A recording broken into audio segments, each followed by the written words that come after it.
Book the Second, The Golden Thread. Chapter 1. 5 years later. Tellson's Bank by Temple Bar was an old-fashioned place, even in the year 1780. It was very small, very dark, very ugly, very incommodious. It was an old-fashioned place, moreover, in the moral attribute that the partners in the house were proud of its smallness, proud of its darkness, proud of its ugliness, proud of its incommodiousness.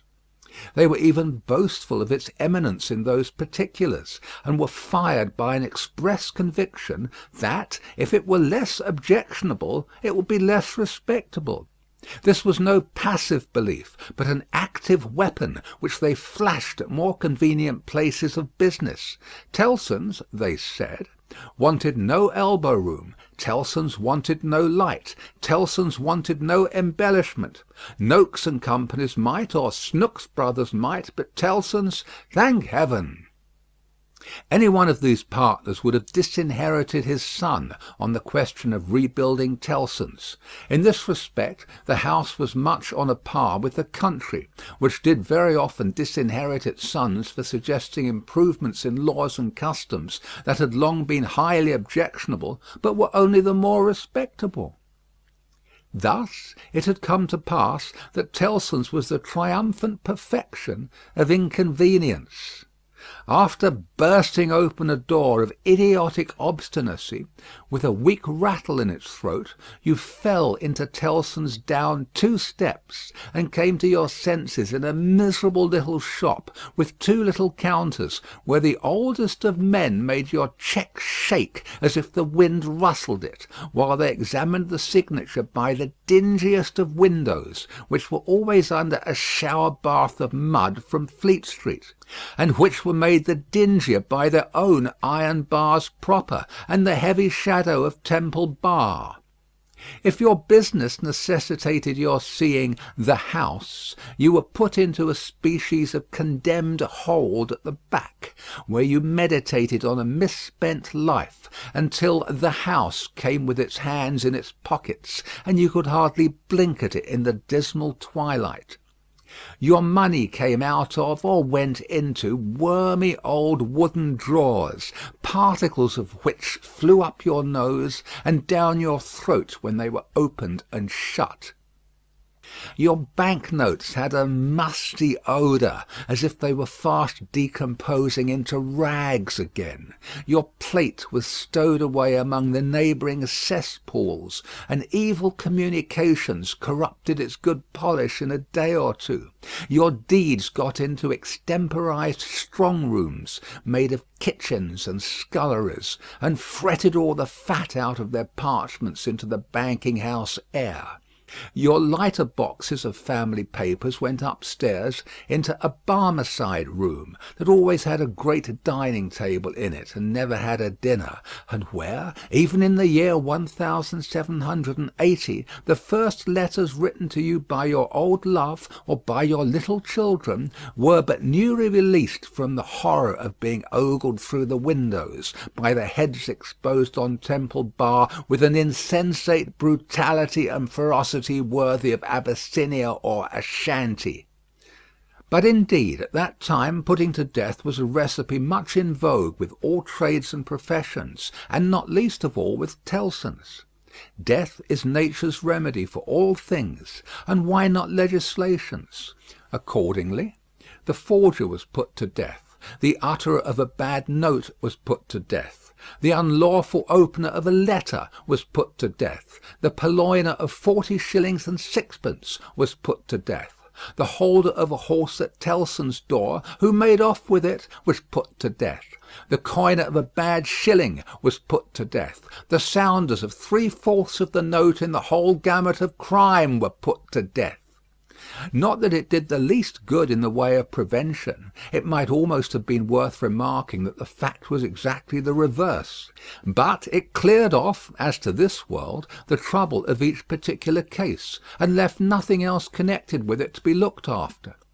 Thus Tellson's, in its day, like greater places of business, its contemporaries, had taken so many lives that, if the heads laid low before it had been ranged on Temple Bar instead of being privately disposed of, they would probably have excluded what little light the ground floor had, in a rather significant manner. Cramped in all kinds of dun cupboards and hutches at Tellson's, the oldest of men carried on the business gravely. When they took a young man into Tellson's London house, they hid him somewhere till he was old. They kept him in a dark place, like a cheese, until he had the full Tellson flavour and blue mould upon him. Then only was he permitted to be seen, spectacularly poring over large books, and casting his breeches and gaiters into the general weight of the establishment. Outside Tellson's, never by any means in it, unless called in, was an odd job man, an occasional porter and messenger, who served as the live sign of the house. He was never absent during business hours, unless upon an errand, and then he was represented by his son, a grisly urchin of 12, who was his express image. People understood that Tellson's, in a stately way, tolerated the odd job man. The house had always tolerated some person in that capacity, and time and tide had drifted this person to the post.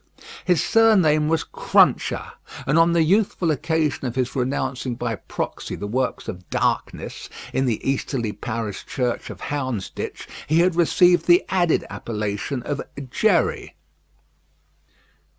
The scene was Mr. Cruncher's private lodging in Hanging Sword Alley, Whitefriars. The time, 7:30 of the clock, on a windy March morning, Anno Domini 1780. Mr. Cruncher himself always spoke of the year of our Lord as Anna Dominos, apparently under the impression that the Christian era dated from the invention of a popular game by a lady who had bestowed her name upon it. Mr. Cruncher's apartments were not in a savoury neighbourhood, and were but 2 in number, even if a closet with a single pane of glass in it might be counted as 1. But they were very decently kept. Early as it was, on the windy March morning, the room in which he lay abed was already scrubbed throughout, and between the cups and saucers arranged for breakfast and the lumbering deal table, a very clean white cloth was spread. Mr. Cruncher reposed under a patchwork counterpane, like a harlequin at home. At first he slept heavily, but by degrees began to roll and surge in bed until he rose above the surface, with his spiky hair looking as if it must tear the sheets to ribbons. At which juncture he exclaimed in a voice of dire exasperation, "Bust me if she ain't at it again!" A woman of orderly and industrious appearance rose from her knees in a corner, with sufficient haste and trepidation to show that she was the person referred to. "What!" said Mr. Cruncher, looking out of bed for a boot. "You're at it again, are you?" After hailing the mum with his second salutation, he threw a boot at the woman as a third. It was a very muddy boot, and may introduce the odd circumstance connected with Mr. Cruncher's domestic economy, that, whereas he often came home after banking hours with clean boots, he often got up next morning to find the same boots covered with clay. "What!" said Mr. Cruncher, varying his apostrophe after missing his mark. "What are you up to, aggrawator?" "I was only saying my prayers." "Saying your prayers? You're a nice woman. What do you mean by flopping yourself down and praying agin me?" "I was not praying against you. I was praying for you." "You weren't, and if you were, I won't be took the liberty with. Here, your mother's a nice woman, young Jerry, going a praying agin your father's prosperity. You've got a dutiful mother, you have, my son. You've got a religious mother, you have, me boy, going and flopping herself down and praying that the bread and butter may be snatched out of the mouth of her only child." Master Cruncher, who was in his shirt, took this very ill, and, turning to his mother, strongly deprecated any praying away of his personal board. "And what do you suppose, you conceited female," said Mr. Cruncher with unconscious inconsistency, "that the worth of your prayers may be? Name the price that you put your prayers at." "They only come from the heart, Jerry. They are worth no more than that." "Worth no more than that," repeated Mr. Cruncher.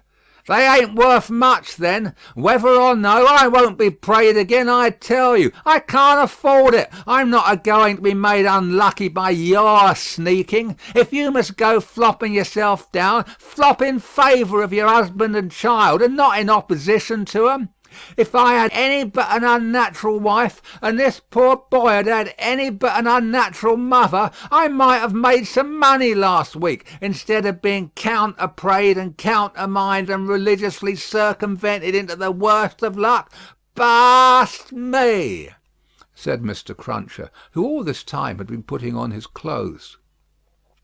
"If I ain't, what with piety and one blowed thing and another, been choused this last week into as bad luck as ever a poor devil of an honest tradesman met with. Young Jerry, dress yourself, my boy, and while I clean my boots, keep an eye upon your mother now and then, and if you see any signs of more flopping, give me a call. For I tell you," here he addressed his wife once more, "I won't be gone again in this manner. I am as rickety as a hackney coach. I'm as sleepy as laudanum. My lines is strained to that degree that I shouldn't know, if it wasn't for the pain in them, which was me and which somebody else. Yet I'm none the better for it in pocket, and it's my suspicion that you've been at it from morning to night to prevent me from being the better for it in pocket. I won't put up with it. I get a waiter, and what do you say now?" Growling in addition such phrases as, "Ah, yes, you're religious too. You wouldn't put yourself in opposition to the interests of your husband and child, would you? Not you," and throwing off other sarcastic sparks from the whirling grindstone of his indignation, Mr. Cruncher betook himself to his boot cleaning and his general preparation for business. In the meantime his son, whose head was garnished with tenderer spikes, and whose young eyes stood close by one another, as his father's did, kept the required watch upon his mother. He greatly disturbed that poor woman at intervals by darting out of his sleeping-closet, where he made his toilet, with a suppressed cry of, "You're going to flop, mother! Halloa, father!" and after raising this fictitious alarm, darting in again with an undutiful grin. Mr. Cruncher's temper was not at all improved when he came to his breakfast. He resented Mrs. Cruncher's saying grace with particular animosity. "Now, I got a waiter. What are you up to? At it again?" His wife explained that she had merely asked a blessing. "Don't do it," said Mr. Cruncher, looking about, as if he rather expected to see the loaf disappear under the efficacy of his wife's petitions. "I ain't a-going to be blessed out of house and home. I won't have my wittles blessed off my table. Keep still." Exceedingly red-eyed and grim, as if he had been up all night at a party which had taken anything but a convivial turn, Jerry Cruncher worried his breakfast rather than ate it, growling over it like any four-footed inmate of a menagerie. Towards 9 o'clock he smoothed his ruffled aspect, and, presenting as respectable and businesslike an exterior as he could overlay his natural self with, issued forth to the occupation of the day. It could scarcely be called a trade, in spite of his favourite description of himself as "a honest tradesman." His stock consisted of a wooden stool, made out of a broken-backed chair cut down, which stool young Jerry, walking at his father's side, carried every morning to beneath the banking-house window that was nearest Temple Bar, where, with the addition of the first handful of straw that could be gleaned from any passing vehicle, to keep the cold and wet from the odd-job man's feet, it formed the encampment for the day. On this post of his, Mr. Cruncher was as well known to Fleet Street and the Temple as the bar itself, and was almost as in-looking. Encamped at 9:15, in good time to touch his three-cornered hat to the oldest of men as they passed into Tellson's, Jerry took up his station on this windy March morning, with young Jerry standing by him, when not engaged in making forays through the bar to inflict bodily and mental injuries of an acute description on passing boys who were small enough for his amiable purpose. Father and son, extremely like each other, looking silently on at the morning traffic in Fleet Street, with their two heads as near to one another as the two eyes of each were, bore a considerable resemblance to a pair of monkeys. The resemblance was not lessened by the accidental circumstance that the mature Jerry bit and spat out straw, while the twinkling eyes of the youthful Jerry were as restlessly watchful of him as of everything else in Fleet Street. The head of one of the regular indoor messengers attached to Tellson's establishment was put through the door, and the word was given, "Porter wanted." "Hooray, father! Here's an early job to begin with." Having thus given his parent Godspeed, young Jerry seated himself on the stool, entered on his reversionary interest in the straw his father had been chewing, and cogitated. "Always rusty. His fingers is always rusty," muttered young Jerry. "Where does my father get all that iron rust from? He don't get no iron rust here." Chapter 2. A Sight. "You know the Old Bailey well, no doubt," said one of the oldest of clerks to Jerry the messenger. "Yes, sir," returned Jerry in something of a dogged manner. "I do know the Bailey." "Just so. And you know Mr. Lorry?" "I know Mr. Lorry, sir, much better than I know the Bailey, much better," said Jerry, not unlike a reluctant witness at the establishment in question. "Then I, as an honest tradesman, wish to know the Bailey." "Very well. Find the door where the witnesses go in, and show the doorkeeper this note for Mr. Lorry. He will then let you in." "Into the court, sir?" "Into the court." Mr. Cruncher's eyes seemed to get a little closer to one another, and to interchange the inquiry. "What do you think of this?" "Am I to wait in the court, sir?" he asked as a result of that conference. "I'm going to tell you. The doorkeeper will pass the note to Mr. Lorry, and do you make any gesture that will attract Mr. Lorry's attention, and show him where you stand. Then what you have to do is to remain there until he wants you." "Is that all, sir?" "That's all. He wishes to have a messenger at hand. This is to tell him you are there." As the ancient clerk deliberately folded and superscribed the note, Mr. Cruncher, after surveying him in silence until he came to the blotting paper stage, remarked, "I suppose they'll be trying forgeries this morning." "Treason." "That's quartering," said Jerry. "Barbarous." "It is the law," remarked the ancient clerk, turning his surprised spectacles upon him. "It is the law." "It's hard in the law to spile a man, I think. It's hard enough to kill him, but it's very hard to spile him, sir." "Not at all," retained the ancient clerk. "Speak well of the law. Take care of your chest and voice, my good friend, and leave the law to take care of itself. I give you that advice." "It's the damp, sir, what settles on my chest and voice," said Jerry. "I leave you to judge what a damp way of earning a living mine is." "Well, well," said the old clerk, "we all have our various ways of gaining a livelihood. Some of us have damp ways, and some of us have dry ways. Here is the letter. Go along." Jerry took the letter, and remarking to himself with less internal deference than he made an outward show of, "You're a lean old one, too," made his bow, informed his son, in passing, of his destination, and went his way. They hanged at Tyburn in those days, so the street outside Newgate had not obtained one infamous notoriety that has since attached to it. But the jail was a vile place, in which most kinds of debauchery and villainy were practised, and where dire diseases were bred, that came into court with the prisoners, and sometimes rushed straight from the dock at my Lord Chief Justice himself, and pulled him off the bench. It had more than once happened that the judge in the black cap pronounced his own doom as certainly as the prisoner's, and even died before him. For the rest, the Old Bailey was famous as a kind of deadly inn-yard, from which pale travellers set out continually, in carts and coaches, on a violent passage into the other world, traversing some 2 miles and a half of public streets and road, and shaming few good citizens, if any.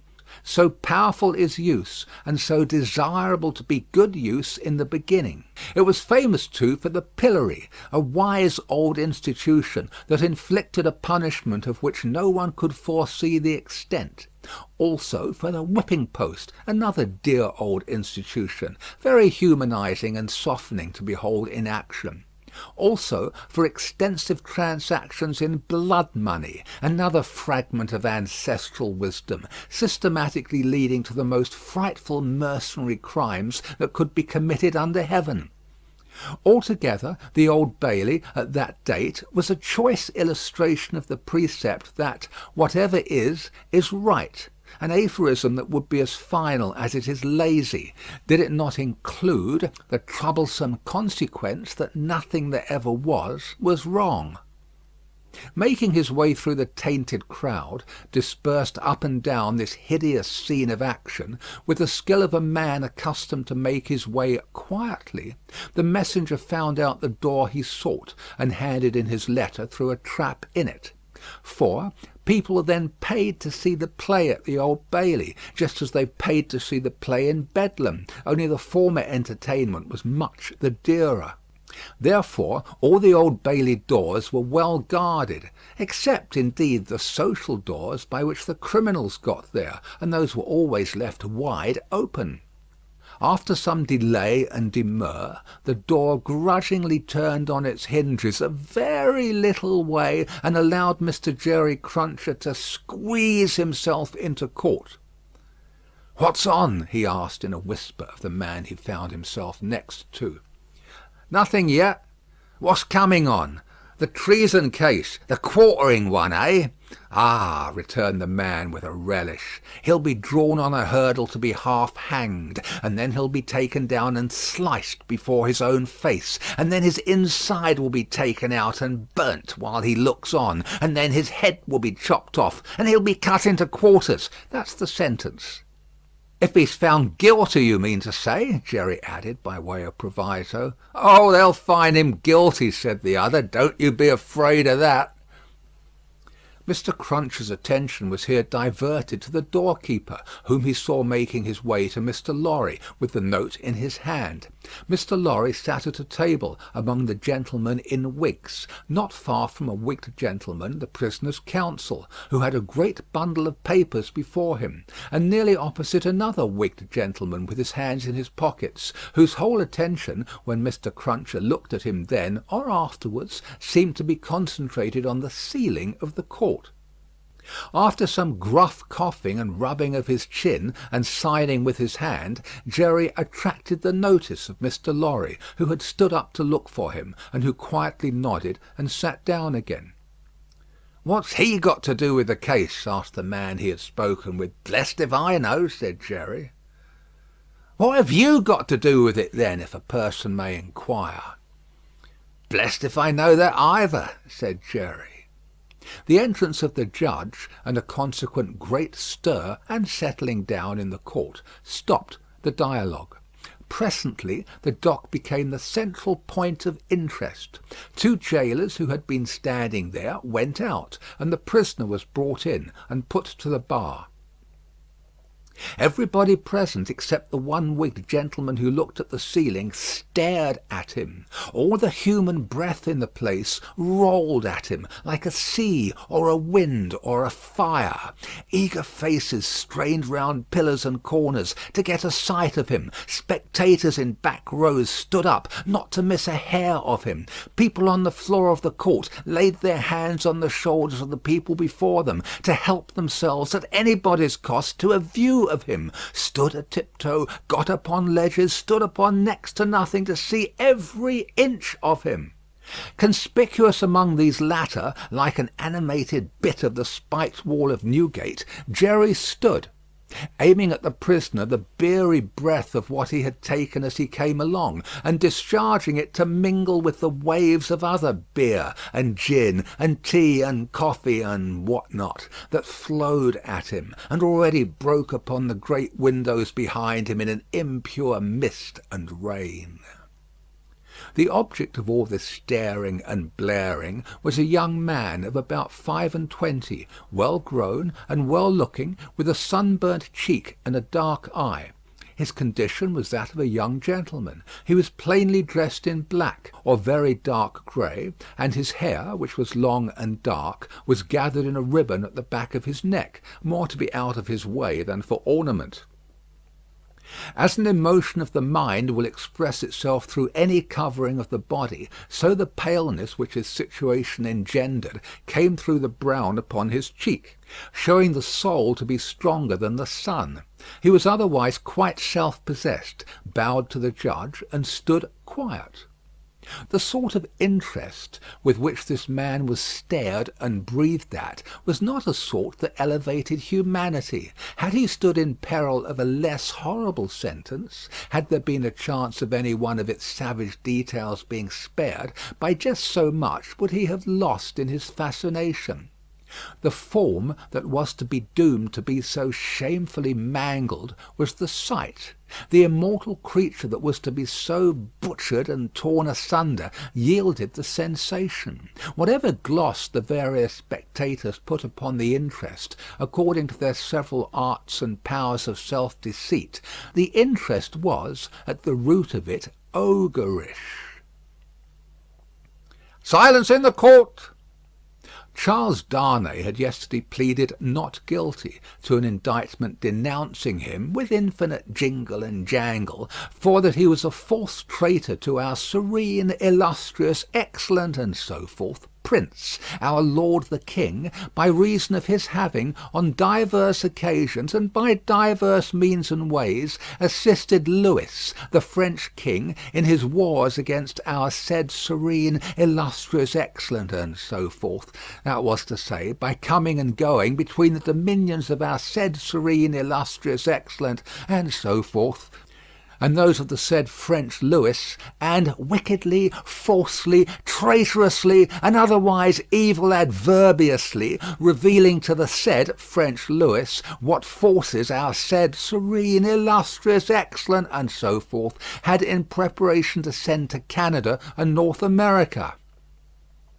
This much Jerry, with his head becoming more and more spiky, as the law terms bristled it, made out with huge satisfaction, and so arrived circuitously at the understanding that the aforesaid, and over again aforesaid, Charles Darnay, stood there before him upon his trial, that the jury was swearing in, and that Mr. Attorney General was making ready to speak.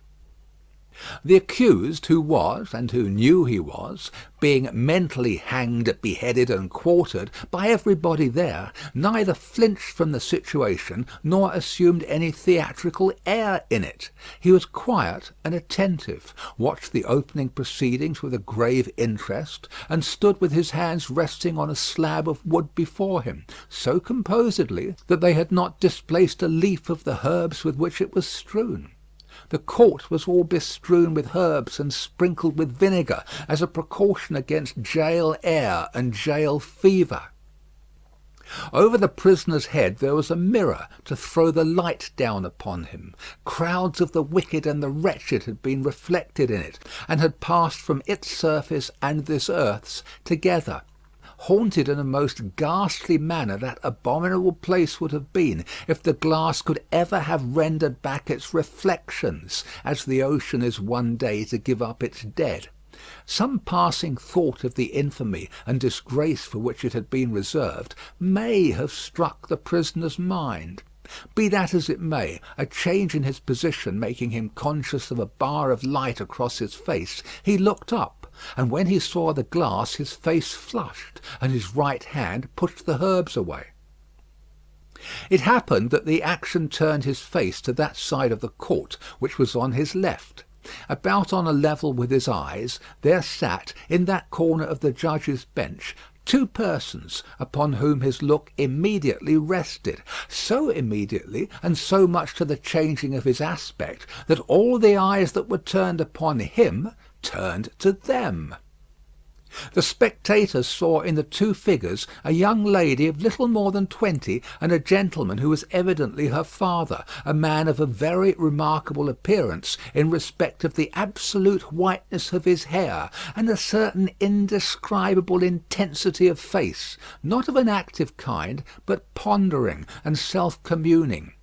When this expression was upon him, he looked as if he were old; but when it was stirred and broken up, as it was now in a moment on his speaking to his daughter, he became a handsome man, not past the prime of life. His daughter had one of her hands drawn through his arm as she sat by him, and the other pressed upon it. She had drawn close to him in her dread of the scene, and in her pity for the prisoner. Her forehead had been strikingly expressive of an engrossing terror and compassion that saw nothing but the peril of the accused. This had been so very noticeable, so very powerfully and naturally shown, that starers who had had no pity for him were touched by her, and the whisper went about, "Who are they?" Jerry, the messenger, who had made his own observations in his own manner, and who had been sucking the rust off his fingers in his absorption, stretched his neck to hear who they were. The crowd about him had pressed and passed the inquiry on to the nearest attendant, and from him it had been more slowly pressed and passed back. At last it got to Jerry. "Witnesses." "For which side?" "Against." "Against what side?" "The prisoners." The judge, whose eyes had gone in the general direction, recalled them, leaned back in his seat, and looked steadily at a man whose life was in his hand. As Mr. Attorney General rose to spin the rope, grind the axe, and hammer the nails into the scaffold.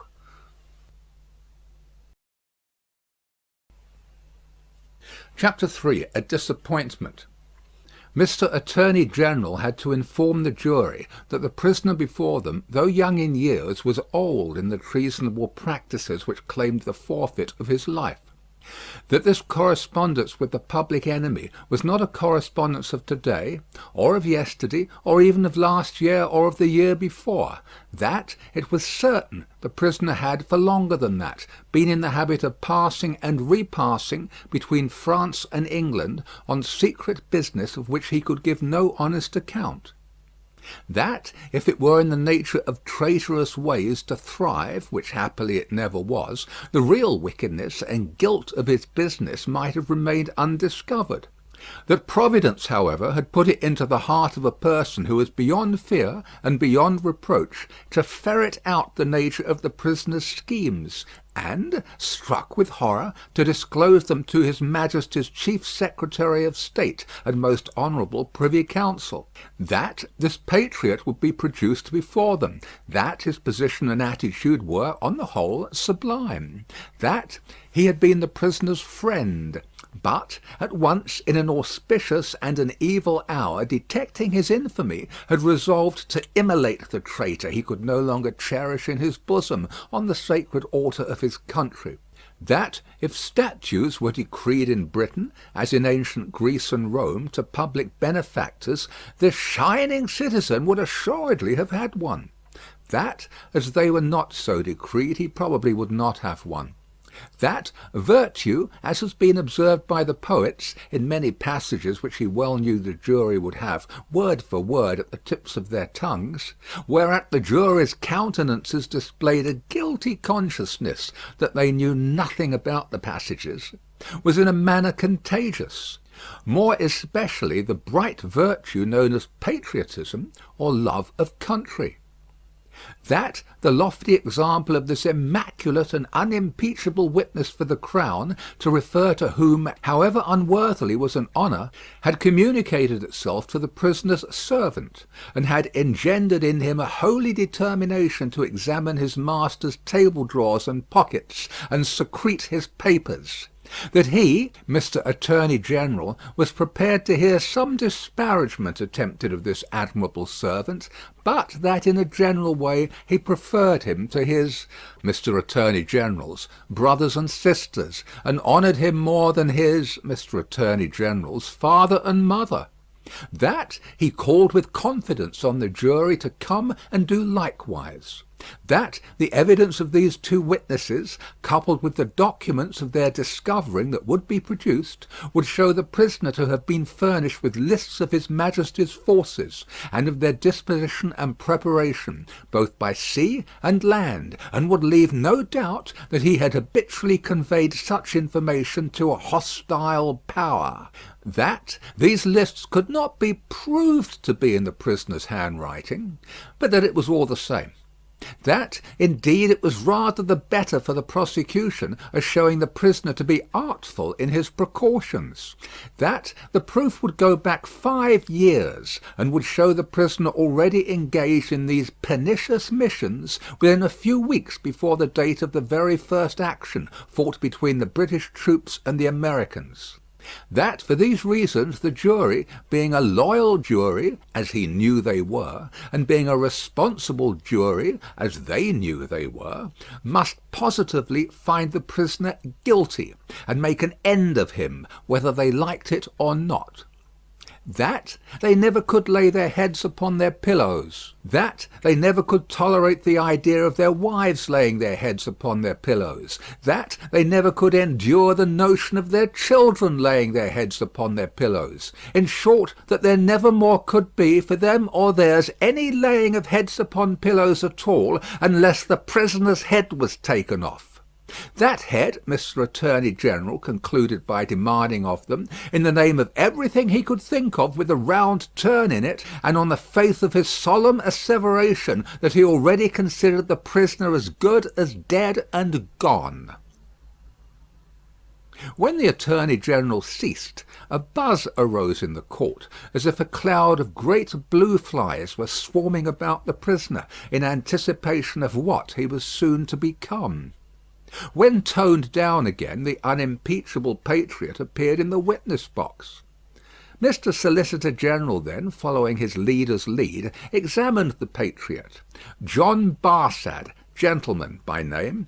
The story of his pure soul was exactly what Mr. Attorney General had described it to be, perhaps, if it had a fault, a little too exactly.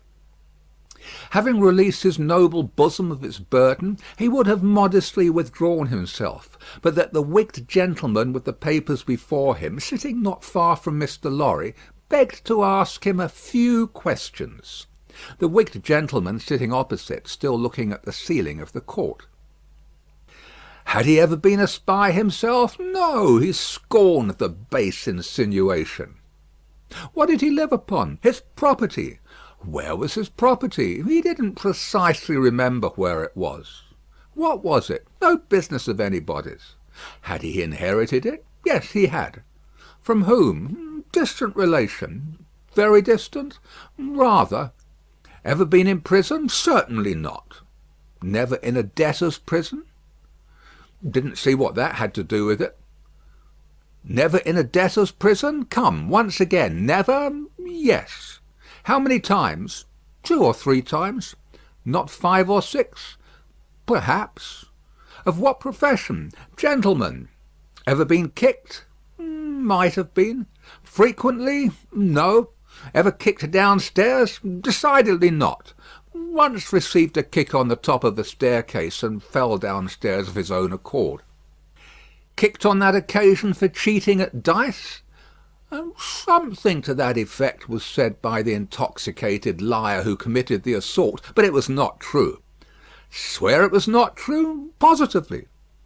Ever lived by cheating at play? Never. Ever lived by play? Not more than other gentlemen do. Ever borrow money of the prisoner? Yes. Ever pay him? No. Was not this intimacy with the prisoner in reality a very slight one, forced upon the prisoner in coaches, inns, and packets? No. Sure he saw the prisoner with these lists? Certain. Knew no more about the lists? No. Had not procured them himself, for instance? No. Expect to get anything by this evidence? No. Not in regular government pay and employment to lay traps? Oh dear, no. Or to do anything? Oh dear, no. Swear that over and over again. No motives but motives of sheer patriotism? None whatsoever. The virtuous servant, Roger Cly, swore his way through the case at a great rate. He had taken service with the prisoner, in good faith and simplicity, 4 years ago. He had asked the prisoner, aboard the Calais packet, if he wanted a handy fellow, and the prisoner had engaged him. He had not asked the prisoner to take the handy fellow as an act of charity, never thought of such a thing. He began to have suspicions of the prisoner, and to keep an eye upon him soon afterwards in arranging his clothes. While travelling he had seen similar lists to these in the prisoner's pockets over and over again. He had taken these lists from the drawer of the prisoner's desk. He had not put them there first. He had seen the prisoner show these identical lists to French gentlemen at Calais, and similar lists to French gentlemen both at Calais and Boulogne. He loved his country, and couldn't bear it, and had given information. He had never been suspected of stealing a silver teapot. He had been maligned respecting a mustard pot, but it turned out to be only a plated one. He had known the last witness 7 or 8 years. That was merely a coincidence.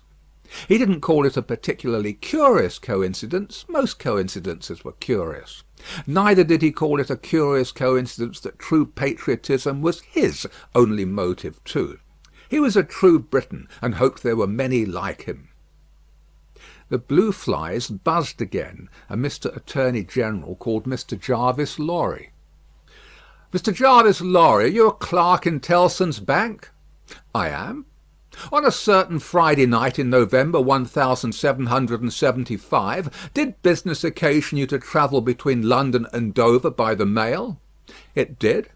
"Were there any other passengers in the mail?" "2.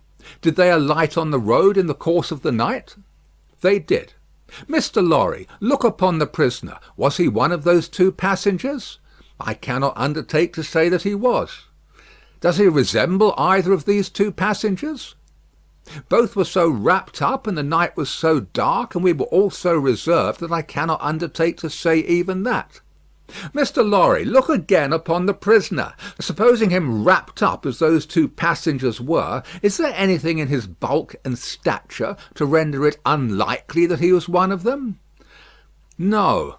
"You will not swear, Mr. Lorry, that he was not one of them?" "No." "So at least you say he may have been one of them?" "Yes, except that I remember them both to have been, like myself, timorous of highwaymen, and the prisoner has not a timorous air."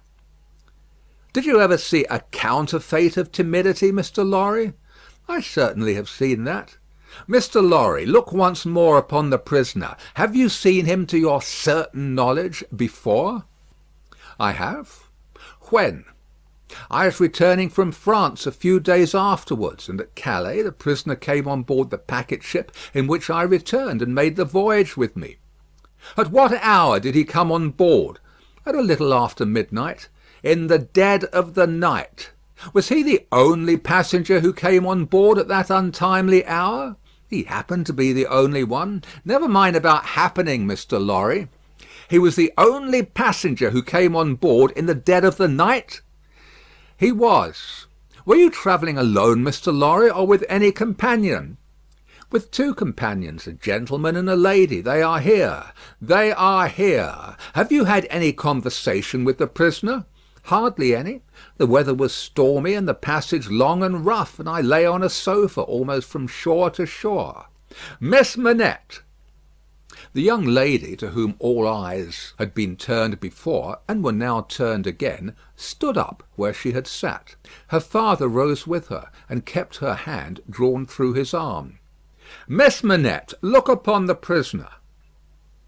To be confronted with such pity and such earnest youth and beauty, was far more trying to the accused than to be confronted with all the crowd, standing as it were apart with her on the edge of his grave. Not all the staring curiosity that looked on could for the moment nerve him to remain quite still. His hurried right hand parcelled out the herbs before him into imaginary beds of flowers in a garden, and his efforts to control and steady his breathing shook the lips from which the colour rushed to his heart. The buzz of the great flies was loud again. "Miss Manette, have you seen the prisoner before?" "Yes, sir." "Where?" "On board the packet ship just now referred to, sir, and on the same occasion." "You are the young lady just now referred to?" "Oh, most unhappily I am." The plaintive tone of her compassion merged into the less musical voice of the judge, as he said something fiercely. "Answer the questions put to you, and make no remark upon them. Miss Manette, had you any conversation with the prisoner on that passage across the channel?" "Yes, sir." "Recall it." In the midst of a profound stillness, she faintly began, "When the gentleman came on board—" "Do you mean the prisoner?" inquired the judge, knitting his brows. "Yes, my lord." "Then say the prisoner." "When the prisoner came on board, he noticed that my father," turning her eyes lovingly to him as he stood beside her, "was much fatigued and in a very weak state of health. My father was so reduced that I was afraid to take him out of the air, and I had made a bed for him on the deck near the cabin steps, and I sat on the deck at his side to take care of him. There were no other passengers that night but we four. The prisoner was so good as to beg permission to advise me how I could shelter my father from the wind and weather better than I had done. I had not known how to do it well, not understanding how the wind would set when we were out of the harbour. He did it for me. He expressed great gentleness and kindness for my father's state, and I am sure he felt it. That was the manner of our beginning to speak together." "Let me interrupt you for a moment. Had he come on board alone?" "No." "How many were with him?" "2 French gentlemen." "Had they conferred together?" "They had conferred together until the last moment, when it was necessary for the French gentlemen to be landed in their boat." "Had any papers been handed about among them, similar to these lists?" "Some papers had been handed about among them, but I don't know what papers." "Like these in shape and size?" "Possibly, but indeed I don't know, although they stood whispering very near to me, because they stood at the top of the cabin steps to have the light of the lamp that was having there. It was a dull lamp, and they spoke very low, and I did not hear what they said, and saw only that they looked at papers." "Now to the prisoner's conversation, Miss Manette." "The prisoner was as open in his confidence with me, which arose out of my helpless situation, as he was kind and good and useful to my father. I hope," bursting into tears, "I may not repay him by doing him harm to-day." Buzzing from the blue flies. "Miss Manette, if the prisoner does not perfectly understand that you give the evidence which is your duty to give, which you must give, and which you cannot escape from giving, with great unwillingness, he is the only person present in that condition. Please to go on." "He told me that he was travelling on business of a delicate and difficult nature, which might get people into trouble, and that he was therefore travelling under an assumed name. He said that this business had, within a few days, taken him to France, and might, at intervals, take him backwards and forwards between France and England for a long time to come." "Did he say anything about America, Miss Manette? Be particular." "He tried to explain to me how that quarrel had arisen, and he said that, so far as he could judge, it was a wrong and foolish one on England's part. He added, in a jesting way, that perhaps George Washington might gain almost as great a name in history as George III. But there was no harm in his way of saying this. It was said laughingly and to beguile the time." Any strongly marked expression of face on the part of a chief actor in a scene of great interest, to whom many eyes are directed, will be unconsciously imitated by the spectators. Her forehead was painfully anxious and intent as she gave this evidence, and, in the pauses when she stopped for the judge to write it down, watched its effect upon the counsel for and against. Among the lookers-on there was the same expression in all quarters of the court, insomuch that a great majority of the foreheads there might have been mirrors reflecting the witness, when the judge looked up from his notes to glare at that tremendous heresy about George Washington. Mr. Attorney General now signalled to my lord that he deemed it necessary, as a matter of precaution and form, to call the young lady's father, Doctor Manette, who was called accordingly. "Doctor Manette, look upon the prisoner. Have you ever seen him before?" "Once, when he called at my lodgings in London, some 3 years or 3 years and a half ago." "Can you identify him as your fellow passenger on board the packet, or speak to his conversation with your daughter?" "Sir, I can do neither." "Is there any particular and special reason for your being unable to do either?" He answered in a low voice, "There is." "Has it been your misfortune to undergo a long imprisonment, without trial or even accusation, in your native country, Doctor Manette?" He answered in a tone that went to every heart, "A long imprisonment." "Were you newly released on the occasion in question?" "They tell me so." "Have you no remembrance of the occasion?" "None. My mind is a blank from some time, I cannot even say what time, when I employed myself in my captivity in making shoes, to the time when I found myself living in London with my dear daughter here. She had become familiar to me when a gracious God restored my faculties. But I am quite unable even to say how she has become familiar. I have no remembrance of the process." Mr. Attorney General sat down, and the father and daughter sat down together. A singular circumstance then arose in the case, the object in hand being to show that the prisoner went down with some fellow plotter untracked, in the Dover mail on that Friday night in November 5 years ago, and got out of the mail in the night, as a blind, at a place where he did not remain, but from which he travelled back some dozen miles or more to a garrison and dockyard, and there collected information. A witness was called to identify him as having been at the precise time required in the coffee room of an hotel in that garrison and dockyard town, waiting for another person. The prisoner's counsel was cross-examining this witness with no result, except that he had never seen the prisoner on any other occasion.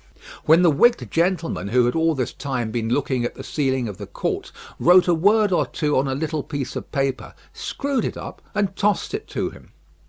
Opening this piece of paper in the next pause, the counsel looked with great attention and curiosity at the prisoner.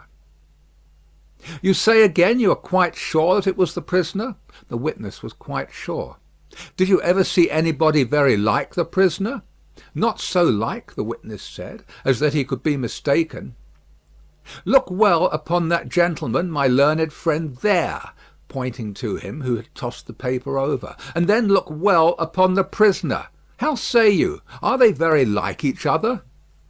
Allowing for my learned friend's appearance being careless and slovenly, if not debauched, they were sufficiently like each other to surprise not only the witness but everybody present, when they were thus brought into comparison.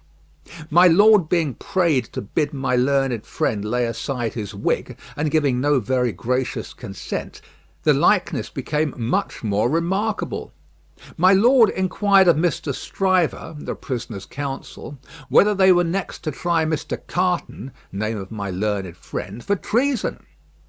But Mr. Stryver replied to my lord, no, but he would ask the witness to tell him whether what happened once might happen twice, whether he would have been so confident if he had seen this illustration of his rashness sooner, whether he would be so confident having seen it and more.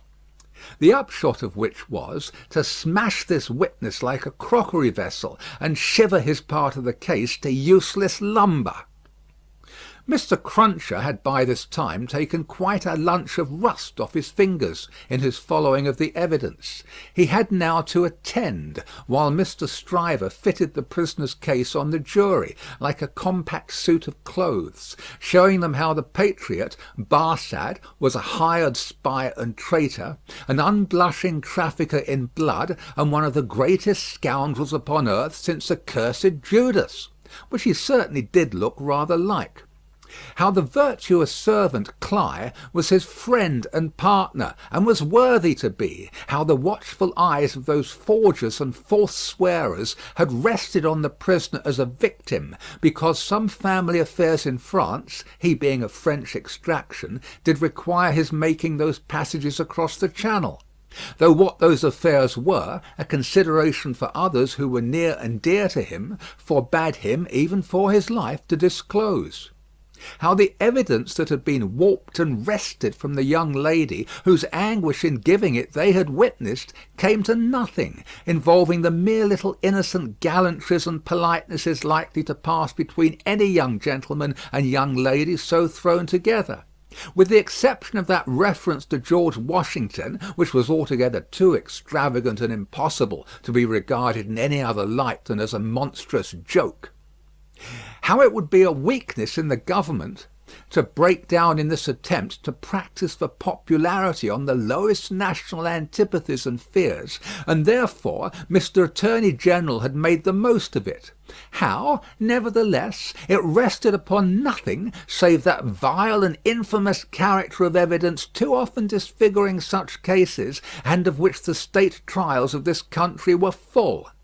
But there my lord interposed, with as grave a face as if it had not been true, saying that he could not sit upon that bench and suffer those allusions.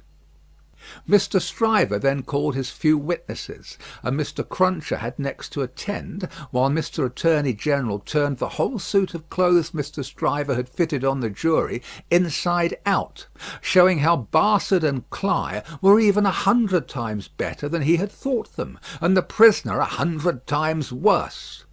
Lastly came my lord himself, turning the suit of clothes, now inside out, now outside in, but on the whole decidedly trimming and shaping them into grave clothes for the prisoner.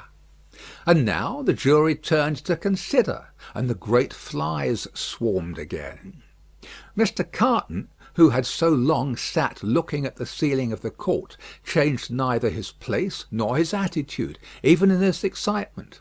While his teamed friend, Mr. Stryver, massing his papers before him, whispered with those who sat near, and from time to time glanced anxiously at the jury, while all the spectators moved more or less and grouped themselves anew, while even my lord himself rose from his seat and slowly paced up and down his platform, not unattended by a suspicion in the minds of the audience that his state was feverish, this one man sat leaning back, with his torn gown half off him, his untidy wig put on just as it had happened to fight on his head after its removal, his hands in his pockets, and his eyes on the ceiling as they had been all day.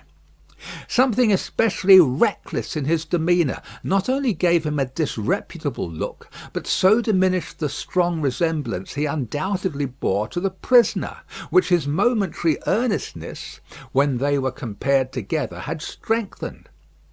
That many of the lookers-on, taking note of him now, said to one another they would hardly have thought the two were so alike. Mr. Cruncher made the observation to his next neighbour, and added, "I'd hold half a guinea that he don't get no law work to do. Don't look like the sort of one to get any, do he?" Yet this Mr. Carton took in more of the details of the scene than he appeared to take in, for now, when Miss Manette's head drooped upon her father's breast, he was the first to see it, and to say audibly, "Officer, look to that young lady. Help the gentleman to take her out. Don't you see she will fall?" There was much commiseration for her as she was removed, and much sympathy with her father. It had evidently been a great distress to him to have the days of his imprisonment recalled. He had shown strong internal agitation when he was questioned, and that pondering or brooding look which made him old had been upon him like a heavy cloud ever since. As he passed out, the jury, who had turned back and paused a moment, spoke through their foreman. They were not agreed, and wished to retire. My lord, perhaps with George Washington on his mind, showed some surprise that they were not agreed, but signified his pleasure that they should retire under watch and ward, and retired himself. The trial had lasted all day, and the lamps in the court were now being lighted. It began to be rumoured that the jury would be out a long while. The spectators dropped off to get refreshment, and the prisoner withdrew to the back of the dock and sat down. Mr. Lorry, who had gone out when the young lady and her father went out, now reappeared and beckoned to Jerry, who, in the slackened interest, could easily get near him. "Jerry, if you wish to take something to eat, you can, but keep in the way. You will be sure to hear when the jury come in. Don't be a moment behind them, for I want you to take the verdict back to the bank. You are the quickest messenger I know, and will get to Temple Bar long before I can." Jerry had just enough forehead to knuckle, and he knuckled it in acknowledgment of this communication and a shilling. Mr. Carton came up at the moment and touched Mr. Lorry on the arm. "How is the young lady?" "She is greatly distressed, but her father is comforting her, and she feels the better for being out of court. I'll tell the prisoner so. It won't do for a respectable bank gentleman like you to be seen speaking to him publicly, you know."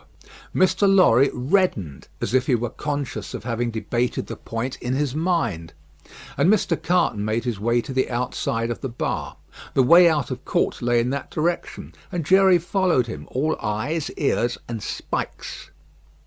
"Mr. Darnay," the prisoner came forth directly, "you will naturally be anxious to hear of the witness, Miss Manette. She will do very well. You have seen the worst of her agitation." "I am deeply sorry to have been the cause of it. Could you tell her so for me with my fervent acknowledgments?" "Yes, I could. I will if you ask it." Mr. Carton's manner was so careless as to be almost insolent. He stood, half turned from the prisoner, lounging with his elbow against the bar. "I do ask it. Accept my cordial thanks." "What," said Carton, still only half turned towards him, "do you expect, Mr. Darnay?" "The worst. It's the wisest thing to expect, and the likeliest. But I think their withdrawing is in your favour." Loitering on the way out of court not being allowed, Jerry heard no more, but left them, so like each other in feature, so unlike each other in manner, standing side by side, both reflected in the glass above them.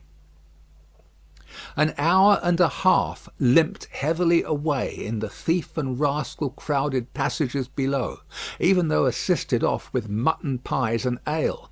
The horse messenger, uncomfortably seated on a form after taking that refection, had dropped into a doze, when a loud murmur and a rapid tide of people setting up the stairs that led to the court carried him along with them. "Jerry! Jerry!" Mr. Lorry was already calling at the door when he got there.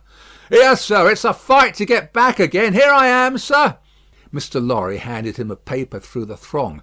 "Quick, have you got it?" "Yes, sir." Hastily written on the paper was the word "acquitted." "If you had sent the message 'recalled to life' again," muttered Jerry as he turned, "I should have known what you meant this time." He had no opportunity of saying, or so much as thinking, anything else until he was clear of the Old Bailey, for the crowd came pouring out with a vehemence that nearly took him off his legs, and a loud buzz swept into the street, as if the baffled blue flies were dispersing in search of other carrion. Chapter 4. Congratulatory. From the dimly lighted passages of the court, the last sediment of the human stew that had been boiling there all day was straining off, when Doctor Manette, Lucie Manette, his daughter, Mr. Lorry, the solicitor for the defence, and its counsel, Mr. Stryver, stood gathered round Mr. Charles Darnay, just released, congratulating him on his escape from death. It would have been difficult by a far brighter light to recognise in Doctor Manette, intellectual of face and upright of bearing, the shoemaker of the garret in Paris. Yet no one could have looked at him twice without looking again, even though the opportunity of observation had not extended to the mournful cadence of his low, grave voice, and to the abstraction that clouded him fitfully without any apparent reason. While one external cause, and that a reference to his long lingering agony, would always, as on the trial, evoke this condition from the depths of his soul, it was also in its nature to arise of itself, and to draw a gloom over him, as incomprehensible to those unacquainted with his story as if they had seen the shadow of the actual Bastille thrown upon him by a summer sun, when the substance was 300 miles away.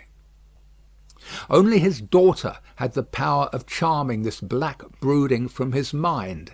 She was the golden thread that united him to a past beyond his misery, and to a present beyond his misery; and the sound of her voice, the light of her face, the touch of her hand, had a strong beneficial influence with him almost always. Not absolutely always, for she could recall some occasions on which her power had failed, but they were few and slight, and she believed them over. Mr. Darnay had kissed her hand fervently and gratefully, and had turned to Mr. Stryver, whom he warmly thanked. Mr. Stryver, a man of little more than 30, but looking 20 years older than he was, stout, loud, red, bluff, and free from any drawback of delicacy, had a pushing way of shouldering himself, morally and physically, into companies and conversations, that argued well for his shouldering his way up in life. He still had his wig and gown on, and he said, squaring himself at his late client to that degree that he squeezed the innocent Mr. Lorry clean out of the group, "I'm glad to have brought you off with honour, Mr. Darnay. It was an infamous prosecution, grossly infamous, but not the less likely to succeed on that account. You have laid me under an obligation to you for life, in 2 senses," said his late client, taking his hand. "I have done my best for you, Mr. Darnay, and my best is as good as another man's, I believe." It clearly being incumbent on some one to say "much better," Mr. Lorry said it, perhaps not quite disinterestedly, but with the interested object of squeezing himself back again. "You think so?" said Mr. Stryver. "Well, you've been present all day, and you ought to know. You're a man of business too." "And as such," quoth Mr. Lorry, whom the counsel learned in the law had now shouldered back into the group, just as he had previously shouldered him out of it, "as such, I will appeal to Doctor Manette to break up this conference and order us all to our homes. Miss Lucie looks ill. Mr. Darnay has had a terrible day. We're worn out." "Speak for yourself, Mr. Lorry," said Stryver. "I have a night's work to do yet. Speak for yourself." "I speak for myself," answered Mr. Lorry, "and for Mr. Darnay, and for Miss Lucie, and, Miss Lucie, do you not think I may speak for us all?" He asked her the question pointedly, and with a glance at her father. His face had become frozen, as it were, in a very curious look at Darnay, an intent look, deepening into a frown of dislike and distrust, not even unmixed with fear. With this strange expression on him, his thoughts had wandered away. "My father," said Lucie, softly laying her hand on his. He slowly shook the shadow off and turned to her. "Shall we go home, my father?" With a long breath he answered, "Yes." The friends of the acquitted prisoner had dispersed, under the impression, which he himself had originated, that he would not be released that night. The lights were nearly all extinguished in the passages, the iron gates were being closed with a jar and a rattle, and the dismal place was deserted until to-morrow morning's interest of gallows, pillory, whipping post, and branding iron should repeople it. Walking between her father and Mr. Darnay, Lucie Manette passed into the open air. A hackney coach was called, and the father and daughter departed in it. Mr. Stryver had left them in the passages, to shoulder his way back to the robing room. Another person, who had not joined the group, or interchanged a word with any of them, but who had been leaning against the wall where its shadow was darkest, had silently strolled out after the rest, and had looked on until the coach drove away. He now stepped up to where Mr. Lorry and Mr. Darnay stood upon the pavement. "So, Mr. Lorry, men of business may speak to Mr. Darnay now?" Nobody had made any acknowledgment of Mr. Carton's part in the day's proceedings. Nobody had known of it. He was unrobed, and was none the better for it in appearance. "If you knew what a conflict goes on in the business mind, when the business mind is divided between good-natured impulse and business appearances, you would be amused, Mr. Darnay." Mr. Lorry reddened, and said warmly, "You have mentioned that before, sir. We men of business who serve a house are not our own masters. We have to think of the house more than ourselves." I know," rejoined Mr. Carton carelessly. "Don't be nettled, Mr. Lorry. You are as good as another, I have no doubt. Better, I dare say."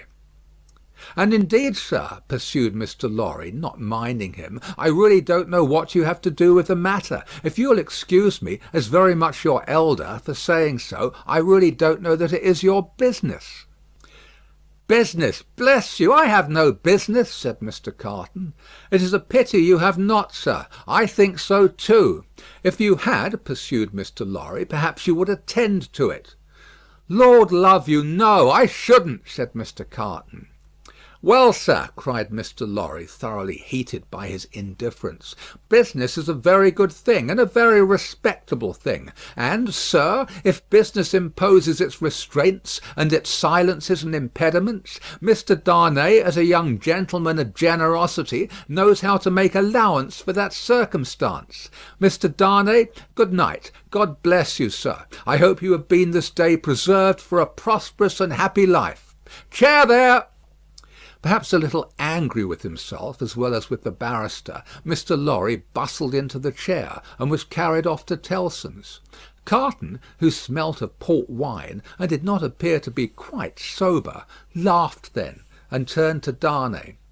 "This is a strange chance that throws you and me together. This must be a strange night to you, standing alone here with your counterpart on these street stones." "I hardly seem yet," returned Charles Darnay, "to belong to this world again." "I don't wonder at it. It's not so long since you were pretty far advanced on your way to another. You speak faintly." "I begin to think I am faint." "Then why the devil don't you dine? I dined myself, while those numbskulls were deliberating which world you should belong to, this or some other. Let me show you the nearest tavern to dine well at." Drawing his arm through his own, he took him down Ludgate Hill to Fleet Street, and so up a covered way into a tavern. Here they were shown into a little room, where Charles Darnay was soon recruiting his strength with a good plain dinner and good wine, while Carton sat opposite to him at the same table, with his separate bottle of port before him, and his fully half-insolent manner upon him. "Do you feel yet that you belong to this terrestrial scheme again, Mr. Darnay?" "I am frightfully confused regarding time and place, but I am so far mended as to feel that." "It must be an immense satisfaction." He said it bitterly, and filled up his glass again, which was a large one. "As to me, the greatest desire I have is to forget that I belong to it. It has no good in it for me, except wine like this, nor I for it. So we are not much alike in that particular. Indeed, I begin to think we're not much alike in any particular, you and I." Confused by the emotion of the day, and feeling his being there with this double of coarse deportment to be like a dream, Charles Darnay was at a loss how to answer. Finally answered not at all. "Now your dinner is done," Carton presently said, "why don't you call a health, Mr. Darnay? Why don't you give your toast?" "What health? What toast?" "Why, it's on the tip of your tongue. It ought to be. It must be. I swear it's there." "Miss Manette, then. Miss Manette, then." Looking his companion full in the face while he drank the toast, Carton flung his glass over his shoulder against the wall, where it shivered to pieces, then rang the bell and ordered in another. "That's a fair young lady to hand to a coach in the dark, Mr. Darnay," he said, rueing his new goblet. A slight frown and a laconic "Yes," were the answer. "That's a fair young lady to be pitied by and wept for by. How does it feel? Is it worth being tried for one's life to be the object of such sympathy and compassion, Mr. Darnay?" Again Darnay answered not a word. "She was mightily pleased to have your message when I gave it her. Not that she showed she was pleased, but I suppose she was." The allusion served as a timely reminder to Darnay that this disagreeable companion had, of his own free will, assisted him in the strait of the day. He turned the dialogue to that point and thanked him for it. "I neither want any thanks nor merit any," was the careless rejoinder. "It was nothing to do in the first place, and I don't know why I did it in the second. Mr. Darnay, let me ask you a question." "Willingly, and a small return for your good offices." "Do you think I particularly like you?" "Really, Mr. Carton," returned the other, oddly disconcerted, "I have not asked myself the question." "But ask yourself the question now." "You have acted as if you do, but I don't think you do." "I don't think I do," said Carton. "I begin to have a very good opinion of your understanding." "Nevertheless," pursued Darnay, rising to ring the bell, "there is nothing in that, I hope, to prevent my calling the reckoning, and our parting without ill blood on either side?" Carton rejoining, "Nothing in life," Darnay rang. "Do you call the whole reckoning?" said Carton. On his answering in the affirmative, "Then bring me another pint of this same wine, drawer, and come and wake me at 10." The bill being paid, Charles Darnay rose and wished him good night. Without returning the wish, Carton rose too, with something of a threat of defiance in his manner, and said, "A last word, Mr. Darnay. You think I am drunk?" "I think you have been drinking, Mr. Carton." "Think? You know I have been drinking." "Since I must say so, I know it."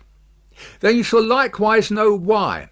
I am a disappointed drudge, sir. I care for no man on earth, and no man on earth cares for me."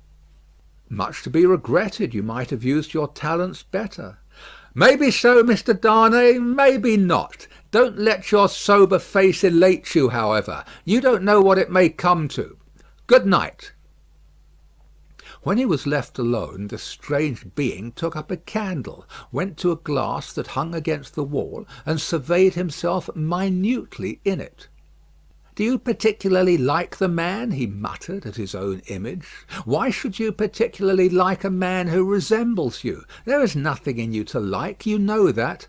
Ah, confound you! What a change you have made in yourself! A good reason for taking to a man, that he shows you what you have fallen away from, and what you might have been. Change places with him, and would you have been looked at by those blue eyes as he was, and commiserated by that agitated face as he was? Come on, and have it out in plain words. You hate the fellow." He resorted to his pint of wine for consolation, drank it all in a few minutes, and fell asleep on his arms, with his hair straggling over the table, and a long winding sheet in the candle dripping down upon him.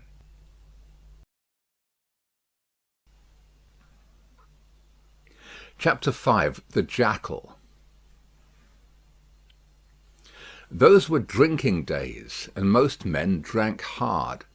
So very great is the improvement time has brought about in such habits, that a moderate statement of the quantity of wine and punch which one man would swallow in the course of a night, without any detriment to his reputation as a perfect gentleman, would seem in these days a ridiculous exaggeration. The learned profession of the law was certainly not behind any other learned profession in its bacchanalian propensities, neither was Mr. Stryver, already fast shouldering his way to a large and lucrative practice, behind his compeers in this particular, any more than in the drier parts of the legal race. A favourite at the Old Bailey, and eke at the Sessions, Mr. Stryver had begun cautiously to hew away the lower staves of the ladder on which he mounted. Sessions and Old Bailey had now to summon their favourite, specially, to their longing arms, and shouldering itself towards the visage of the Lord Chief Justice in the Court of King's Bench, the florid countenance of Mr. Stryver might be daily seen, bursting out of the bed of wigs like a great sunflower pushing its way at the sun from among a rank gardenful of flaring companions. It had once been noted at the bar that while Mr. Stryver was a glib man, and an unscrupulous, and a ready, and a bold, he had not that faculty of extracting the essence from a heap of statements which is among the most striking and necessary of the advocate's accomplishments. But a remarkable improvement came upon him as to this. The more business he got, the greater his power seemed to grow of getting at its pith and marrow; and however late at night he sat carousing with Sidney Carton, he always had his points at his fingers' ends in the morning. Sidney Carton, idlest and most unpromising of men, was Stryver's great ally. What the two drank together, between Hilary Term and Michaelmas, might have floated a king's ship. Stryver never had a case in hand anywhere, but Carton was there, with his hands in his pockets, staring at the ceiling of the court. They went the same circuit, and even there they prolonged their usual orgies late into the night, and Carton was rumoured to be seen at broad day going home stealthily and unsteadily to his lodgings like a dissipated cat. At last it began to get about, among such as were interested in the matter, that although Sidney Carton would never be a lion, he was an amazingly good jackal, and that he rendered suit and service to Stryver in that humble capacity. 10 o'clock, sir," said the man at the tavern, whom he had charged to wake him. 10 o'clock, sir." "What's the matter?" 10 o'clock, sir." "What do you mean? 10 o'clock at night?" "Yes, sir. Your honour told me to call you." "Oh, I remember. Very well, very well." After a few dull efforts to get to sleep again, which the man dexterously combated by stirring the fire continuously for 5 minutes, he got up, tossed his hat on, and walked out. He turned into the Temple, and, having revived himself by twice pacing the pavements of King's Bench Walk and Paper Buildings, turned into the Stryver chambers. The Stryver clerk, who never assisted at these conferences, had gone home, and the Stryver principal opened the door. He had his slippers on, and a loose bedgown, and his throat was bare for his greater ease. He had that rather wild, strained, seared marking about the eyes, which may be observed in all free livers of his class, from the portrait of Jeffreys downwards, and which can be traced, under various disguises of art, through the portraits of every drinking age. "You're a little late, Memory," said Stryver. "About the usual time. It may be a quarter of an hour later." They went into a dingy room lined with books and littered with papers, where there was a blazing fire. A kettle steamed upon the hob, and in the midst of the wreck of papers a table shone, with plenty of wine upon it, and brandy, and rum, and sugar, and lemons. "You have had your bottle, I perceive, Sidney." "2 to-night, I think. I have been dining with the day's client, or seeing him dine. It's all one." "That was a rare point, Sidney, that you brought to bear upon the identification. How did you come by it? When did it strike you?" "I thought he was rather a handsome fellow." and I thought I should have been much the same sort of fellow if I had had any luck." Mr. Stryver laughed till he shook his precocious paunch. "You and your luck, Sidney. Get to work, get to work." Sullenly enough the jackal loosened his dress, went into an adjoining room, and came back with a large jug of cold water, a basin, and a towel or two. Steeping the towels in the water, and partially wringing them out, he folded them on his head in a manner hideous to behold, sat down at the table, and said, "Now I am ready." "Not much boiling down to be done to-night, Memory," said Mr. Stryver, gaily, as he looked among his papers. "How much?" "Only 2 sets of them. Give me the worst first. There they are, Sidney. Fire away." The lion then composed himself on his back on a sofa on one side of the drinking table, while the jackal sat at his own paper-bestrewn table proper, on the other side of it, with the bottles and glasses ready to his hand. Both resorted to the drinking table without stint, but each in a different way, the lion for the most part reclining with his hands in his waistband, looking at the fire, or occasionally flirting with some lighter document. The jackal, with knitted brows and intent face, so deep in his task that his eyes did not even follow the hand he stretched out for his glass, which often groped about for a minute or more before it found the glass for his lips. 2 or 3 times the matter in hand became so knotty that the jackal found it imperative on him to get up and steep his towels anew. From these pilgrimages to the jug and basin he returned with such eccentricities of damp headgear as no words can describe, which were made the more ludicrous by his anxious gravity. At length the jackal had got together a compact repast for the lion, and proceeded to offer it to him. The lion took it with care and caution, made his selections from it, and his remarks upon it, and the jackal assisted both. When the repast was fully discussed, the lion put his hands in his waistband again, and lay down to meditate. The jackal then invigorated himself with a bum for his throttle, and a fresh application to his head, and applied himself to the collection of a second meal. This was administered to the lion in the same manner, and was not disposed of until the clock struck 3 in the morning. "And now we have done, Sidney, fill a bumper of punch," said Mr. Stryver. The jackal removed the towels from his head, which had been steaming again, shook himself, yawned, shivered, and complied. "You were very sound, Sidney, in the matter of those Crown witnesses to-day. Every question told." "I always am sound, am I not? I don't gainsay it. What has roughened your temper? Put some punch to it, and smooth it again."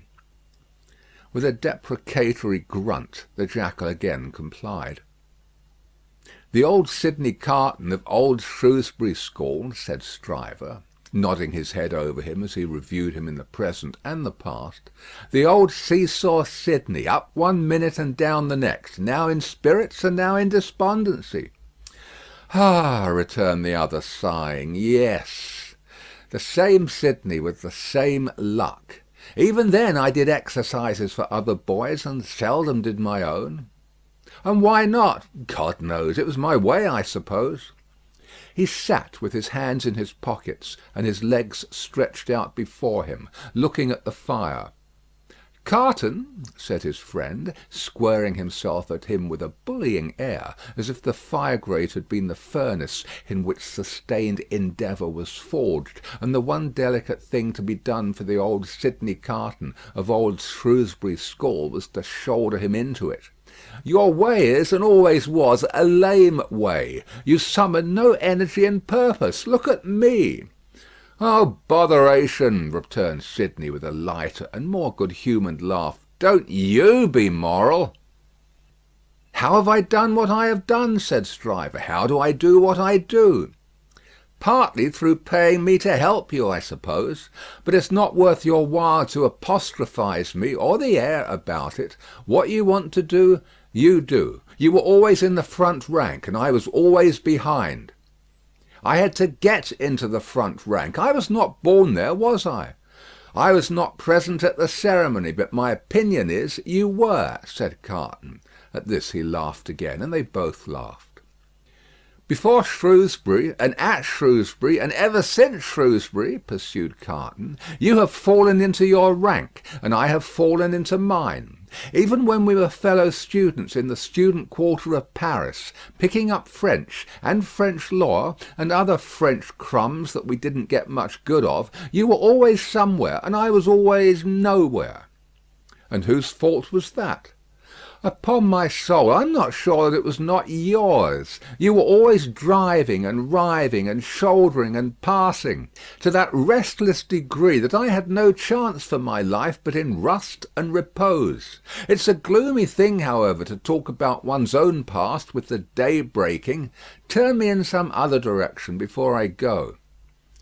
"Well, then, pledge me to the pretty witness," said Stryver, holding up his glass. "Are you turned in a pleasant direction?" Apparently not, for he became gloomy again. "Pretty witness," he muttered, looking down into his glass. "I've had enough of witnesses to-day and to-night. Who's your pretty witness?" "The picturesque doctor's daughter, Miss Manette." "She pretty? Is she not?" "No." "Why, man alive, she was the admiration of the whole court." "Rot the admiration of the whole court. Who made the Old Bailey a judge of beauty? She was a golden-haired doll." "Do you know, Sidney," said Mr. Stryver, looking at him with sharp eyes, and slowly drawing a hand across his florid face, "do you know, I rather thought at the time that you sympathised with the golden-haired doll, and were quick to see what happened to the golden-haired doll." "Quick to see what happened? If a girl, doll or no doll, swoons within a yard or two of a man's nose, he can see it without a perspective glass. I pledge you, but I deny the beauty. And now I'll have no more drink. I'll get to bed." When his host followed him out on the staircase with a candle to light him down the stairs, the day was coldly looking in through its grimy windows. When he got out of the house, the air was cold and sad, the dull sky overcast, the river dark and dim, the whole scene like a lifeless desert. And wreaths of dust were spinning round and round before the morning blast, as if the desert sand had risen far away, and the first spray of it in its advance had begun to overwhelm the city. Waste forces within him and a desert all around, this man stood still on his way across a silent terrace, and saw for a moment, lying in the wilderness before him, a mirage of honourable ambition, self-denial, and perseverance. In the fair city of this vision there were airy galleries from which the loves and graces looked upon him, gardens in which the fruits of life hung ripening, waters of hope that sparkled in his sight. A moment, and it was gone. Climbing to a high chamber in a well of houses, he threw himself down in his clothes on a neglected bed, and its pillow was wet with wasted tears. Sadly, sadly the sun rose. It rose upon no sadder sight than the man of good abilities and good emotions, incapable of their directed exercise, incapable of his own help and his own happiness, sensible of the blight on him, and resigning himself to let it eat him away. Chapter 6. Hundreds of people. The quiet lodgings of Doctor Manette were in a quiet street corner not far from Soho Square. On the afternoon of a certain fine Sunday, when the waves of 4 months had rolled over the trial for treason, and carried it, as to the public interest and memory, far out to sea, Mr. Jarvis Lorry walked along the sunny streets from Clerkenwell, where he lived, on his way to dine with the doctor. After several relapses into business absorption, Mr. Lorry had become the doctor's friend, and the quiet street corner was the sunny part of his life. On this certain fine Sunday, Mr. Lorry walked towards Soho early in the afternoon for 3 reasons of habit. Firstly, because on fine Sundays he often walked out, before dinner, with the doctor and Lucie, Secondly, because on unfavourable Sundays he was accustomed to be with them as the family friend, talking, reading, looking out of window, and generally getting through the day. Thirdly, because he happened to have his own little shrewd doubts to solve, and knew how the ways of the doctor's household pointed to that time as a likely time for solving them. A quainter corner than the corner where the doctor lived was not to be found in London. There was no way through it, and the front windows of the doctor's lodgings commanded a pleasant little vista of street that had a congenial air of retirement on it. There were few buildings then north of the Oxford Road, and forest trees flourished, and wild flowers grew, and the hawthorn blossomed in the now vanished fields. As a consequence, country airs circulated in Soho with vigorous freedom, instead of languishing into the parish like stray paupers without a settlement; and there was many a good south wall not far off, on which the peaches ripened in their season. The summer light struck into the corner brilliantly in the early part of the day; but when the streets grew hot, the corner was in shadow, though not in shadow so remote but that you could see beyond it into a glare of brightness. It was a cool spot, staid but cheerful, a wonderful place for echoes, and a very harbour from the raging streets. There ought to have been a tranquil bark in such an anchorage, and there was. The doctor occupied 2 floors of a large stiff house, where several callings purported to be pursued by day, but whereof little was audible any day, and which was shunned by all of them at night. In a building at the back, attainable by a courtyard, where a plane tree rustled its green leaves, church organs claimed to be made, and silver to be chased, and likewise gold to be beaten by some mysterious giant who had a golden arm starting out of the wall of the front hall, as if he had beaten himself precious, and menaced a similar conversion of all visitors.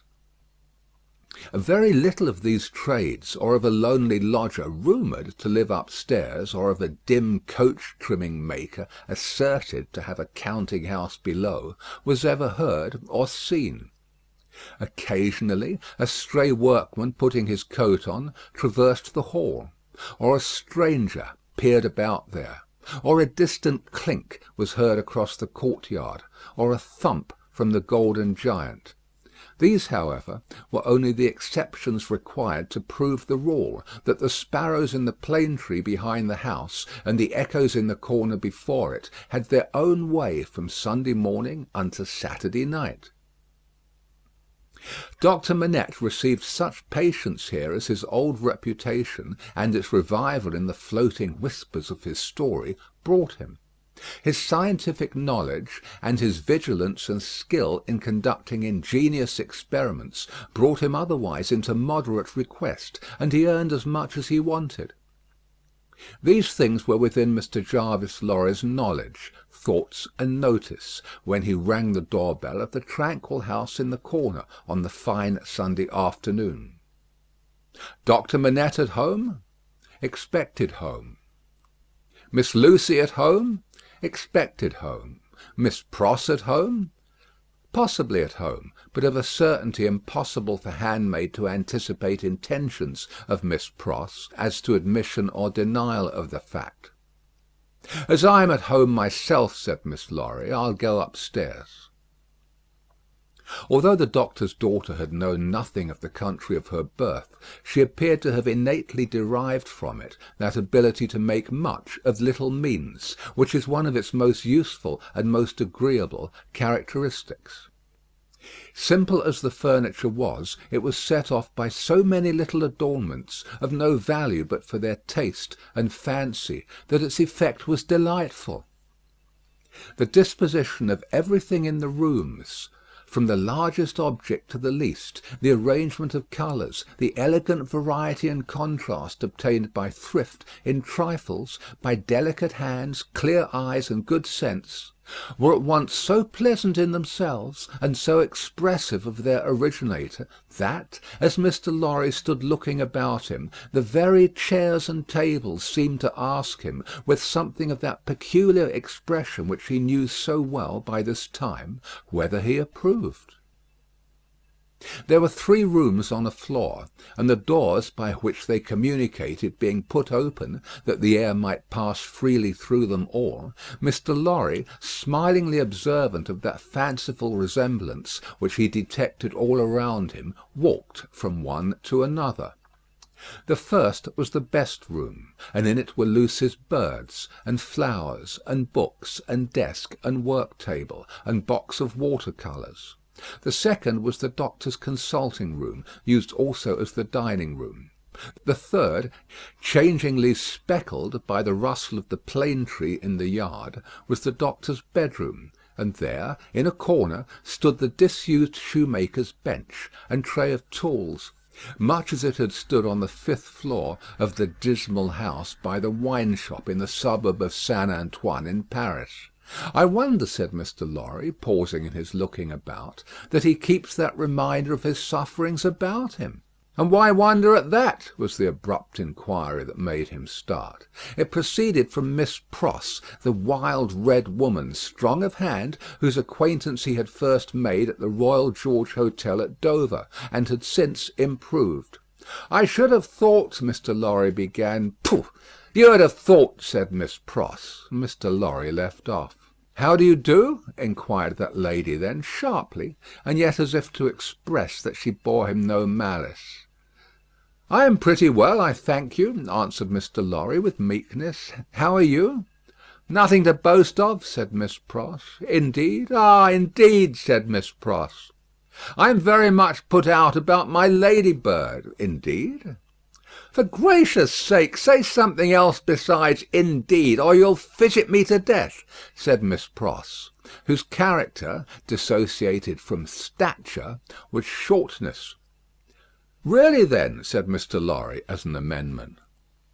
"Really is bad enough," returned Miss Pross, "but better. Yes, I'm very much put out." "May I ask the cause?" "I don't want dozens of people who are not at all worthy of Ladybird to come here looking after her," said Miss Pross. "Do dozens come here for that purpose?" "Hundreds," said Miss Pross. It was characteristic of this lady, as of some other people before her time and since, that whenever her original proposition was questioned, she exaggerated it. "Dear me," said Mr. Lorry, as the safest remark he could think of, "I have lived with the darling, or the darling has lived with me and paid me for it, which she certainly should never have done. You may take your affidavit if I could have afforded to keep either myself or her for nothing, since she was 10 years old. And it's really very hard," said Miss Pross. Not seeing with precision what was very hard, Mr. Lorry shook his head, using that important part of himself as a sort of fairy cloak that would fit anything. "All sorts of people who are not in the least degree worthy of the pet are always turning up," said Miss Pross. "When you began it—" "I began it, Miss Pross." "Didn't you, who brought her father to life?" "Oh, if that was the beginning of it," said Mr. Lorry. "It wasn't ending it, I suppose. I say, when you begin it, it was hard enough. Not that I have any fault to find with Doctor Manette, except that he is not worthy of such a daughter, which is no imputation on him, for it was not to be expected that anybody should be under any circumstances. But it really is doubly and trebly hard to have crowds and multitudes of people turning up after him, if I could have forgiven him, to take Ladybird's affections away from me." Mr. Lorry knew Miss Pross to be very jealous, but he also knew her by this time to be, beneath the surface of her eccentricity, one of those unselfish creatures, found only among women, who will, for pure love and admiration, bind themselves, willing slaves, to youth when they have lost it, to beauty that they never had, to accomplishments that they were never fortunate enough to gain, to bright hopes that never shone upon their own sombre lives. He knew enough of the world to know that there is nothing in it better than the faithful service of the heart, so rendered and so free from any mercenary taint. He had such an exalted respect for it, that in the retributive arrangements made by his own mind (we all make such arrangements, more or less), he stationed Miss Pross much nearer to the lower angels than many ladies immeasurably better got up, both by nature and art, who had balances at Tellson's. "There never was nor will be but one man worthy of Ladybird," said Miss Pross, "and that was my brother Solomon, if he hadn't made a mistake in life." Here again Mr. Lorry's enquiries into Miss Pross's personal history had established the fact that her brother Solomon was a heartless scoundrel who had stripped her of everything she possessed as a stake to speculate with, and had abandoned her in her poverty for evermore, with no touch of compunction. Miss Pross's fidelity of belief in Solomon, deducting a mere trifle for this slight mistake, was quite a serious matter with Mr. Lorry, and had its weight in his good opinion of her. "As we happen to be alone for the moment, and are both people of business," he said, when they had got back to the drawing-room, and had sat down there in friendly relations, "let me ask you, does the doctor, in talking with Lucie, never refer to the shoemaking time yet?" "Never." "And yet keeps that bench and those tools beside him?" "Ah," returned Miss Pross, shaking her head, "but I don't say he don't refer to it within himself." "Do you believe that he thinks of it much?" "I do," said Miss Pross. "Do you imagine—" Mr. Lorry had begun, when Miss Pross took him up short, with "Never imagine anything. Have no imagination at all." "I stand corrected. Do you suppose— you go so far as to suppose sometimes?" "Now and then," said Miss Pross. "Do you suppose," Mr. Lorry went on, with a laughing twinkle in his bright eye, as it looked kindly at her, "that Doctor Manette has any theory of his own, preserved through all those years, relative to the cause of his being so oppressed, perhaps even to the name of his oppressor?" "I don't suppose anything about it but what Ladybird tells me, and that is, that she thinks he has." "Now, don't be angry at my asking all these questions, because I am a mere dull man of business, and you are a woman of business." "Dull?" Miss Pross inquired, with placidity. Rather wishing his modest adjective away, Mr. Lorry replied, No, surely not. To return to business, is it not remarkable that Doctor Manette, unquestionably innocent of any crime, as we are all well assured he is, should never touch upon that question? I will not say with me, though he had business relations with me many years ago, and we are now intimate, I will say with the fair daughter to whom he is so devotedly attached, and who is so devotedly attached to him. Believe me, Miss Pross, I don't approach the topic with you out of curiosity, but out of zealous interest." "Well, to the best of my understanding, and bad's the best, you'll tell me," said Miss Pross, softened by the tone of the apology.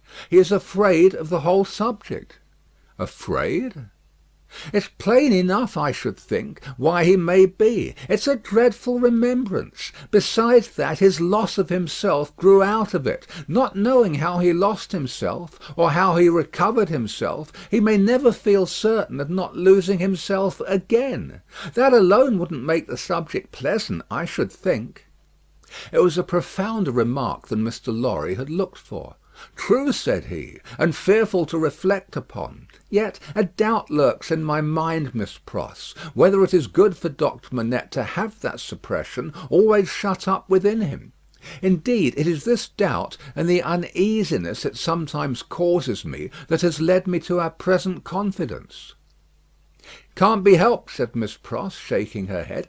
"Touch that string, and he instantly changes for the worse. Better leave it alone. In short, must leave it alone, like or no like. Sometimes he gets up in the dead of the night, and will be heard by us overhead here, walking up and down, walking up and down in his room. Ladybird has learnt to know then that his mind is walking up and down in his old prison. She hurries to him, and they go on together, walking up and down, until he is composed. But he never says a word of the true reason of his restlessness to her, and she finds it best not to hint at it to him. In silence they go walking up and down together, till her love and company have brought him to himself. Notwithstanding Miss Pross's denial of her own imagination, there was a perception of the pain of being monotonously haunted by one sad idea in her repetition of the phrase walking up and down, which testified to her possessing such a thing. The corner has been mentioned as a wonderful corner for echoes. It had begun to echo so resoundingly to the tread of coming feet that it seemed as though the very mention of that weary pacing to and fro had set it going. "Here they are," said Miss Pross, rising to break up the conference, "and now we shall have hundreds of people pretty soon." It was such a curious corner in its acoustical properties, such a peculiar ear of a place, that as Mr. Lorry stood at the open window, looking for the father and daughter whose steps he heard, he fancied they would never approach. Not only would the echoes die away as though the steps had gone, but echoes of other steps that never came would be heard in their stead, and would die away for good when they seemed close at hand. However, father and daughter did at last appear, and Miss Pross was ready at the street door to receive them. Miss Pross was a pleasant sight, albeit wild and red and grim, taking off her darling's bonnet when she came upstairs, and touching it up with the ends of her handkerchief, and blowing the dust off it, and folding her mantle ready for laying by, and smoothing her rich hair with as much pride as she could possibly have taken in her own hair, if she had been the vainest and handsomest of women. Her darling was a pleasant sight too, embracing her and thanking her, and protesting against her taking so much trouble for her, which last she only dared to do playfully, or Miss Pross, sorely hurt, would have retired to her own chamber and cried. The doctor was a pleasant sight too, looking on at them, and telling Miss Pross how she spoilt Lucie, in accents and with eyes that had as much spoiling in them as Miss Pross had, and would have had more if it were possible. Mr. Lorry was a pleasant sight too, beaming at all this in his little wig, and thanking his bachelor stars for having lighted him in his declining years to a home. But no hundreds of people came to see the sights, and Mr. Lorry looked in vain for the fulfilment of Miss Pross's prediction. Dinner time, and still no hundreds of people. In the arrangements of the little household, Miss Pross took charge of the lower regions, and always acquitted herself marvellously. Her dinners, of a very modest quality, were so well cooked, and so well served, and so neat in their contrivances, half English and half French, that nothing could be better. Miss Pross's friendship being of the thoroughly practical kind, she had ravaged Soho and the adjacent provinces in search of impoverished French who, tempted by shillings and half-crowns, would impart culinary mysteries to her. From these decayed sons and daughters of Gaul she had acquired such wonderful arts that the woman and girl who formed the staff of domestics regarded her as quite a sorceress, or Cinderella's godmother, who would send out for a fowl, a rabbit, a vegetable or two from the garden, and change them into anything she pleased. On Sundays Miss Pross dined at the doctor's table, but on other days persisted in taking her meals at unknown periods, either in the lower regions or in her own room on the second floor, a blue chamber to which no one but her ladybird ever gained admittance. On this occasion Miss Pross, responding to Ladybird's pleasant face and pleasant efforts to please her, unbent exceedingly, so the dinner was very pleasant too. It was an oppressive day, and, after dinner, Lucie proposed that the wine should be carried out under the plane tree, and they should sit there in the air. As everything turned upon her and revolved about her, they went out under the plane tree, and she carried the wine down for the special benefit of Mr. Lorry.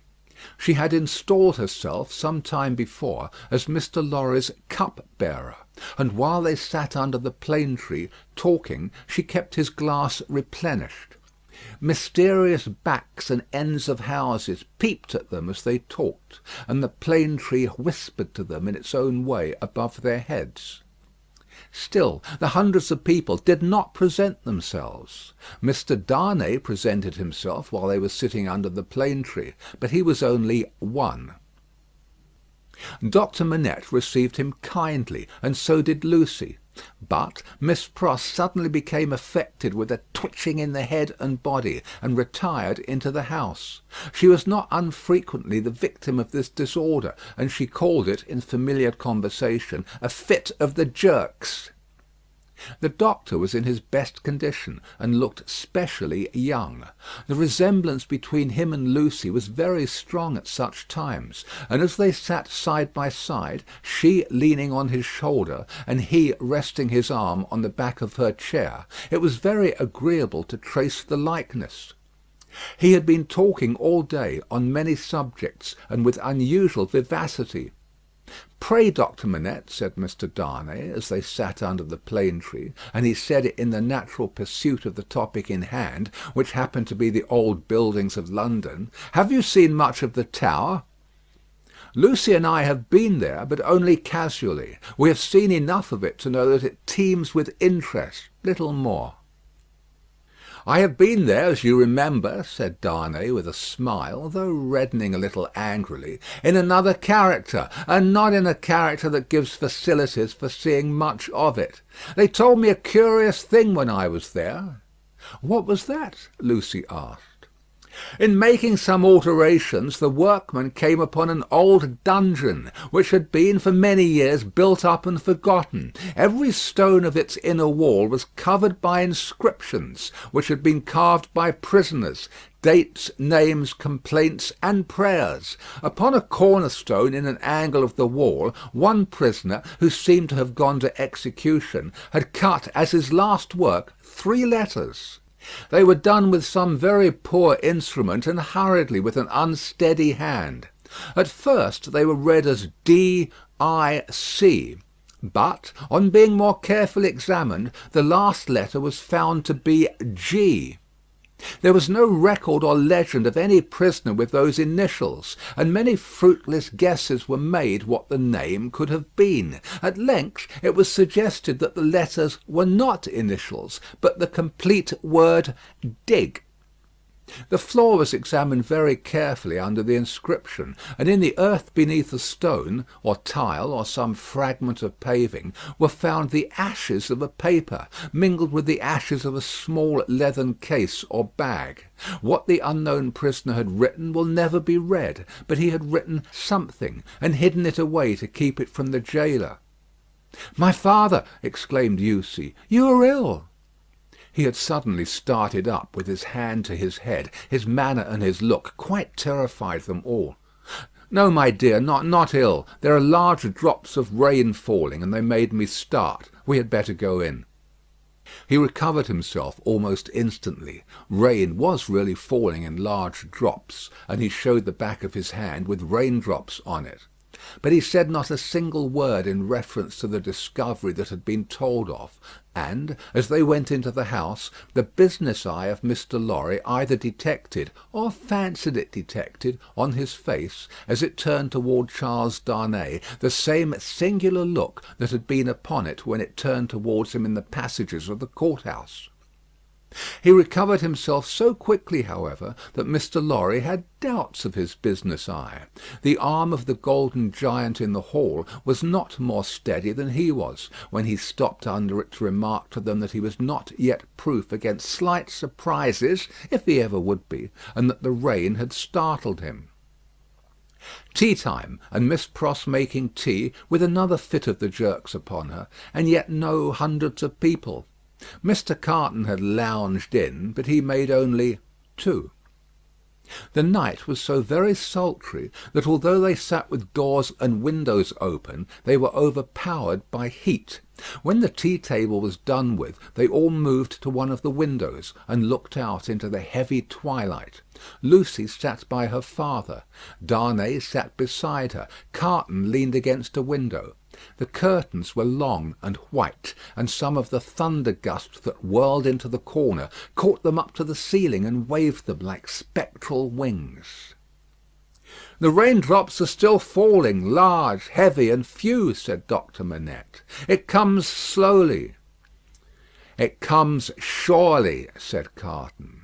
They spoke low, as people watching and waiting mostly do; as people in a dark room, watching and waiting for lightning, always do. There was a great hurry in the streets of people speeding away to get shelter before the storm broke. The wonderful corner for echoes resounded with the echoes of footsteps coming and going, yet not a footstep was there. "A multitude of people, and yet a solitude," said Darnay, when they had listened for a while. "Is it not impressive, Mr. Darnay?" asked Lucie. "Sometimes I have sat here of an evening until I have fancied, but even the shade of a foolish fancy makes me shudder to-night, when all is so black and solemn." "Let us shudder too. We may know what it is." "It will seem nothing to you. Such whims are only impressive as we originate them, I think. They are not to be communicated. I have sometimes sat alone here of an evening, listening, until I have made the echoes out to be the echoes of all the footsteps that are coming by and by into our lives." "There is a great crowd coming one day into our lives, if that be so," Sidney Carton struck in his moody way. The footsteps were incessant, and the hurry of them became more and more rapid. The corner echoed and re-echoed with the tread of feet, some as it seemed under the windows, some as it seemed in the room, some coming, some going, some breaking off, some stopping altogether, all in the distant streets, and not one within sight. "Are all these footsteps destined to come to all of us, Miss Manette, or are we to divide them among us?" "I don't know, Mr. Darnay. I told you it was a foolish fancy, but you asked for it. When I have yielded myself to it, I have been alone, and then I have imagined them the footsteps of the people who are to come into my life and my father's." "I take them into mine," said Carton. "I ask no questions and make no stipulations. There is a great crowd bearing down upon us, Miss Manette, and I see them by the lightning."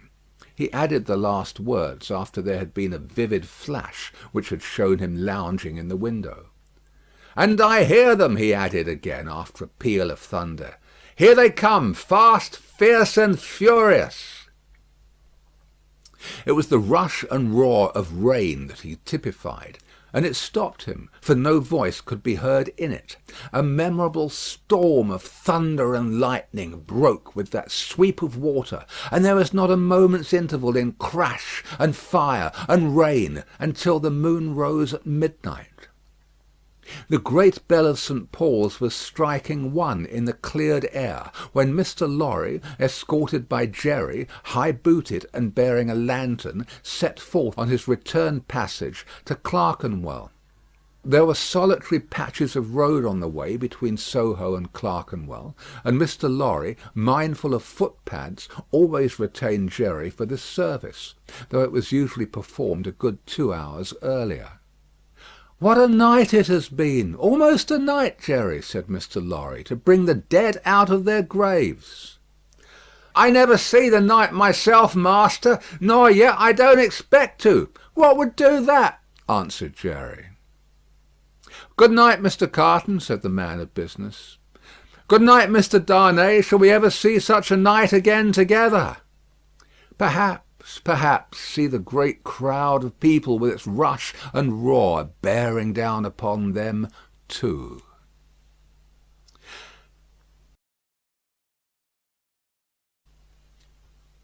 Chapter 7. Monseigneur in town. Monseigneur, one of the great lords in power at the court, held his fortnightly reception in his grand hotel in Paris. Monseigneur was in his inner room, his sanctuary of sanctuaries, the holiest of holiestes to the crowd of worshippers in the suite of rooms without. Monseigneur was about to take his chocolate. Monseigneur could swallow a great many things with ease, and was by some few sullen minds supposed to be rather rapidly swallowing France. But his morning's chocolate could not so much as get into the throat of Monseigneur without the aid of 4 strong men besides the cook. Yes, it took 4 men, all 4 ablaze with gorgeous decoration, and the chief of them unable to exist with fewer than 2 gold watches in his pocket, emulative of the noble and chaste fashion set by Monseigneur, to conduct the happy chocolate to Monseigneur's lips. One lackey carried the chocolate pot into the sacred presence, a second milled and frothed the chocolate with the little instrument he bore for that function, a third presented the favoured napkin, a fourth, he of the 2 gold watches, poured the chocolate out. It was impossible for Monseigneur to dispense with one of these attendants on the chocolate and hold his high place under the admiring heavens. Deep would have been the blot upon his escutcheon if his chocolate had been ignobly waited on by only 3 men. He must have died of 2. Monseigneur had been out at a little supper last night, where the comedy and the grand opera were charmingly represented. Monseigneur was out at a little supper most nights, with fascinating company. So polite and so impressible was Monseigneur, that the comedy and the grand opera had far more influence with him in the tiresome articles of state affairs and state secrets than the needs of all France. A happy circumstance for France, as the like always is for all countries similarly favoured, always was for England, by way of example, in the regretted days of the merry Stuart, who sold it. Monseigneur had one truly noble idea of general public business, which was to let everything go on in its own way. Of particular public business, Monseigneur had the other truly noble idea, that it must all go his way, tend to his own power and pocket. Of his pleasures, general and particular, Monseigneur had the other truly noble idea, that the world was made for them. The text of his order, altered from the original by only a pronoun, which is not much, ran, "The earth and the fulness thereof are mine, saith Monseigneur." Yet Monseigneur had slowly found that vulgar embarrassments crept into his affairs, both private and public, and he had, as to both classes of affairs, allied himself perforce with a farmer general. As to finances public, because Monseigneur could not make anything at all of them, and must consequently let them out to somebody who could. As to finances private, because farmers general were rich, and Monseigneur, after generations of great luxury and expense, was growing poor.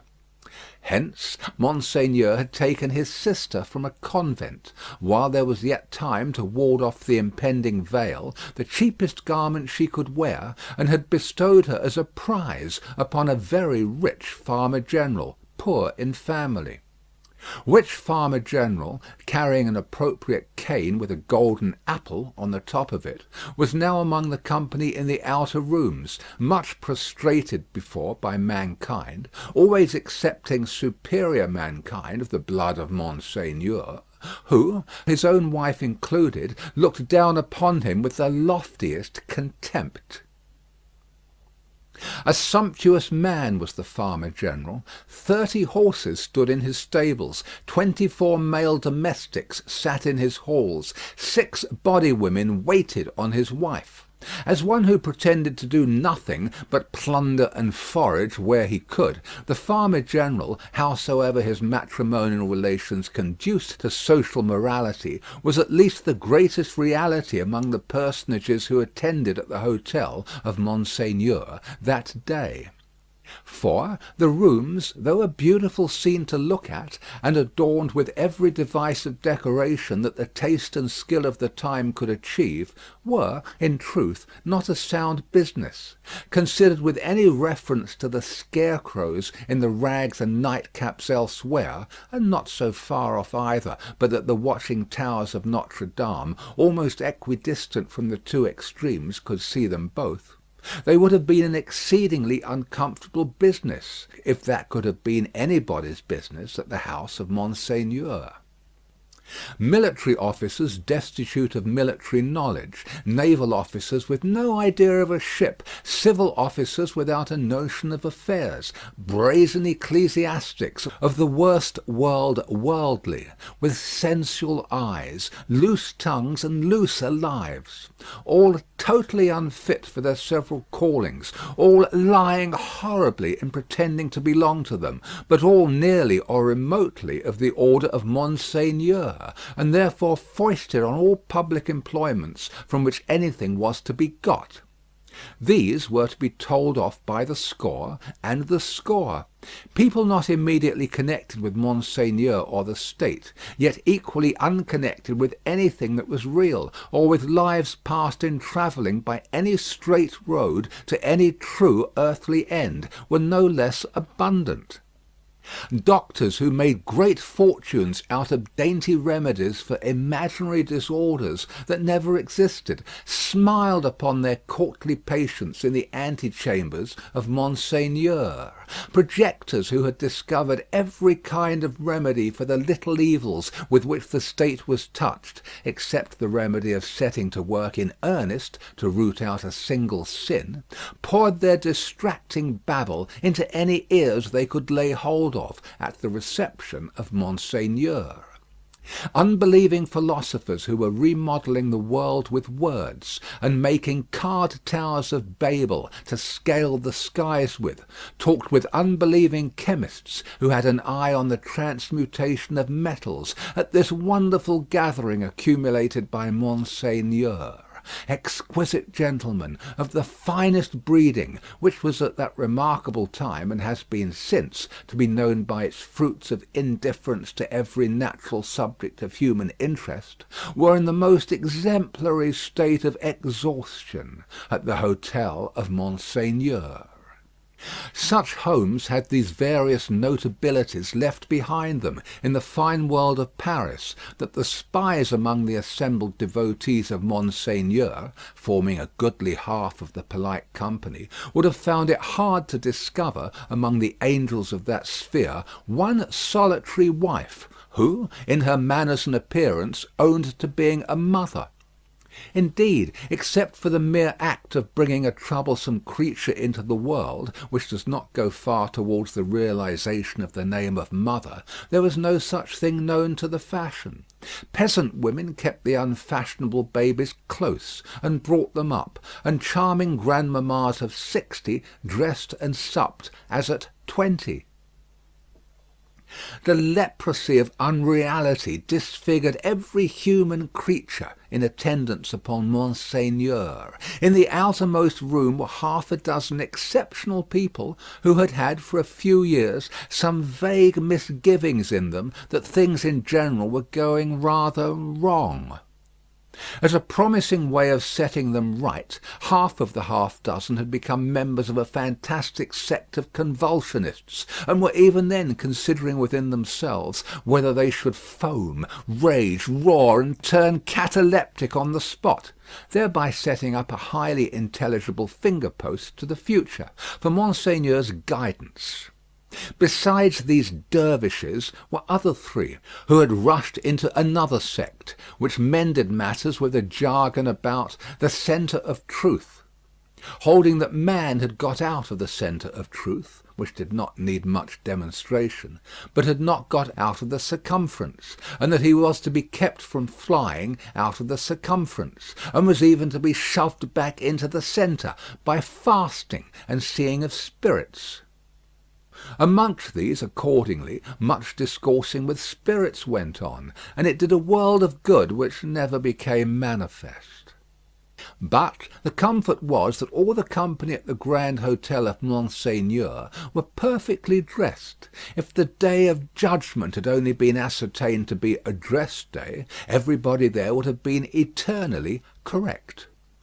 Such frizzling and powdering and sticking up of hair, such delicate complexions artificially preserved and mended, such gallant swords to look at, and such delicate honour to the sense of smell, would surely keep anything going for ever and ever. The exquisite gentlemen of the finest breeding wore little pendant trinkets that chinked as they languidly moved. These golden fetters rang like precious little bells, and what with that ringing, and with the rustle of silk and brocade and fine linen, there was a flutter in the air that fanned Saint Antoine and his devouring hunger far away. Dress was the one unfailing talisman and charm used for keeping all things in their places. Everybody was dressed for a fancy ball that was never to leave off. From the palace of the Tuileries, through Monseigneur and the whole court, through the chambers, the tribunals of justice, and all society except the scarecrows, the fancy ball descended to the common executioner, who, in pursuance of the charm, was required to officiate frizzled, powdered, in a gold-laced coat, pumps, and white silk stockings.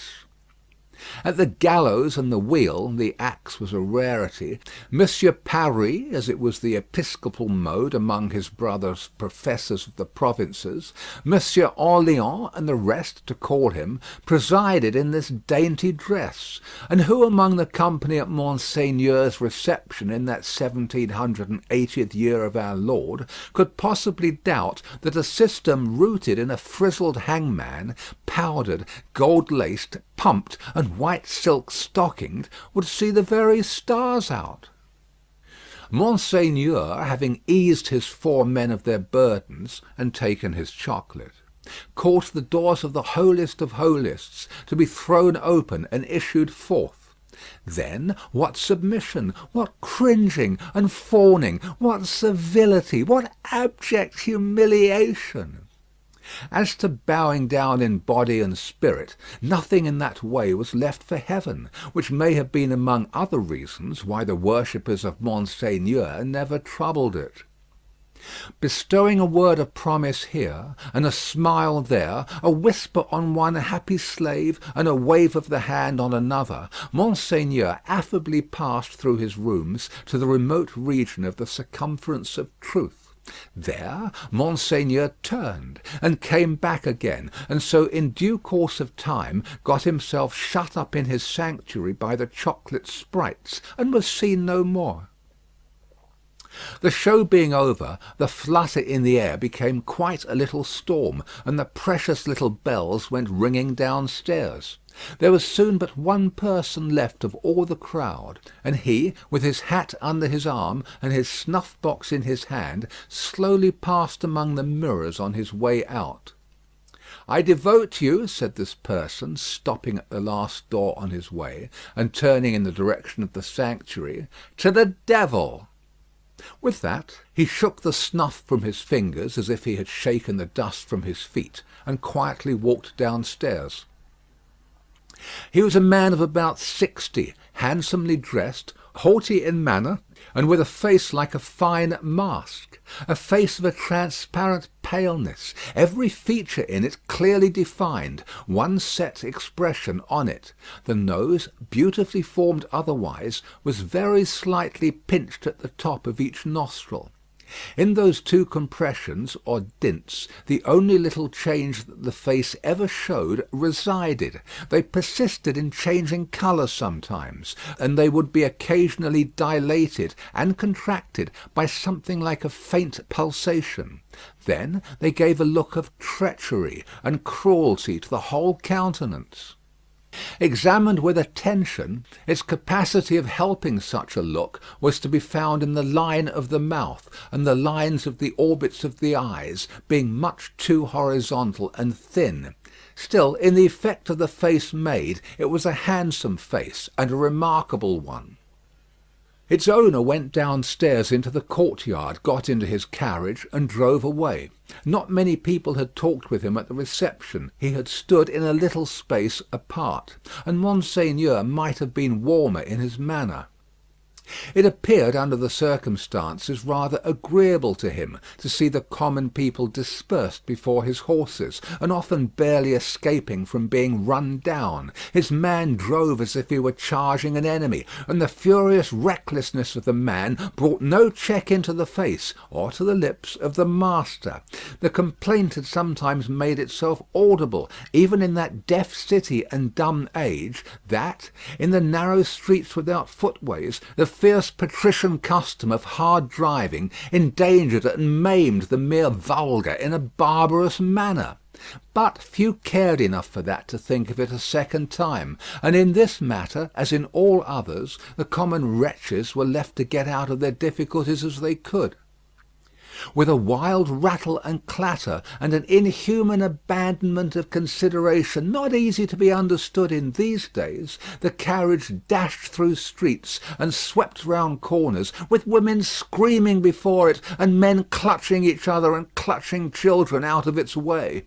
At last, swooping at a street corner by a fountain, one of its wheels came to a sickening little jolt, and there was a loud cry from a number of voices, and the horses reared and plunged. But for the latter inconvenience, the carriage probably would not have stopped. Carriages were often known to drive on and leave their wounded behind, and why not? But the frightened valet had got down in a hurry, and there were 20 hands at the horses' bridles. "What has gone wrong?" said Monsieur, calmly looking out. A tall man in a nightcap had caught up a bundle from among the feet of the horses, and had laid it on the basement of the fountain, and was down in the mud and wet, howling over it like a wild animal. "Pardon, Monsieur the Marquis," said a ragged and submissive man, "it is a child." "Why does he make that abominable noise? Is it his child?" "Excuse me, Monsieur the Marquis, it is a pity, yes." The fountain was a little removed, for the street opened, where it was, into a space some 10 or 12 yards square. As the tall man suddenly got up from the ground, and came running at the carriage, Monsieur the Marquis clapped his hand for an instant on his sword hilt. "Killed!" shrieked the man in wild desperation, extending both arms at their length above his head, and staring at him. "Dead!" The people closed round and looked at Monsieur the Marquis. There was nothing revealed by the many eyes that looked at him but watchfulness and eagerness. There was no visible menacing or anger. Neither did the people say anything. After the first cry they had been silent, and they remained so. The voice of the submissive man who had spoken was flat and tame in its extreme submission. Monsieur the Marquis ran his eyes over them all, as if they had been mere rats come out of their holes. He took out his purse. "It is extraordinary to me," said he, "that you people cannot take care of yourselves and your children. One or the other of you is for ever in the way. How do I know what injury you have done my horses? See, give him that." He threw out a gold coin for the valet to pick up, and all the heads craned forward, that all the eyes might look down at it as it fell.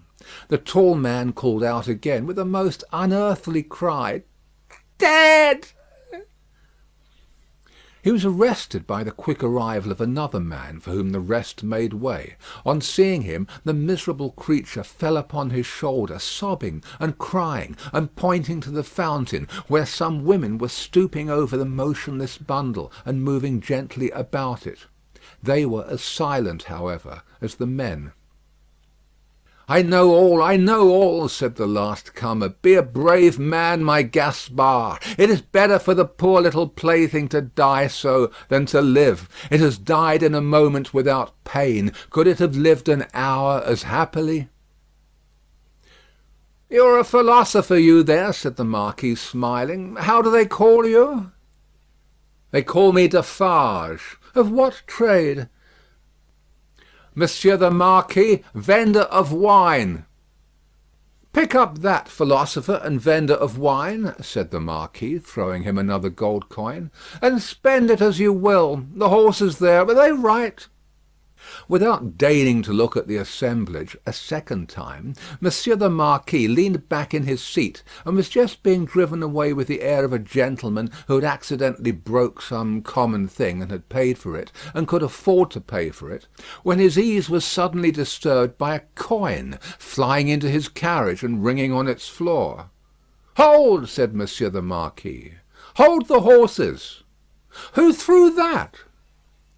He looked to the spot where Defarge the vendor of wine had stood a moment before, but the wretched father was grovelling on his face on the pavement in that spot, and the figure that stood beside him was the figure of a dark, stout woman knitting.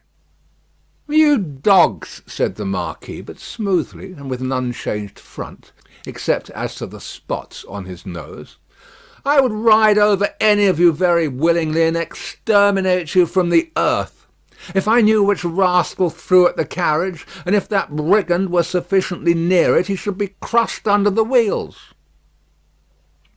So cowed was their condition, and so long and hard their experience of what such a man could do to them, within the law and beyond it, that not a voice, or a hand, or even an eye was raised. Among the men not one.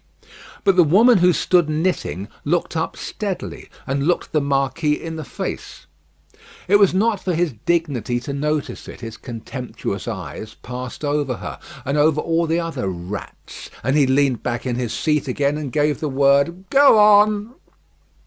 He was driven on, and other carriages came whirling by in quick succession. The minister, the state projector, the farmer general, the doctor, the lawyer, the ecclesiastic, the grand opera, the comedy, the whole fancy ball in a bright continuous flow, came whirling by. The rats had crept out of their holes to look on, and they remained looking on for hours, soldiers and police often passing between them and the spectacle, and making a barrier behind which they slunk, and through which they peeped.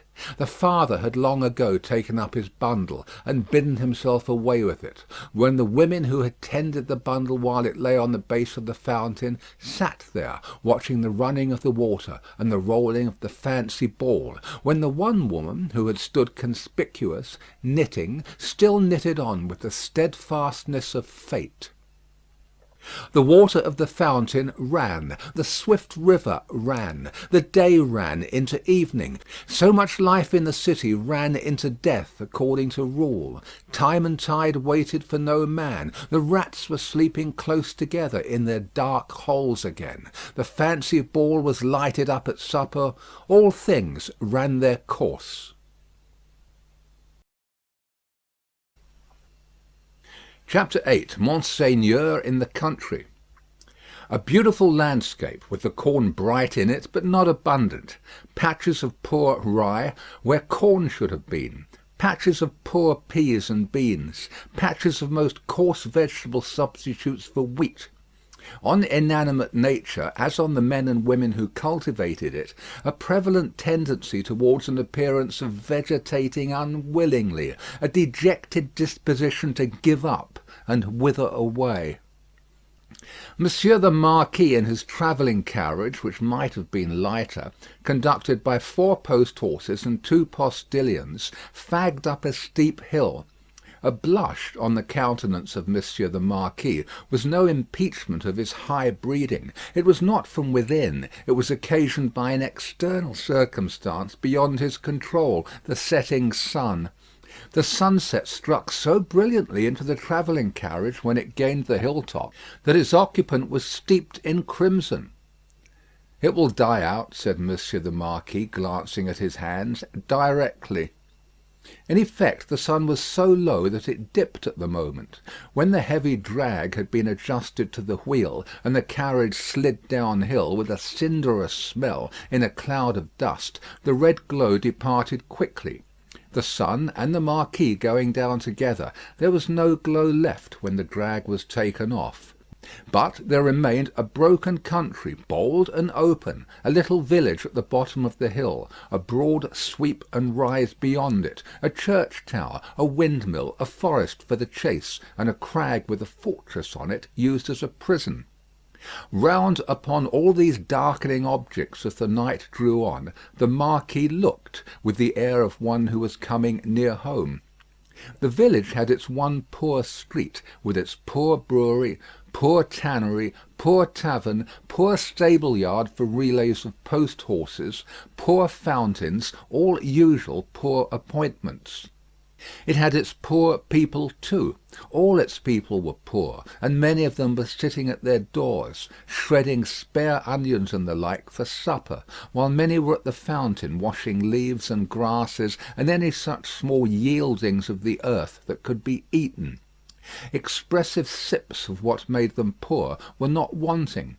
The tax for the state, the tax for the church, the tax for the lord, tax local and tax general were to be paid here and to be paid there, according to solemn inscription in the little village, until the wonder was that there was any village left unswallowed.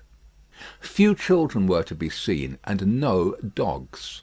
As to the men and women, their choice on earth was stated in the prospect. Life on the lowest terms that could sustain it, down in the little village under the mill, or captivity and death in the dominant prison on the crag. Heralded by a courier in advance, and by the cracking of his postilions' whips, which twined snake-like about their heads in the evening air, as if he came attended by the Furies, Monsieur the Marquis drew up in his travelling carriage at the posting-house gate. It was hard by the fountain, and the peasants suspended their operations to look at him. He looked at them, and saw in them, without knowing it, the slow sure filing down of misery-worn face and figure that was to make the meagreness of Frenchmen an English superstition which should survive the truth through the best part of 100 years. Monsieur the Marquis cast his eyes over the submissive faces that drooped before him, as the like of himself had drooped before Monseigneur of the court, only the difference was that these faces drooped merely to suffer and not to propitiate, when a grizzled mender of the roads joined the group. "Bring me hither that fellow," said the Marquis to the courier. The fellow was brought, cap in hand, and the other fellows closed round to look and listen in the manner of the people at the Paris fountain. "I passed you on the road?" "Monseigneur, it is true. I had the honour of being passed on the road." "Coming up the hill and at the top of the hill both?" "Monseigneur, it is true." "What did you look at so fixedly?" "Monseigneur, I looked at the man." He stooped a little, and with his tattered blue cap pointed under the carriage. All his fellows stooped to look under the carriage. "What man, pig, and why look there?" "Pardon, Monseigneur, he swung by the chain of the shoe, the drag." "Who?" demanded the traveller. "Monseigneur, the man." "May the devil carry away these idiots. How do you call the man? You know all the men of this part of the country. Who was he?" "Your clemency, Monseigneur. He was not of this part of the country. Of all the days of my life, I never saw him." "Swinging by the chain to be suffocated?" "With your gracious permission." "That was the wonder of it, Monseigneur. His head hanging over, like this." He turned himself sideways to the carriage and leaned back, with his face thrown up to the sky and his head hanging down, then recovered himself, fumbled with his cap, and made a bow. "What was he like?" "Monseigneur, he was whiter than the miller, all covered with dust, white as a spectre, tall as a spectre." The picture produced an immense sensation in the little crowd, but all eyes, without comparing notes with other eyes, looked at Monsieur the Marquis, perhaps to observe whether he had any spectre on his conscience. "Truly you did well," said the Marquis, felicitously sensible that such vermin were not to ruffle him. To see a thief accompanying my carriage and not open that great mouth of yours? Bah! Put him aside, Monsieur Gabelle." Monsieur Gabelle was the postmaster and some other taxing functionary united. He had come out with great obsequiousness to assist at this examination, and had held the examined by the drapery of his arm in an official manner. "Bah! Go aside," said Monsieur Gabelle.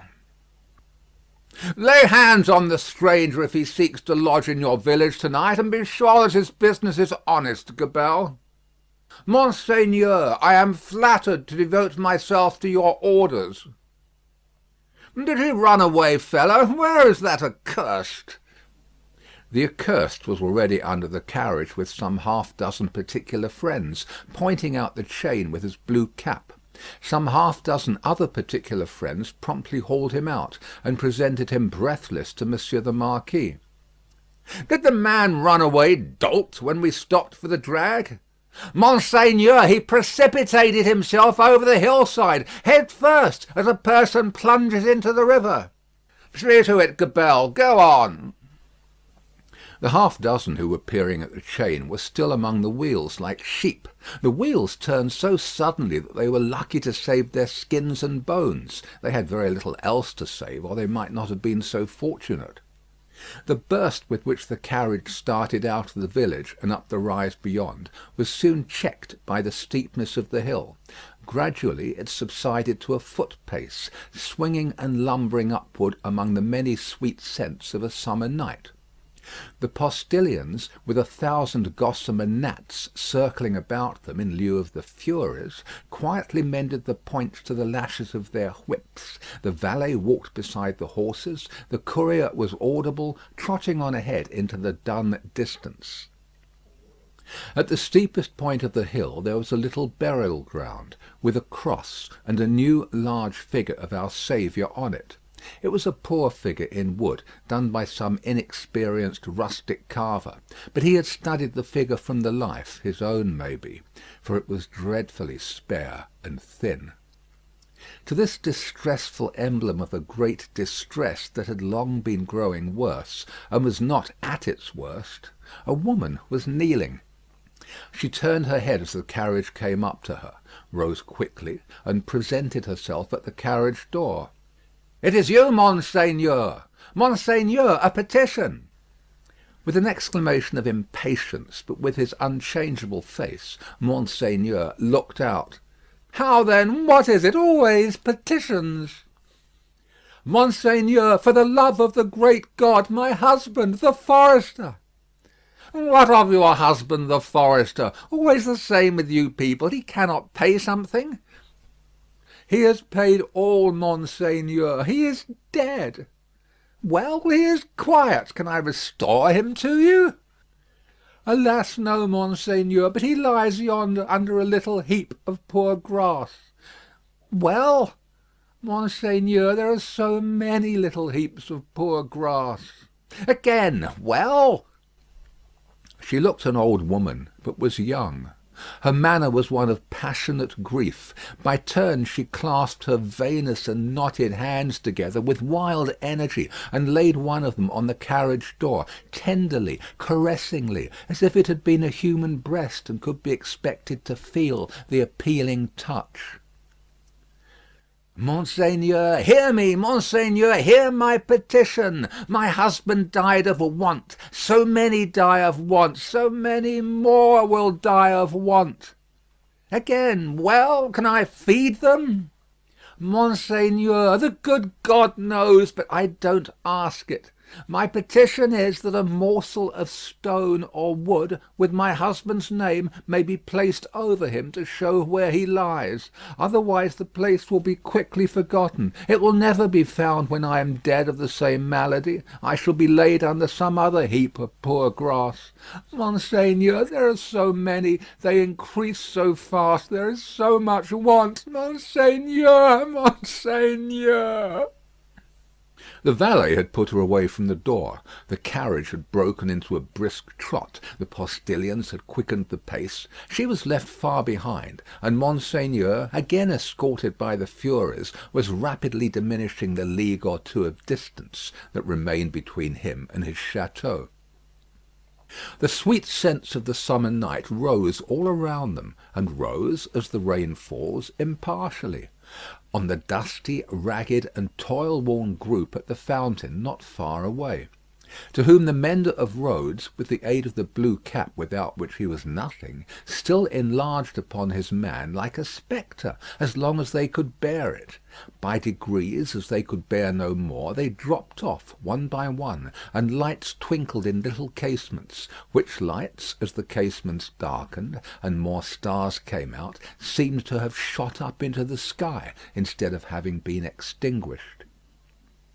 The shadow of a large high-roofed house, and of many overhanging trees, was upon Monsieur the Marquis by that time, and the shadow was exchanged for the light of a flambeau as his carriage stopped, and the great door of his château was opened to him.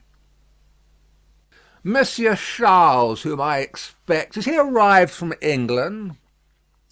"Monseigneur, not yet."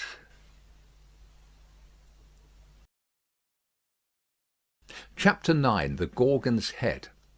It was a heavy massive building, that château of Monsieur the Marquis, with a large stone courtyard before it, and two stone sweeps of staircase meeting in a stone terrace before the principal door. A stony business altogether, with heavy stone balustrades, and stone urns, and stone flowers, and stone faces of men, and stone heads of lions in all directions, as if the Gorgon's head had surveyed it when it was finished 2 centuries ago. Up the broad flight of shallow steps, Monsieur the Marquis, flambeau preceded, went from his carriage, sufficiently disturbing the darkness to elicit loud remonstrance from an owl in the roof of the great pile of stable building away among the trees. All else was so quiet that the flambeau carried up the steps, and the other flambeau held at the great door, burnt as if they were in a close room of state instead of being in the open night air. Other sound than the owl's voice there was none, save the falling of a fountain into its stone basin, for it was one of those dark nights that hold their breath by the hour together, and then heave a long low sigh, and hold their breath again. The great door clanged behind him, and Monsieur the Marquis crossed a hall, grim with certain old boar spears, swords, and knives of the chase, grimmer with certain heavy riding rods and riding whips, of which many a peasant, gone to his benefactor death, had felt the weight when his lord was angry. Avoiding the larger rooms, which were dark and made fast for the night, Monsieur the Marquis, with his flambeau bearer going on before, went up the staircase to a door in a corridor. This thrown open admitted him to his own private apartment of 3 rooms, his bedchamber, and 2 others. High vaulted rooms with cool uncarpeted floors, great dogs upon the hearths for the burning of wood in winter time, and all luxuries befitting the state of a marquis in a luxurious age and country. The fashion of the last Louis but one, of the line that was never to break, the 14th Louis, was conspicuous in their rich furniture, but it was diversified by many objects that were illustrations of old pages in the history of France. A supper table was laid for 2 in the third of the rooms, a round room in one of the château's 4 extinguisher-topped towers, a small lofty room with its window wide open and the wooden jalousie blinds closed, so that the dark night only showed in slight horizontal lines of black alternating with their broad lines of stone colour. "My nephew," said the Marquis, glancing at the supper preparation. "They said he was not arrived." Nor was he, but he had been expected with Monseigneur. "Ah, it is not probable he will arrive tonight. Nevertheless, leave the table as it is. I shall be ready in a quarter of an hour." In a quarter of an hour Monseigneur was ready, and sat down alone to his sumptuous and choice supper. His chair was opposite to the window, and he had taken his soup, and was raising his glass of Bordeaux to his lips, when he put it down. "What is that?" he calmly asked, looking with attention at the horizontal lines of black and stone colour. "Monseigneur, that? Outside the blinds. Open the blinds." It was done. "Well?" "Monseigneur, it is nothing. The trees and the night are all that are here." The servant who spoke had thrown the blinds wide, had looked out into the vacant darkness, and stood with that blank behind him, looking round for instructions. "Good," said the imperturbable master. "Close them again." That was done too, and the Marquis went on with his supper. He was half-way through it when he again stopped with his glass in his hand, hearing the sound of wheels. It came on briskly, and came up to the front of the château. "Ask who is arrived." It was the nephew of Monseigneur. He had been some few leagues behind Monseigneur early in the afternoon. He had diminished the distance rapidly, but not so rapidly as to come up with Monseigneur on the road. He had heard of Monseigneur at the posting-houses as being before him. He was to be told, said Monseigneur, that supper awaited him then and there, and that he was prayed to come to it. In a little while he came. He had been known in England as Charles Darnay.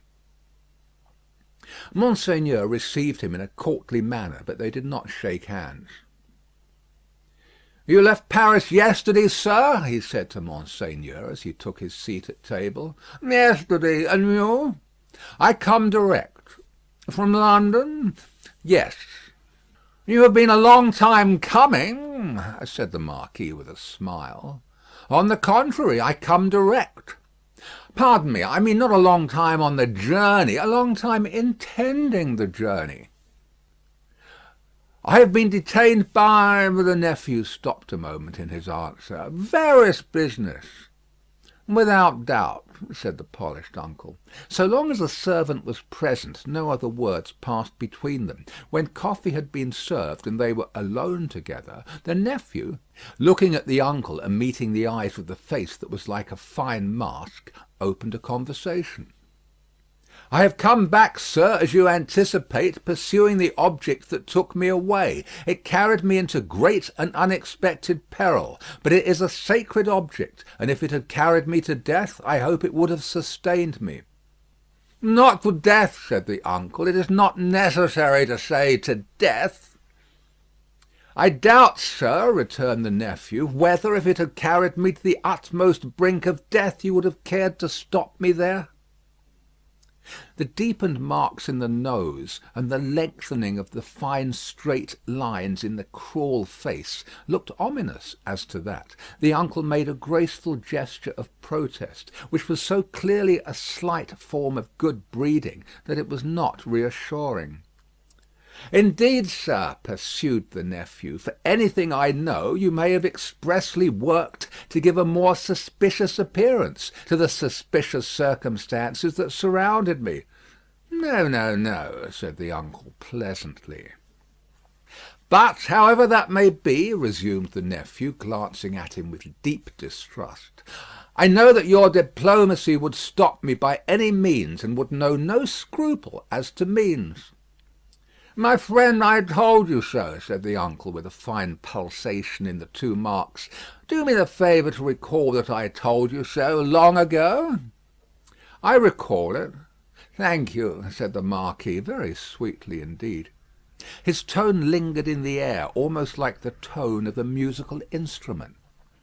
"In effect, sir," pursued the nephew, "I believe it to be at once your bad fortune and my good fortune that has kept me out of a prison in France here." "I do not quite understand," returned the uncle, sipping his coffee. "Dare I ask you to explain?" "I believe that if you were not in disgrace with the court, and had not been overshadowed by that cloud for years past, a lettre de cachet would have sent me to some fortress indefinitely." "It is possible," said the uncle, with great calmness. "For the honour of the family, I could even resolve to incommode you to that extent. Pray excuse me." "I perceive that, happily for me, the reception of the day before yesterday was, as usual, a cold one," observed the nephew. "I would not say happily, my friend," returned the uncle, with refined politeness. "I would not be sure of that. A good opportunity for consideration, surrounded by the advantages of solitude, might influence your destiny to far greater advantage than you influence it for yourself. But it is useless to discuss the question. I am, as you say, at a disadvantage. These little instruments of correction, these gentle aids to the power and honour of families, these slight favours that might so incommode you, are only to be obtained now by interest and importunity. They are sought by so many, and they are granted comparatively to so few. It used not to be so, but France in all such things is changed for the worse. Our not remote ancestors held the right of life and death over the surrounding vulgar. From this room many such dogs have been taken out to be hanged. In the next room, my bedroom, one fellow, to our knowledge, was poniarded on the spot for professing some insolent delicacy respecting his daughter. His daughter! We have lost many privileges. A new philosophy has become the mode, and the assertion of our station in these days might, I do not go so far as to say would, but might cause us real inconvenience. All very bad, very bad."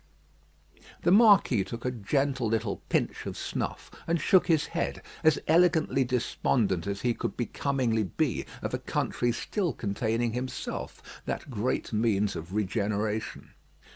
"We have so asserted our station, both in the old time and in the modern time also," said the nephew gloomily, "that I believe our name to be more detested than any name in France." "Let us hope so," said the uncle. "Detestation of the high is the involuntary homage of the low."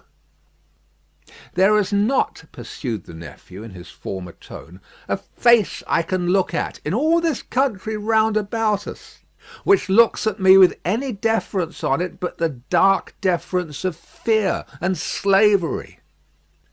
"A compliment," said the Marquis, "to the grandeur of the family, merited by the manner in which the family has sustained its grandeur. Ah!" And he took another gentle little pinch of snuff, and lightly crossed his legs. But when the nephew, leaning an elbow on the table, covered his eyes thoughtfully and dejectedly with his hand, the fine mask looked at him sideways with a stronger concentration of keenness, closeness, and dislike than was comportable with its wearer's assumption of indifference. "Repression is the only lasting philosophy. The dark deference of fear and slavery, my friend," observed the Marquis, "will keep the dogs obedient to the whip, as long as this roof," looking up to it, "shuts out the sky." That might not be so long as the Marquis supposed. If a picture of the château as it was to be a very few years hence, and of 50 like it as they too were to be a very few years hence, could have been shown to him that night, he might have been at a loss to claim his own from the ghastly, fire-charred, plunder-wrecked ruins. As for the roof he vaunted, he might have found that shutting out the sky in a new way, to wit, forever, from the eyes of the bodies into which its lead was fired out of the barrels of 100,000 muskets. "Meanwhile," said the Marquis, "I will preserve the honour and repose of the family if you will not. But you must be fatigued. Shall we terminate our conference for the night?" "A moment more." "An hour, if you please." "Sir," said the nephew, "we have done wrong, and we are reaping the fruits of wrong." "We have done wrong?" repeated the Marquis with an inquiring smile, and delicately pointing first to his nephew, then to himself.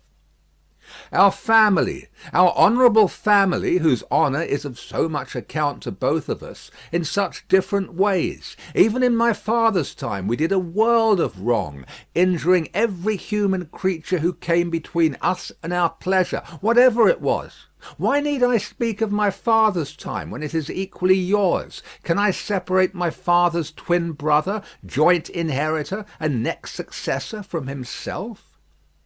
Death has done that, said the Marquis. And has left me, answered the nephew, bound to a system that is frightful to me, responsible for it, but powerless in it, seeking to execute the last request of my dear mother's lips, and obey the last look of my dear mother's eyes, which implored me to have mercy and to redress, and tortured by seeking assistance and power in vain. Seeking them from me, my nephew, said the Marquis, touching him on the breast with his forefinger. They were now standing by the hearth. You will for ever seek them in vain, be assured. Every fine straight line in the clear whiteness of his face was cruelly, craftily, and closely compressed, while he stood looking quietly at his nephew, with his snuff-box in his hand. Once again he touched him on the breast, as though his finger were the fine point of a small sword, with which, in delicate finesse, he ran him through the body, and said, My friend, I will die, perpetuating the system under which I have lived. When he had said it, he took a culminating pinch of snuff, and put his box in his pocket. Better to be a rational creature, he added then, after ringing a small bell on the table, and accept your natural destiny. But you are lost, Monsieur Charles, I see. This property and France are lost to me, said the nephew sadly. I renounce them. Are they both yours to renounce? France may be, but as the property, it is scarcely worth mentioning. But is it yet? I had no intention, in the words I used, to claim it yet. If it passed to me from you tomorrow, which I have the vanity to hope is not probable, or 20 years hence. You do me too much honour, said the Marquis. Still, I prefer that supposition. I would abandon it, and live otherwise and elsewhere. It is little to relinquish. What is it but a wilderness of misery and ruin? Ha! said the Marquis, glancing round the luxurious room.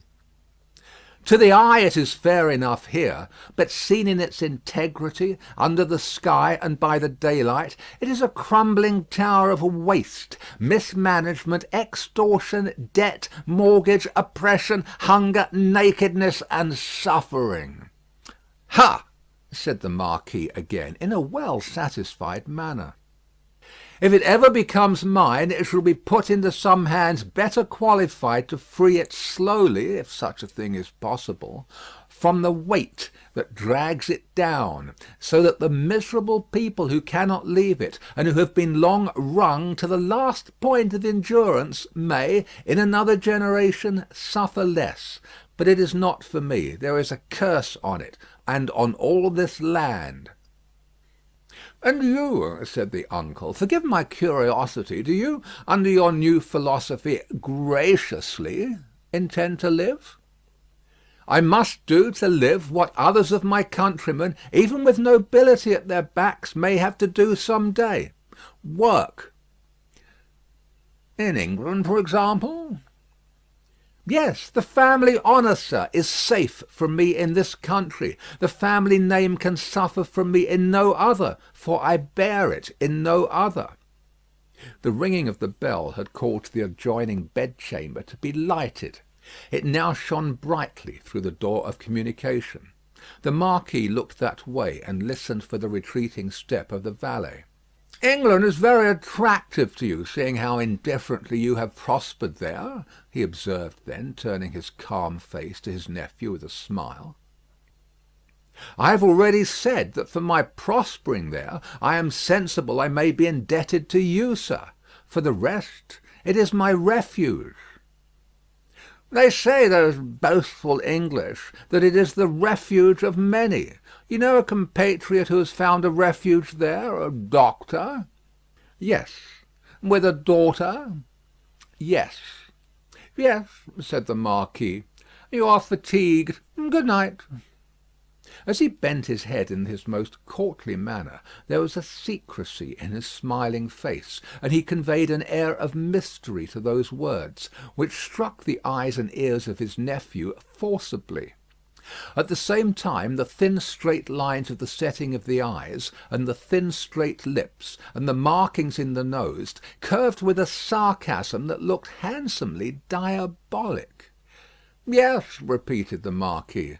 "A doctor with a daughter. Yes, so commences the new philosophy. You're fatigued. Good night."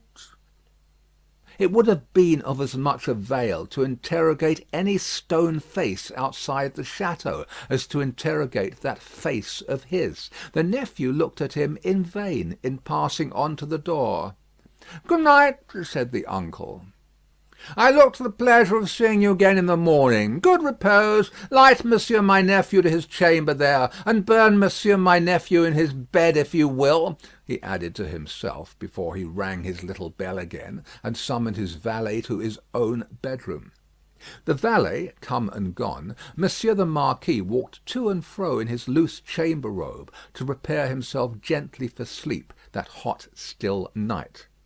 Rustling about the room, his softly slippered feet making no noise on the floor, he moved like a refined tiger, looking like some enhanced marquis of the impenitently wicked sort in story, whose periodical change into tiger form was either just going off or just coming on. He moved from end to end of his voluptuous bedroom, looking again at the scraps of the day's journey that came unbidden into his mind, the slow toil up the hill at sunset, the setting sun, the descent, the mill, the prison on the crag, the little village in the hollow, the peasants at the fountain, and the mender of roads with his blue cap pointing out the chain under the carriage. That fountain suggested the Paris fountain, the little bundle lying on the step, the woman bending over it, and the tall man with his arms up, crying, "Dead!" "I am cool now," said Monsieur the Marquis, "and may go to bed." So, leaving only one light burning on the large hearth, he let his thin gauze curtains fall around him, and heard the night break its silence with a long sigh as he composed himself to sleep. The stone faces on the outer walls stared blindly at the black night for 3 heavy hours. For 3 heavy hours the horses in the stables rattled at their racks, the dogs barked, and the owl made a noise with very little resemblance in it to the noise conventionally assigned to the owl by men poets. But it is the obstinate custom of such creatures hardly ever to say what is set down for them. For 3 heavy hours the stone faces of the château, lion and human, stared blindly at the night. Dead darkness lay on all the landscape. Dead darkness added its own hush to the hushing dust on all the roads. The burial place had got to the pass that its little heaps of poor grass were undistinguishable from one another. The figure on the cross might have come down, for anything that could be seen of it. In the village, taxers and taxed were fast asleep, dreaming perhaps of banquets as the starved usually do, and of ease and rest as the driven slave and the yoked ox may. Its lean inhabitants slept soundly and were fed and freed. The fountain in the village flowed unseen and unheard, and the fountain at the château dropped unseen and unheard, both melting away like the minutes that were falling from the spring of time through 3 dark hours. Then the grey water of both began to be ghostly in the light, and the eyes of the stone faces of the château were opened. lighter and lighter, until at last the sun touched the tops of the still trees and poured its radiance over the hill. In the glow the water of the château fountain seemed to turn to blood, and the stone faces crimsoned. The carol of the birds was loud and high, and on the weather-beaten sill of the great window of the bedchamber of Monsieur the Marquis, one little bird sang its sweetest song with all its might. At this, the nearest stone face seemed to stare amazed, and, with open mouth and dropped under jaw, looked awe-stricken. Now the sun was full up, and movement began in the village. Casement windows opened, crazy doors were unbarred, and people came forth shivering, chilled as yet by the new sweet air. Then began the rarely lightened toil of the day among the village population. Some to the fountain, some to the fields. Men and women here to dig and delve, men and women there to see to the poor livestock, and lead the bony cows out to such pasture as could be found by the roadside. In the church and at the cross a kneeling figure or two. Attendant on the latter prayers, the led cow trying for a breakfast among the weeds at its foot. The château awoke later, as became its quality, but awoke gradually and surely. First, the lonely boar spears and knives of the chase had been reddened as of old, then had gleamed trenchant in the morning sunshine. Now doors and windows were thrown open, horses in their stables looked round over their shoulders at the light and freshness pouring in at doorways, leaves sparkled and rustled at iron-grated windows, dogs pulled hard at their chains and reared impatient to be loosed. All these trivial incidents belonged to the routine of life and the return of morning. Surely not so the ringing of the great bell of the château, nor the running up and down the stairs, nor the hurried figures on the terrace, nor the booting and tramping here and there and everywhere, nor the quick saddling of horses and riding away. What winds conveyed this hurry to the grizzled mender of roads, already at work on the hilltop beyond the village, with his day's dinner, not much to carry, lying in a bundle that it was worth no crow's while to peck at, on a heap of stones? Had the birds, carrying some grains of it to a distance, dropped one over him as they sow chance seeds? Whether or no, the mender of roads ran on the sultry morning as if for his life, down the hill, knee-high in dust, and never stopped till he got to the fountain. All the people of the village were at the fountain, standing about in their depressed manner and whispering low, but showing no other emotions than grim curiosity and surprise. The led cows, hastily brought in and tethered to anything that would hold them, were looking stupidly on, or lying down chewing the cud of nothing particularly repaying their trouble, which they had picked up in their interrupted saunter. Some of the people of the château, and some of those of the posting-house, and all of the taxing authorities were armed more or less, and were crowded on the other side of the little street in a purposeless way that was highly fraught with nothing. Already the mender of roads had penetrated into the midst of a group of 50 particular friends, and was smiting himself in the breast with his blue cap. What did all this portend? And what portended the swift hoisting up of Monsieur Gabelle behind a servant on horseback, and the conveying away of the said Gabelle, double laden though the horse was, at a gallop, like a new version of the German ballad of Leonora? It portended that there was one stone face too many up at the château. The Gorgon had surveyed the building again in the night, and had added the one stone face wanting, the stone face for which it had waited through about 200 years. It lay back on the pillow of Monsieur the Marquis. It was like a fine mask, suddenly startled, made angry, and petrified. Driven home into the heart of the stone figure attached to it was a knife. Round its hilt was a frill of paper on which was scrawled, "Drive him fast to his tomb. This from Jacques." Chapter 10. Two Promises. More months to the number of 12 had come and gone, and Mr. Charles Darnay was established in England as a higher teacher of the French language, who was conversant with French literature. In this age he would have been a professor; in that age he was a tutor.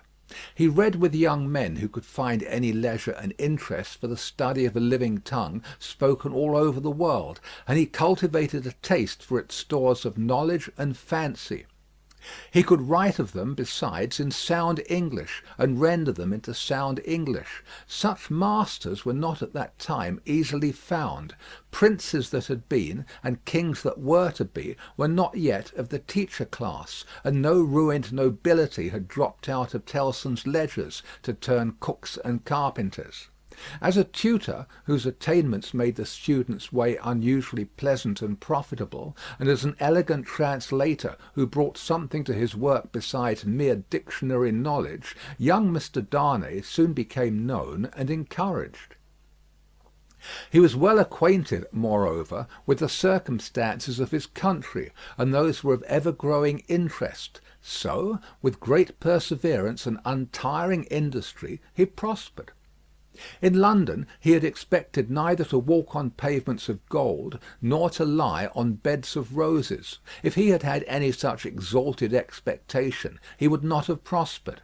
He had expected labour, and he found it, and he did it, and made the best of it.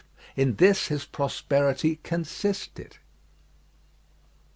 A certain portion of his time was passed at Cambridge, where he read with undergraduates as a sort of tolerated smuggler who drove a contraband trade in European languages, instead of conveying Greek and Latin through the custom house. The rest of his time he passed in London.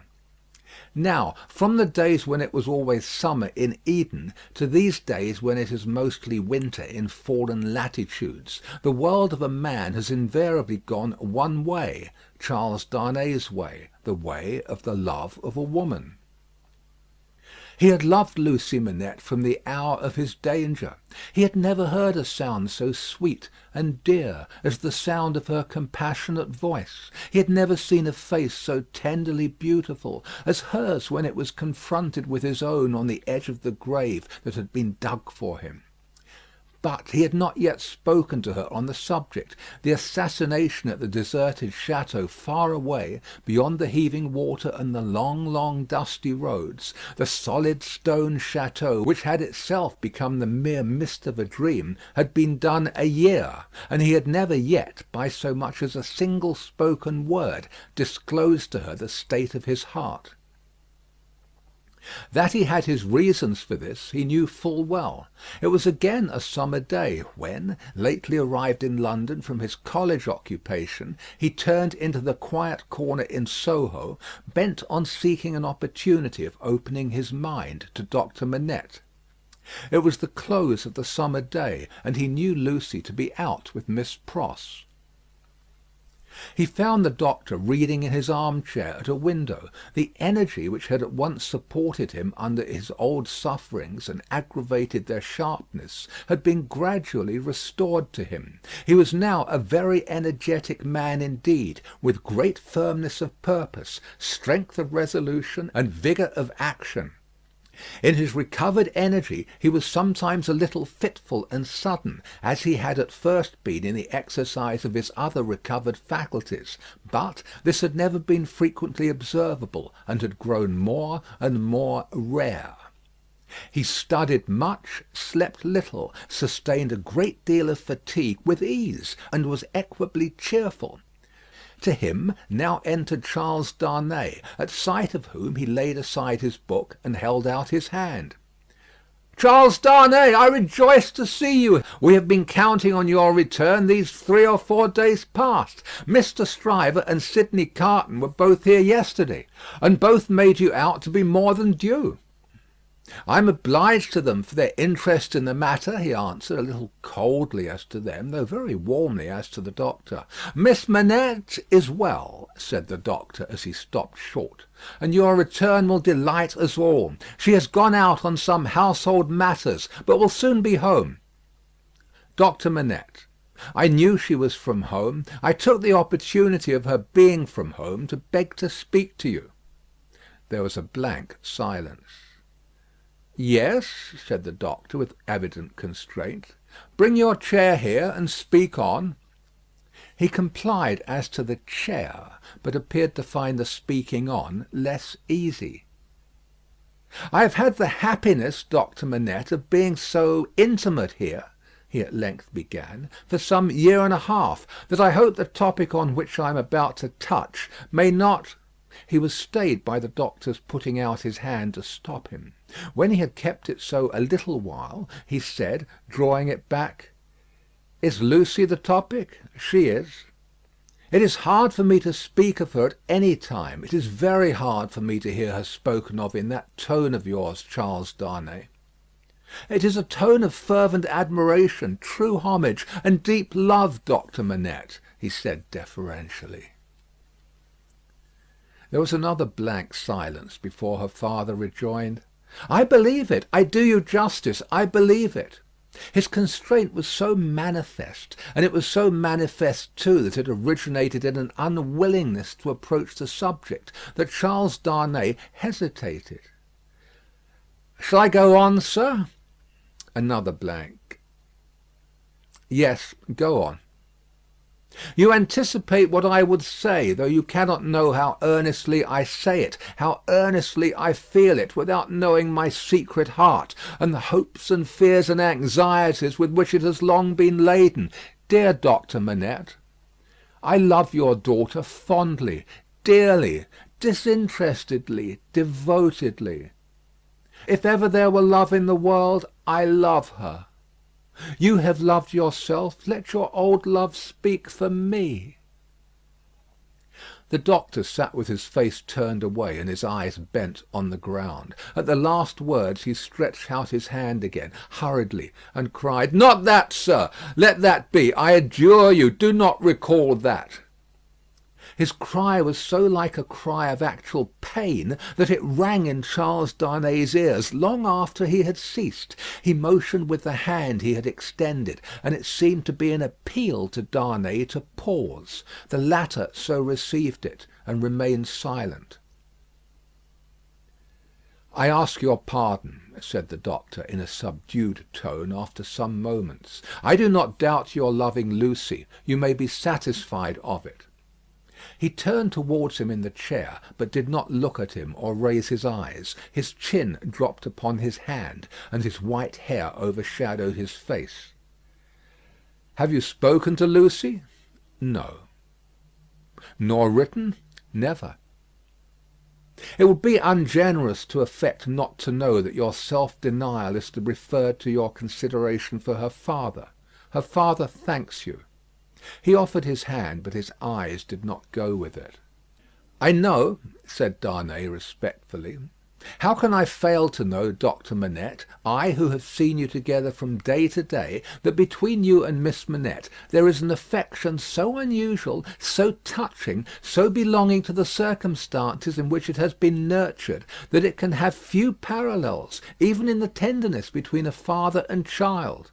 I know, Doctor Manette, how can I fail to know, that, mingled with the affection and duty of a daughter who has become a woman, there is in her heart towards you all the love and reliance of infancy itself? I know that, as in her childhood she had no parent, so she is now devoted to you with all the constancy and fervour of her present years and character, united to the trustfulness and attachment of the early days in which you were lost to her. I know perfectly well that if you had been restored to her from the world beyond this life, you could hardly be invested, in her sight, with a more sacred character than that in which you are always with her. I know that when she is clinging to you, the hands of baby, girl, and woman, all in one, are round your neck. I know that in loving you, she sees and loves her mother at her own age, sees and loves you at my age, loves her mother broken-hearted, loves you through your dreadful trial and in your blessed restoration. I have known this night and day since I have known you in your home. Her father sat silent with his face bent down. His breathing was a little quickened, but he repressed all other signs of agitation. Dear Doctor Manette, always knowing this, always seeing her and you with this hallowed light about you, I have forborne, as long as it was in the nature of man to do it. I have felt, and do even now feel, that to bring my love, even mine, between you, is to touch your history with something not quite so good as itself. But I love her. Heaven is my witness that I love her. I believe it, answered her father, mournfully. I have thought so before now. I believe it. But do not believe, said Darnay, upon whose ear the mournful voice struck with a reproachful sound, that if my fortune was so cast as that, being one day so happy as to make her my wife, I must at any time put any separation between her and you, I could or would breathe a word of what I now say. Besides that I should know it to be hopeless, I should know it to be a baseness.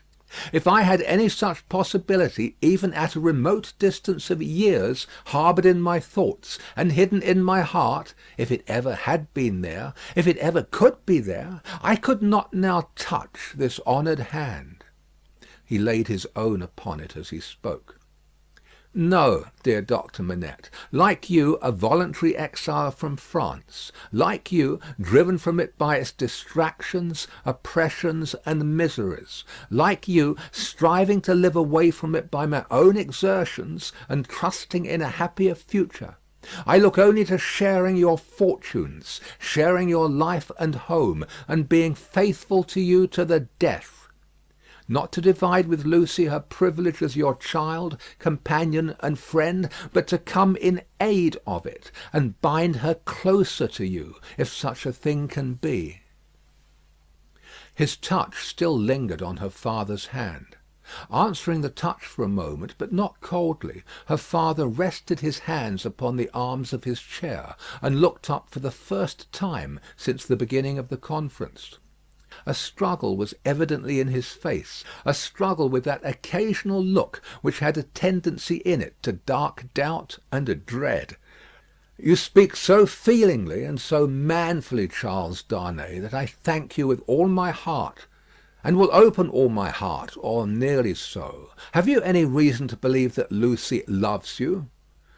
None, as yet none. Is it the immediate object of this confidence that you may at once ascertain that with my knowledge? Not even so. I might not have the hopefulness to do it for weeks. I might, mistaken or not mistaken, have that hopefulness tomorrow. Do you seek any guidance from me? I ask none, sir, but I have thought it possible that you might have it in your power, if you should deem it right, to give me some. Do you seek any promise from me? I do seek that. What is it? I well understand that, without you, I could have no hope. I well understand that, even if Miss Manette held me at this moment in her innocent heart, do not think I have the presumption to assume so much, I could retain no place in it against her love for her father. If that be so, do you see what, on the other hand, is involved in it? I understand equally well that a word from her father in any suitor's favour would outweigh herself and all the world. For which reason, Doctor Manette, said Darnay, modestly but firmly, I would not ask that word to save my life. I am sure of it, Charles Darnay. Mysteries arise out of close love, as well as out of wide division. In the former case they are subtle and delicate and difficult to penetrate. My daughter Lucie is, in this one respect, such a mystery to me. I can make no guess as to the state of her heart. May I ask, sir, if you think she is—" As he hesitated, her father supplied the rest. "Is sought by any other suitor?" "It is what I meant to say." Her father considered a little before he answered. "You have seen Mr. Carton here yourself. Mr. Stryver is here too occasionally. If it be at all, it can only be by one of these." "Or both," said Darnay. "I had not thought of both. I should not think either likely. You want a promise from me. Tell me what it is." "It is, that if Miss Manette should bring to you at any time, on her own part, such a confidence as I have ventured to lay before you, you will bear testimony to what I have said, and to your belief in it. I hope you may be able to think so well of me as to urge no influence against me. I say nothing more of my stake in this. This is what I ask. The condition on which I ask it, and which you have an undoubted right to require, I will observe immediately." "I give the promise," said the doctor, "without any condition. I believe your object to be purely and truthfully as you have stated it. I believe your intention is to perpetuate, and not to weaken, the ties between me and my other and far dearer self. If she should ever tell me that you are essential to her perfect happiness, I will give her to you. If there were, Charles Darnay, if there were—" The young man had taken his hand gratefully. Their hands were joined as the doctor spoke. "Any fancies, any reasons, any apprehensions, anything whatsoever, new or old, against the man she really loved, the direct responsibility thereof not lying on his head, they should all be obliterated for her sake. She is everything to me, more to me than suffering, more to me than wrong, more to me— Well, this is idle talk."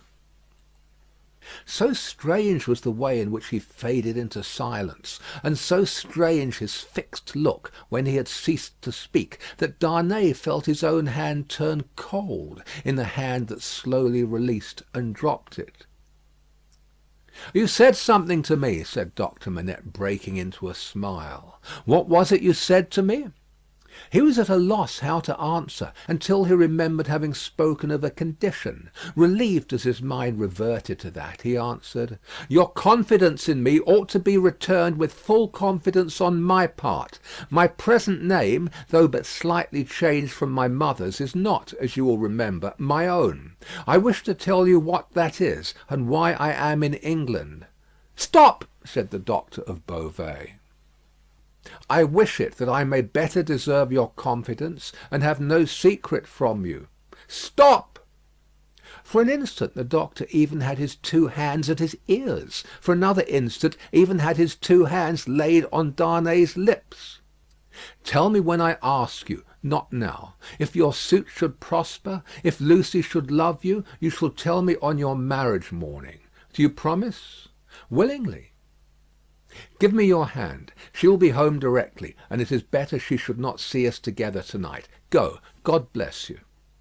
It was dark when Charles Darnay left him, and it was an hour later and darker when Lucie came home. She hurried into the room alone, for Miss Pross had gone straight upstairs, and was surprised to find his reading chair empty. "My father!" she called to him. "Father, dear!" Nothing was said in answer, but she heard a low hammering sound in his bedroom. Passing lightly across the intermediate room, she looked in at his door, and came running back frightened, crying to herself, with her blood all chilled, "What shall I do? What shall I do?" Her uncertainty lasted but a moment.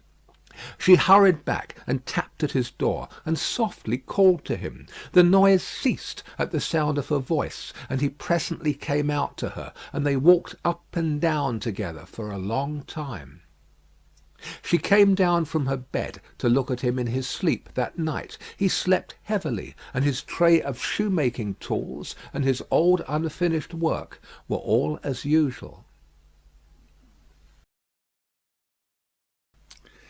Chapter 11. A companion picture. "Sidney," said Mr. Stryver on that self-same night or morning to his jackal, "mix another bowl of punch. I have something to say to you." Sidney had been working double tides that night, and the night before, and the night before that, and a good many nights in succession, making a grand clearance among Mr. Stryver's papers before the setting in of the long vacation. The clearance was effected at last. The Stryver arrears were handsomely fetched up. Everything was got rid of until November should come, with its fogs atmospheric and fogs legal, and bring grist to the mill again. Sidney was none the livelier, and none the soberer for so much application. It had taken a deal of extra wet towelling to pull him through the night. A correspondingly extra quantity of wine had preceded the towelling, and he was in a very damaged condition, as he now pulled his turban off and threw it into the basin, in which he had steeped it at intervals for the last 6 hours. "Are you mixing that other bowl of punch?" said Stryver the portly, with his hands in his waistband, glancing round from the sofa where he lay on his back. "I am." "Now look here, I'm going to tell you something that will rather surprise you, and that perhaps will make you think me not quite as shrewd as you usually do think me. I intend to marry." "Do you?" "Yes, and not for money. What do you say now?" "I don't feel disposed to say much. Who is she?" "Guess." "Do I know her?" "Guess." "I'm not going to guess at 5 o'clock in the morning with my brains frying and sputtering in my head. If you want me to guess, you must ask me to dinner." "Well, then I'll tell you," said Stryver, coming slowly into a sitting posture. "Sidney, I rather despair of making myself intelligible to you, because you are such an insensible dog." "And you," returned Sidney, busy concocting the punch, "are such a sensitive and poetical spirit." "Come," rejoined Stryver, laughing boastfully, "though I don't prefer any claim to being the soul of romance, for I hope I know better, still I am a tenderer sort of fellow than you." "You are a luckier, if you mean that."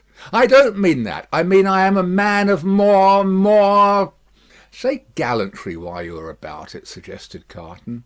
"Well, I'll say gallantry. My meaning is that I am a man," said Stryver, inflating himself at his friend as he made the punch, "who cares more to be agreeable, who takes more pains to be agreeable, who knows better how to be agreeable in a woman's society than you do."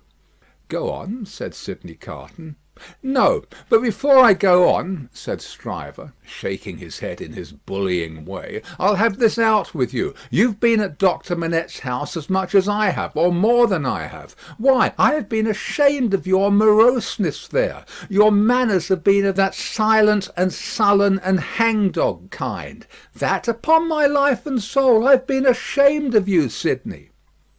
"It should be very beneficial to a man in your practice at the bar to be ashamed of anything," returned Sidney. "You ought to be much obliged to me." "You should not get off in that way," rejoined Stryver, shouldering the rejoinder at him. "No, Sidney, it is my duty to tell you, and I tell you to your face to do you good, that you are a devilish ill-conditioned fellow in that sort of society. You are a disagreeable fellow." Sidney drank a bumper of the punch he had made, and laughed. "Look at me," said Stryver, squaring himself. "I have less need to make myself agreeable than you have, being more independent in circumstances. Why do I do it?" "I never saw you do it yet," muttered Carton. "I do it because it's politic. I do it on principle, and look at me. I get on." "You don't get on with your account of your matrimonial intentions," answered Carton, with a careless air. "I wish you would keep to that. As to me, will you never understand that I am incorrigible?" He asked the question with some appearance of scorn. "You have no business to be incorrigible," was his friend's answer, delivered in no very soothing tone.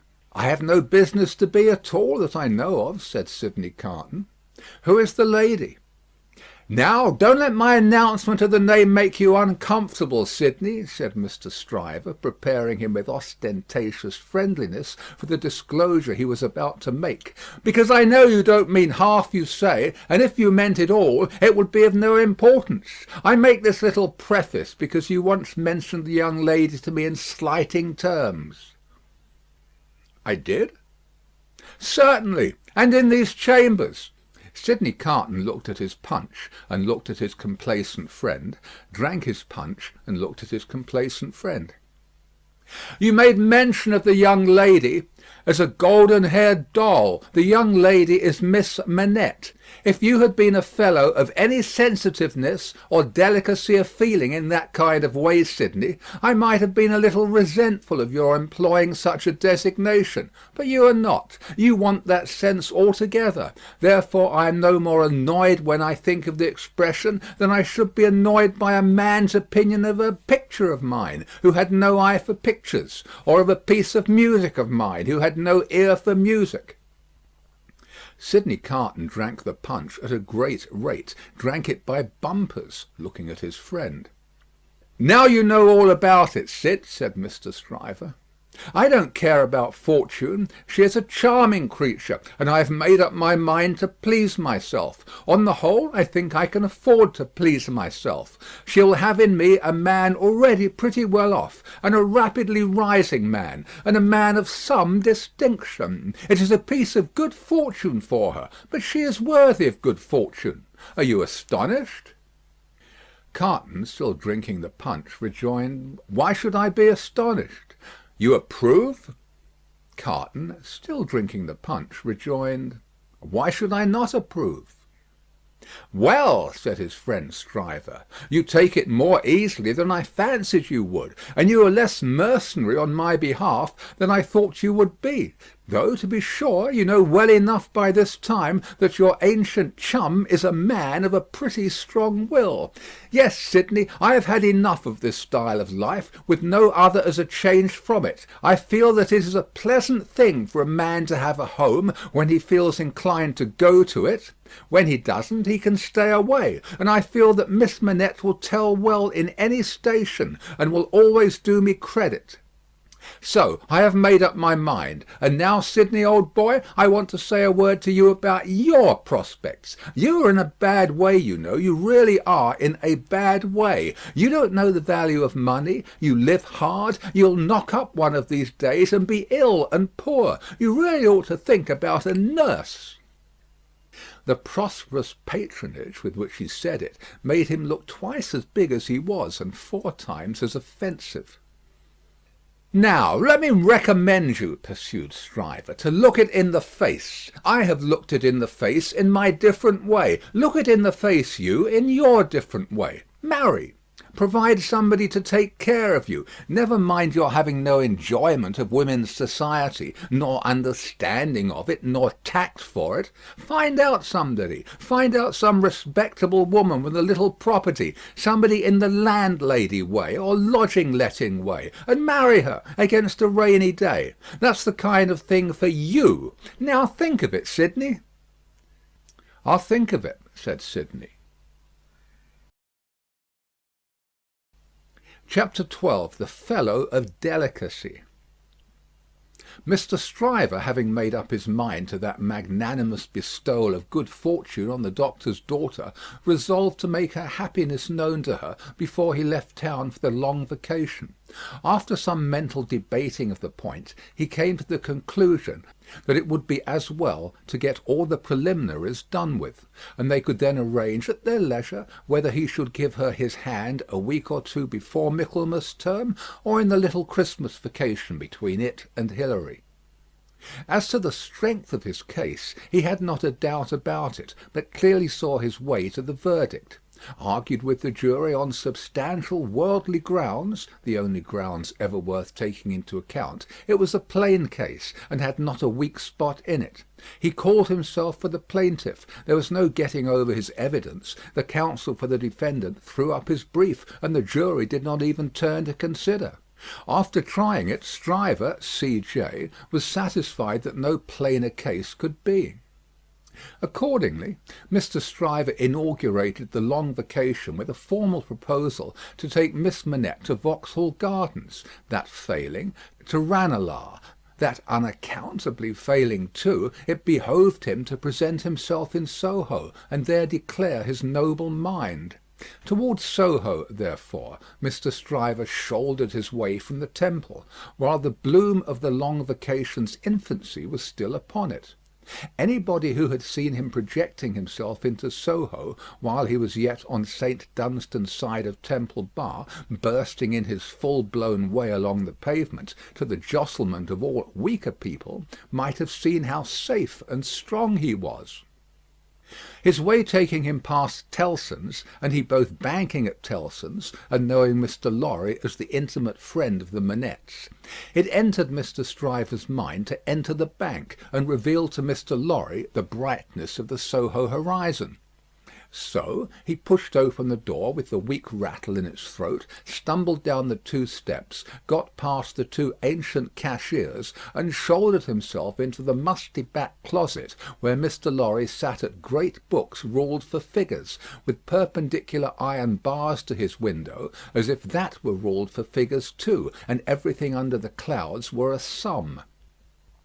"Halloa!" said Mr. Stryver. "How do you do? I hope you are well." It was Stryver's grand peculiarity that he always seemed too big for any place or space. He was so much too big for Tellson's that old clerks in distant corners looked up with looks of remonstrance, as though he squeezed them against the wall. The house itself, magnificently reading the paper quite in the far-off perspective, lowered displeased, as if the Stryver head had been butted into its responsible waistcoat. The discreet Mr. Lorry said, in a sample tone of the voice he would recommend under the circumstances, "How do you do, Mr. Stryver?" "How do you do, sir?" and shook hands. There was a peculiarity in his manner of shaking hands, always to be seen in any clerk at Tellson's who shook hands with a customer when the house pervaded the air. He shook in a self-abnegating way, as one who shook for Tellson and Company. "Can I do anything for you, Mr. Stryver?" asked Mr. Lorry in his business character. "Why, no, thank you. This is a private visit to yourself, Mr. Lorry. I have come for a private word." "Oh, indeed," said Mr. Lorry, bending down his ear while his eye strayed to the house afar off. "I am going," said Mr. Stryver, leaning his arms confidentially on the desk; whereupon, although it was a large double one, there appeared to be not half desk enough for him. "I am going to make an offer of myself in marriage to your agreeable little friend, Miss Manette, Mr. Lorry." "Oh, dear me!" cried Mr. Lorry, rubbing his chin and looking at his visitor dubiously. "Oh, dear me, sir," repeated Stryver, drawing back. "Oh, dear you, sir. What may your meaning be, Mr. Lorry?" "My meaning," answered the man of business, "is of course friendly and appreciative, and that it does you the greatest credit, and, in short, my meaning is everything you could desire. But really, you know, Mr. Stryver—" Mr. Lorry paused and shook his head at him in the oddest manner, as if he were compelled against his will to add internally, "You know, there really is so much, too much of you."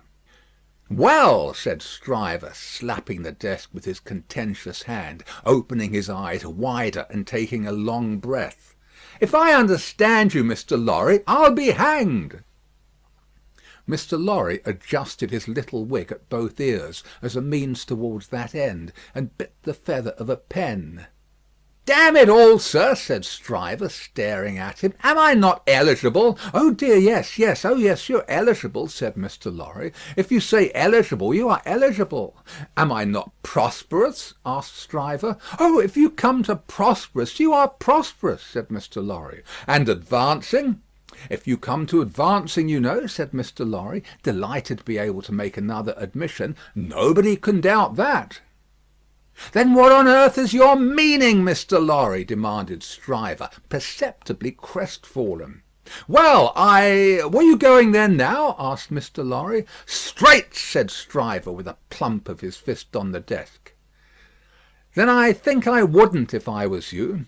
"Why?" said Stryver. "Now, I'll put you in a corner," forensically shaking a forefinger at him. "You are a man of business, and bound to have a reason. State your reason. Why wouldn't you go?" "Because," said Mr. Lorry, "I wouldn't go on such an object without having some cause to believe that I should succeed." "Damn me!" cried Stryver. "But this beats everything."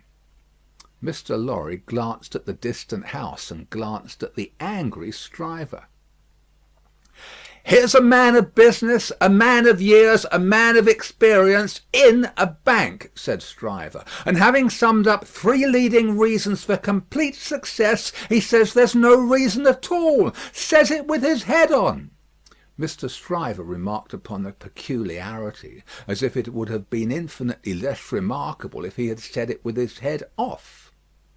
When I speak of success, I speak of success with the young lady; and when I speak of causes and reasons to make success probable, I speak of causes and reasons that will tell as such with the young lady. The young lady, my good sir, said Mr. Lorry, mildly tapping the Stryver arm. The young lady goes before all. "Then you mean to tell me, Mr. Lorry," said Stryver, squaring his elbows, "that it is your deliberate opinion that the young lady at present in question is a mincing fool?" "Not exactly so. I mean to tell you, Mr. Stryver," said Mr. Lorry, reddening, "that I will hear no disrespectful word of that young lady from any lips, and that if I knew any man, which I hope I do not, whose taste was so coarse and whose temper was so overbearing that he could not restraining himself from speaking disrespectfully of that young lady at this desk, not even Tellson should prevent my giving him a piece of my mind." The necessity of being angry in a suppressed tone had put Mr. Stryver's blood vessels into a dangerous state when it was his turn to be angry. Mr. Lorry's veins, methodical as their courses could usually be, were in no better state now it was his turn. "That is what I mean to tell you, sir," said Mr. Lorry. "Pray let there be no mistake about it."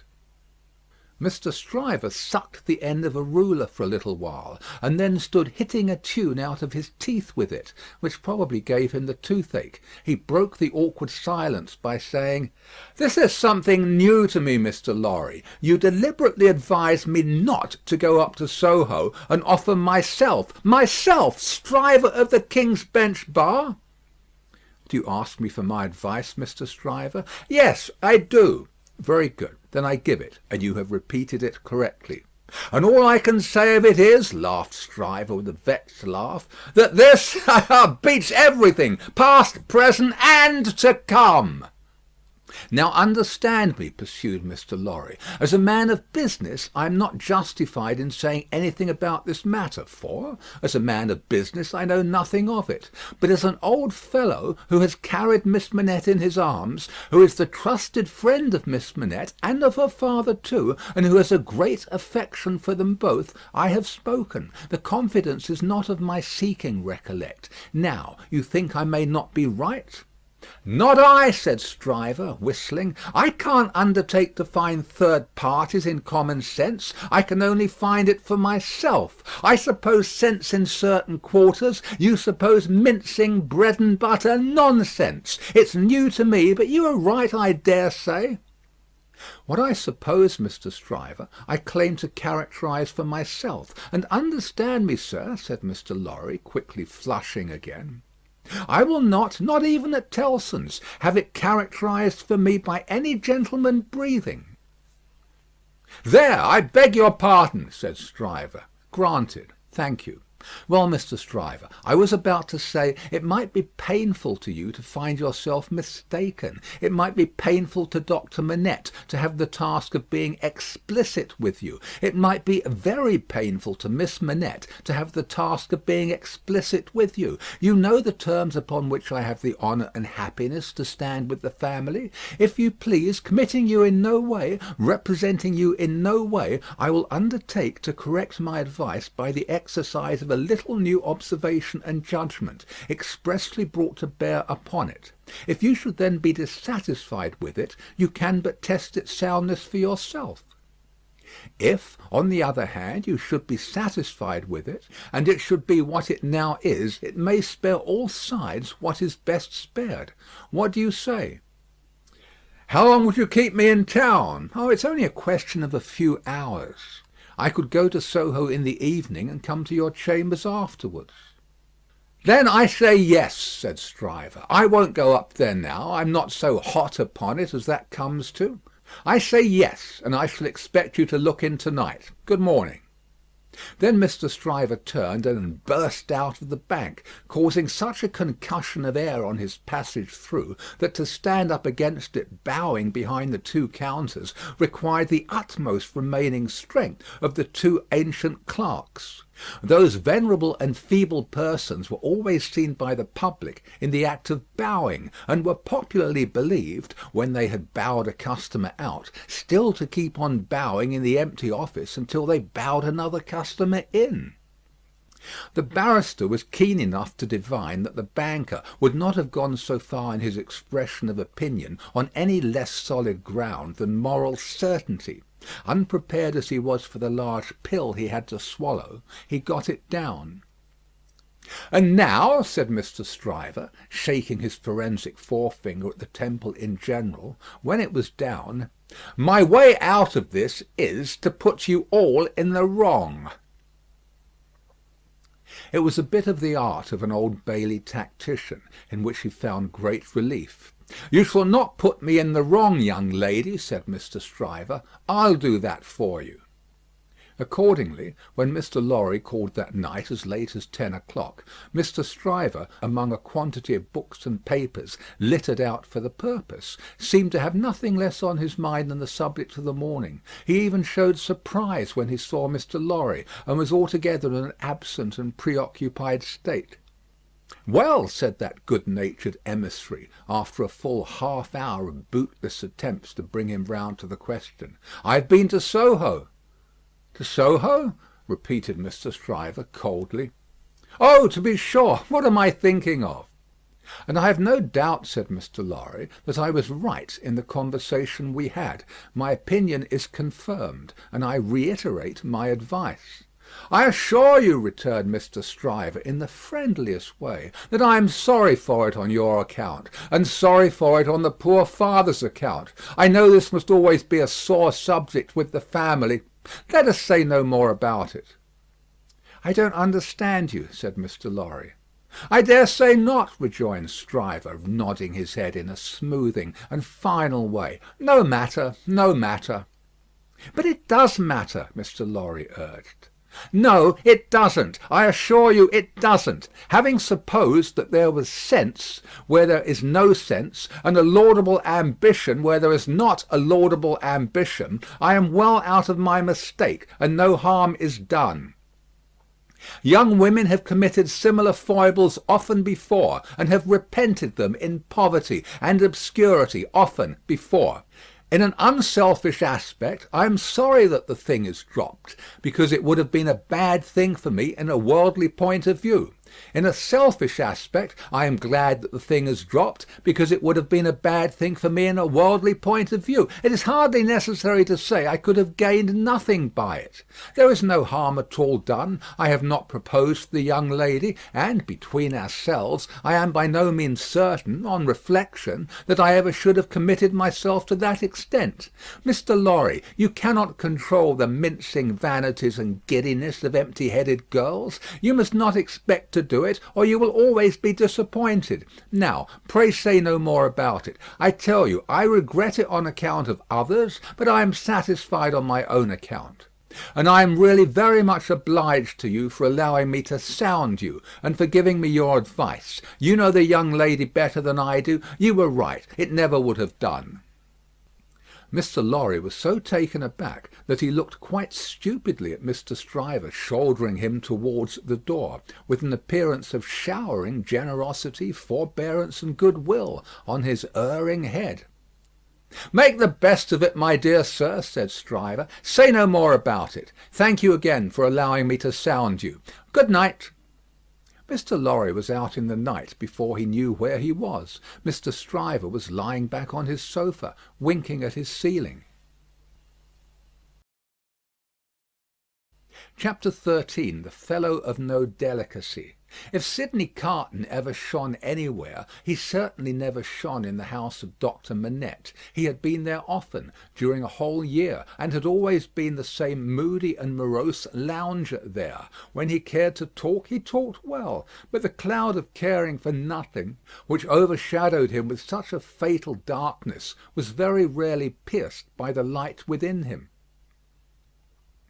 And yet he did care something for the streets that environed that house, and for the senseless stones that made their pavements. Many a night he vaguely and unhappily wandered there, when wine had brought no transitory gladness to him. Many a dreary daybreak revealed his solitary figure lingering there, and still lingering there, when the first beams of the sun, brought into strong relief, removed beauties of architecture in spires of churches and lofty buildings, as perhaps the quiet time brought some sense of better things, else forgotten and unattainable, into his mind. Of late, the neglected bed in the Temple Court had known him more scantily than ever, and often, when he had thrown himself upon it no longer than a few minutes, he had got up again and haunted that neighbourhood. On a day in August, when Mr. Stryver, after notifying to his jackal that he had thought better of that marrying matter, had carried his delicacy into Devonshire, and when the sight and scent of flowers in the city streets had some waifs of goodness in them for the worst, of health for the sickliest, and of youth for the oldest, Sidney's feet still trod those stones. From being irresolute and purposeless, his feet became animated by an intention, and in the working out of that intention they took him to the doctor's door. He was shown upstairs and found Lucie at her work, alone. She had never been quite at her ease with him, and received him with some little embarrassment as he seated himself near her table. But, looking up at his face in the interchange of the first few commonplaces, she observed a change in it. "I fear you are not well, Mr. Carton." "No. But the life I lead, Miss Manette, is not conducive to health. What is to be expected of, or by, such profligates? Is it not, forgive me, I have begun the question on my lips, a pity to live no better life?" "God knows it is a shame." "Then why not change it?" Looking gently at him again, she was surprised and saddened to see that there were tears in his eyes. There were tears in his voice too, as he answered, "It is too late for that. I shall never be better than I am. I shall sink lower and be worse." He leaned an elbow on her table and covered his eyes with his hand. The table trembled in the silence that followed. She had never seen him softened, and was much distressed. He knew her to be so, without looking at her, and said, "Pray forgive me, Miss Manette. I break down before the knowledge of what I want to say to you. Will you hear me?" "If it will do you any good, Mr. Carton, if it would make you happier, it would make me very glad." "God bless you for your sweet compassion." He unshaded his face after a little while, and spoke steadily. "Don't be afraid to hear me. Don't shrink from anything I say. I am like one who died young. All my life might have been. No, Mr. Carton, I'm sure that the best part of it might still be. I'm sure that you might be much, much worthier of yourself." "Say of you, Miss Manette, and although I know better, although in the mystery of my own wretched heart I know better, I shall never forget it." She was pale and trembling. He came to her relief with a fixed despair of himself, which made the interview unlike any other that could have been holden. "If it had been possible, Miss Manette, that you could have returned the love of the man you see before you, flung away, wasted, drunken, poor creature of misuse, as you know him to be, he would have been conscious this day and hour, in spite of his happiness, that he would bring you to misery, bring you to sorrow and repentance, blight you, disgrace you, pull you down with him. I know very well that you can have no tenderness for me. I ask for none. I am even thankful that it cannot be." "Without it, can I not save you, Mr. Carton?" Can I not recall you, forgive me again, to a better course? Can I in no way repay your confidence? I know this is a confidence," she modestly said, after a little hesitation, and in earnest tears. "I know you would say this to no one else. Can I turn it to no good account for yourself, Mr. Carton?" He shook his head. "To none. No, Miss Manette, to none.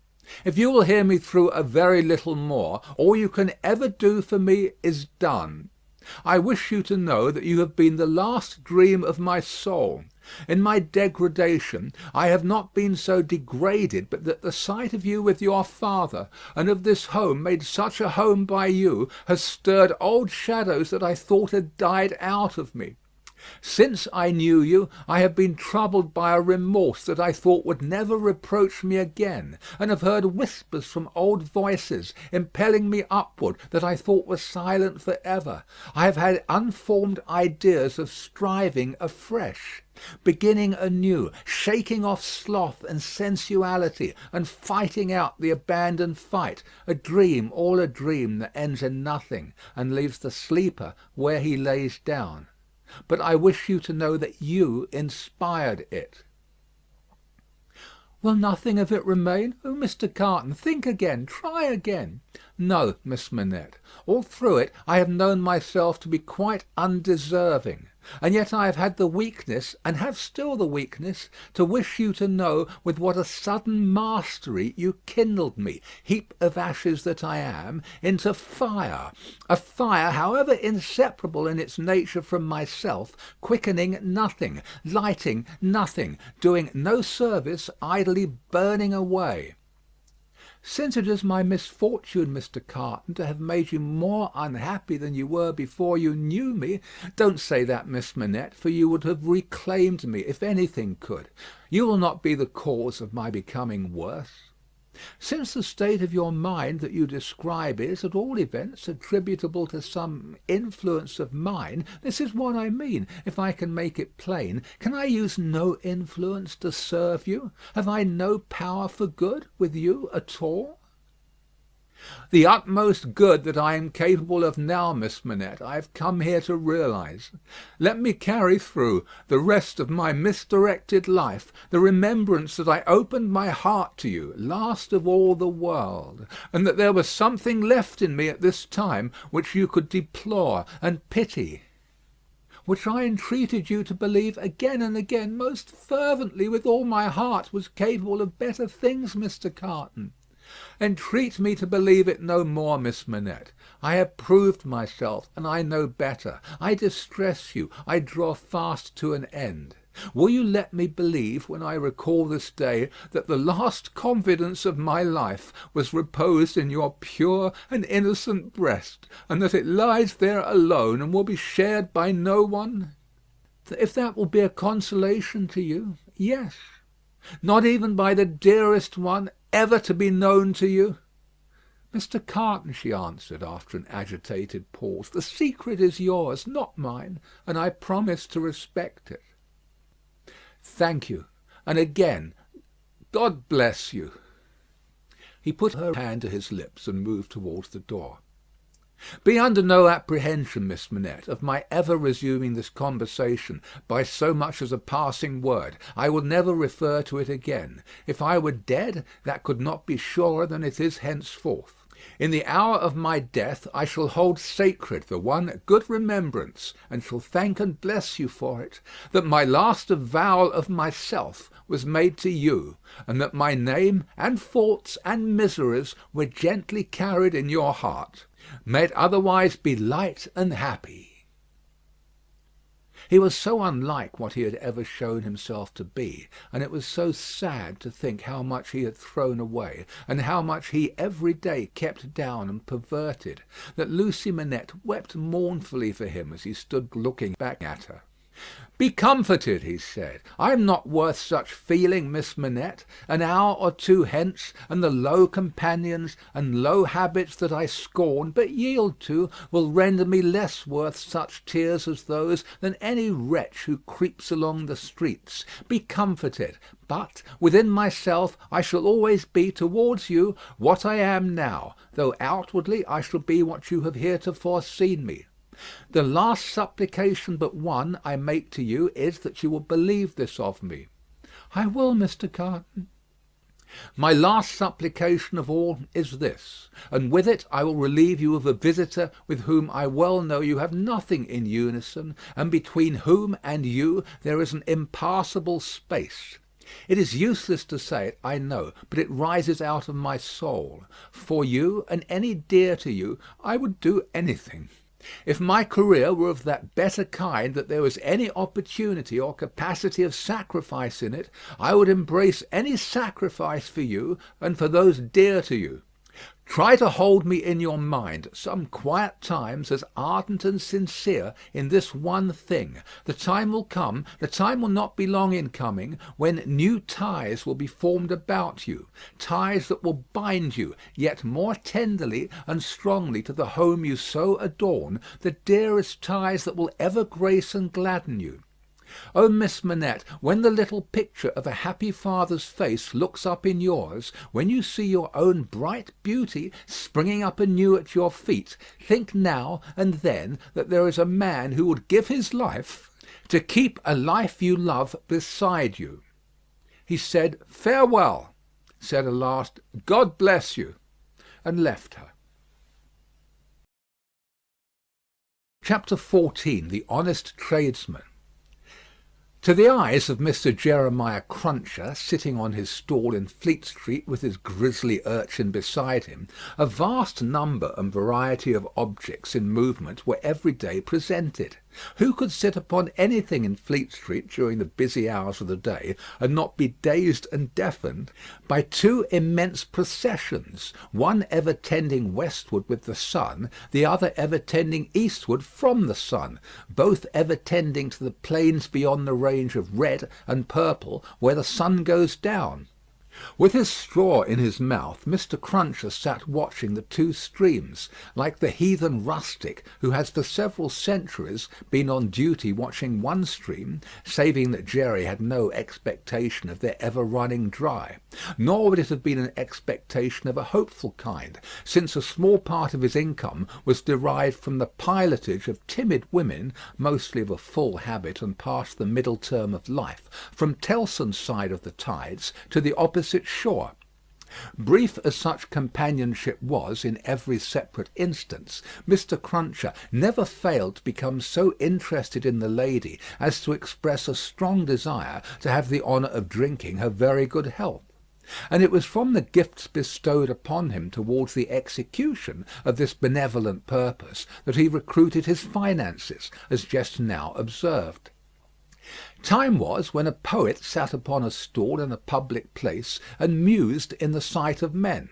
Mr. Cruncher, sitting on a stall in a public place, but not being a poet, mused as little as possible, and looked about him. It fell out that he was thus engaged in a season when crowds were few, and belated women few, and when his affairs in general were so unprosperous as to awaken a strong suspicion in his breast that Mrs. Cruncher must have been flopping in some pointed manner, when an unusual concourse pouring down Fleet Street westward attracted his attention. Looking that way, Mr. Cruncher made out that some kind of funeral was coming along, and that there was popular objection to this funeral, which engendered uproar. "Young Jerry," said Mr. Cruncher, turning to his offspring, "it's a burying." "Hurrah, father!" cried young Jerry.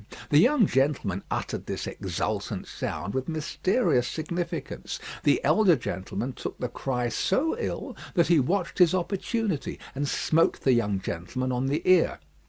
"What do you mean? What are you hoo-roaring at? What do you want to convey to your own father, you young rip? This boy's a getting too many for me," said Mr. Cruncher, surveying him. Him and his hoo-roars. Don't let me hear no more of you, or you shall feel some more of me, d'ye hear? I warn't doing no harm, young Jerry protested, rubbing his cheek. Drop it then, said Mr. Cruncher. I won't have none of your no-harms. Get atop of that there seat and look at the crowd.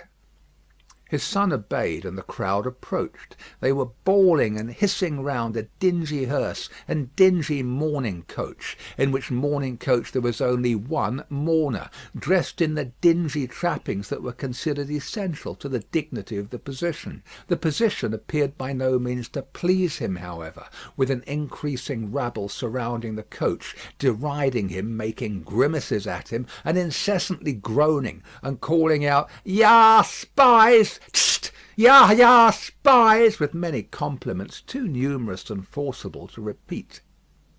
Funerals had at all times a remarkable attraction for Mr. Cruncher. He always pricked up his senses and became excited when a funeral passed Tellson's. Naturally, therefore, a funeral with this uncommon attendance excited him greatly, and he asked of the first man who ran against him, "What is it, brother? What's it about?"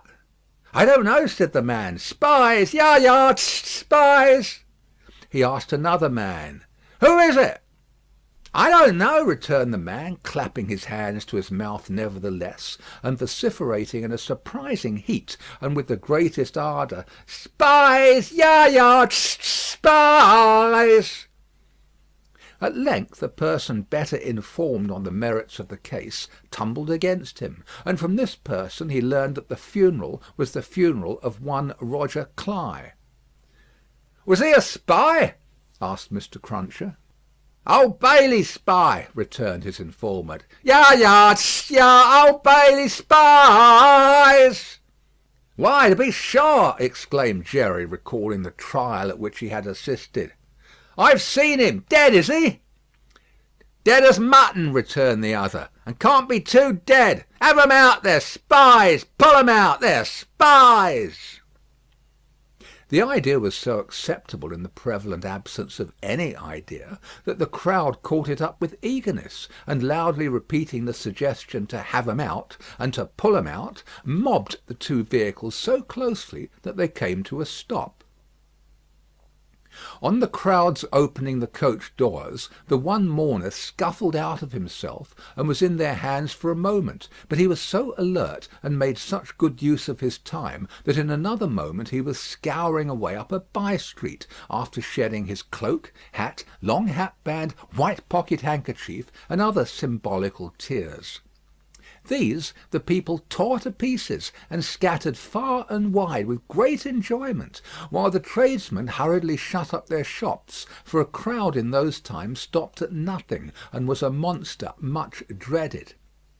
They had already got the length of opening the hearse to take the coffin out, when some brighter genius proposed instead its being escorted to its destination amidst general rejoicing. Practical suggestions being much needed, this suggestion too was received with acclamation, and the coach was immediately filled with 8 inside and a dozen out, while as many people got on the roof of the hearse as could, by any exercise of ingenuity, stick upon it.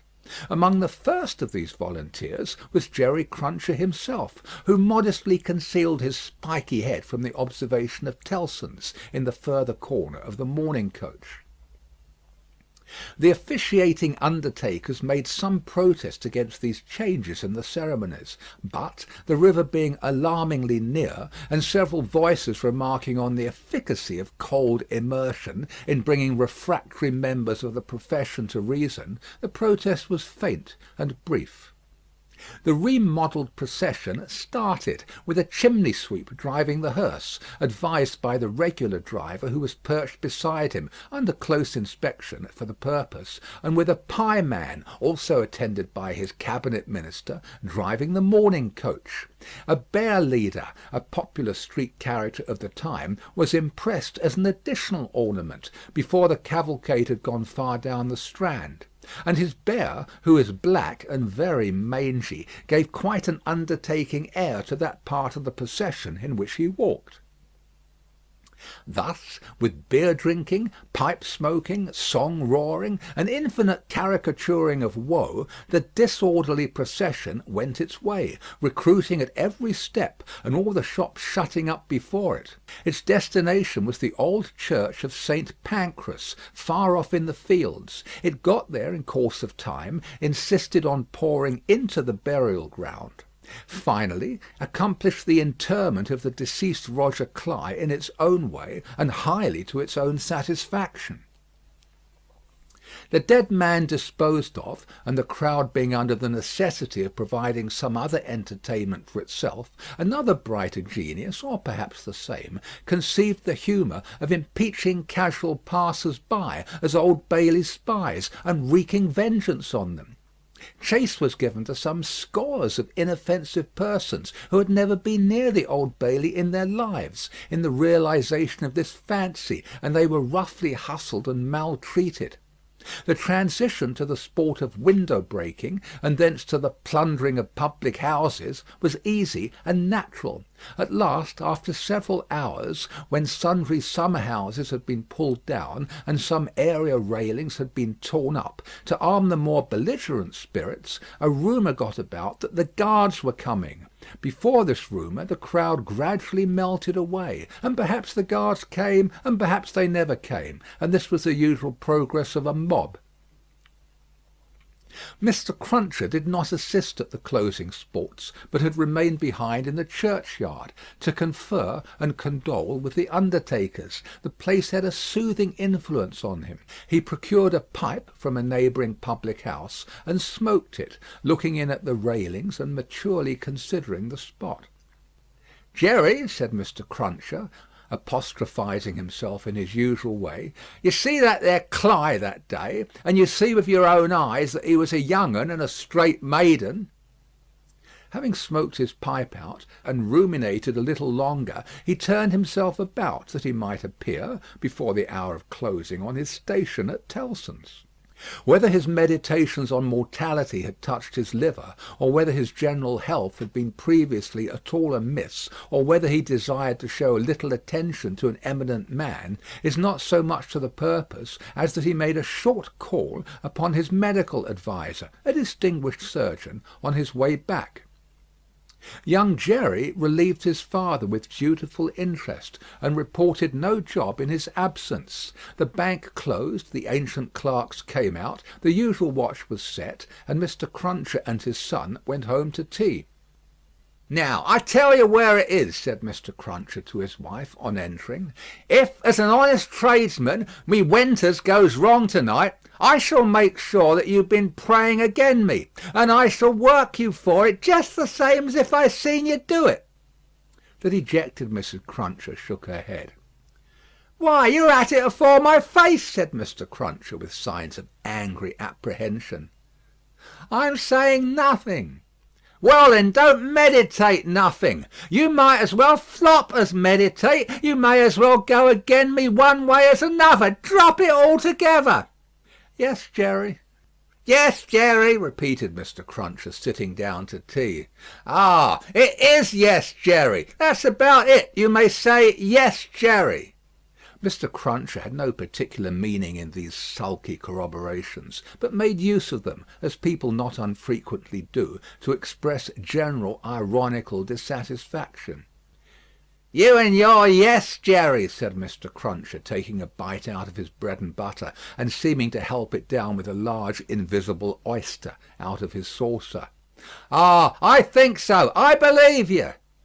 "You're going out to-night?" asked his decent wife, when he took another bite. "Yes, I am." "May I go with you, father?" asked his son, briskly. "No, you mayn't. I'm a-going, as your mother knows, a-fishing. That's where I'm going to. Going a-fishing." "Your fishing rod get rather rusty, don't it, father?" "Never you mind." "Shall you bring any fish home, father?"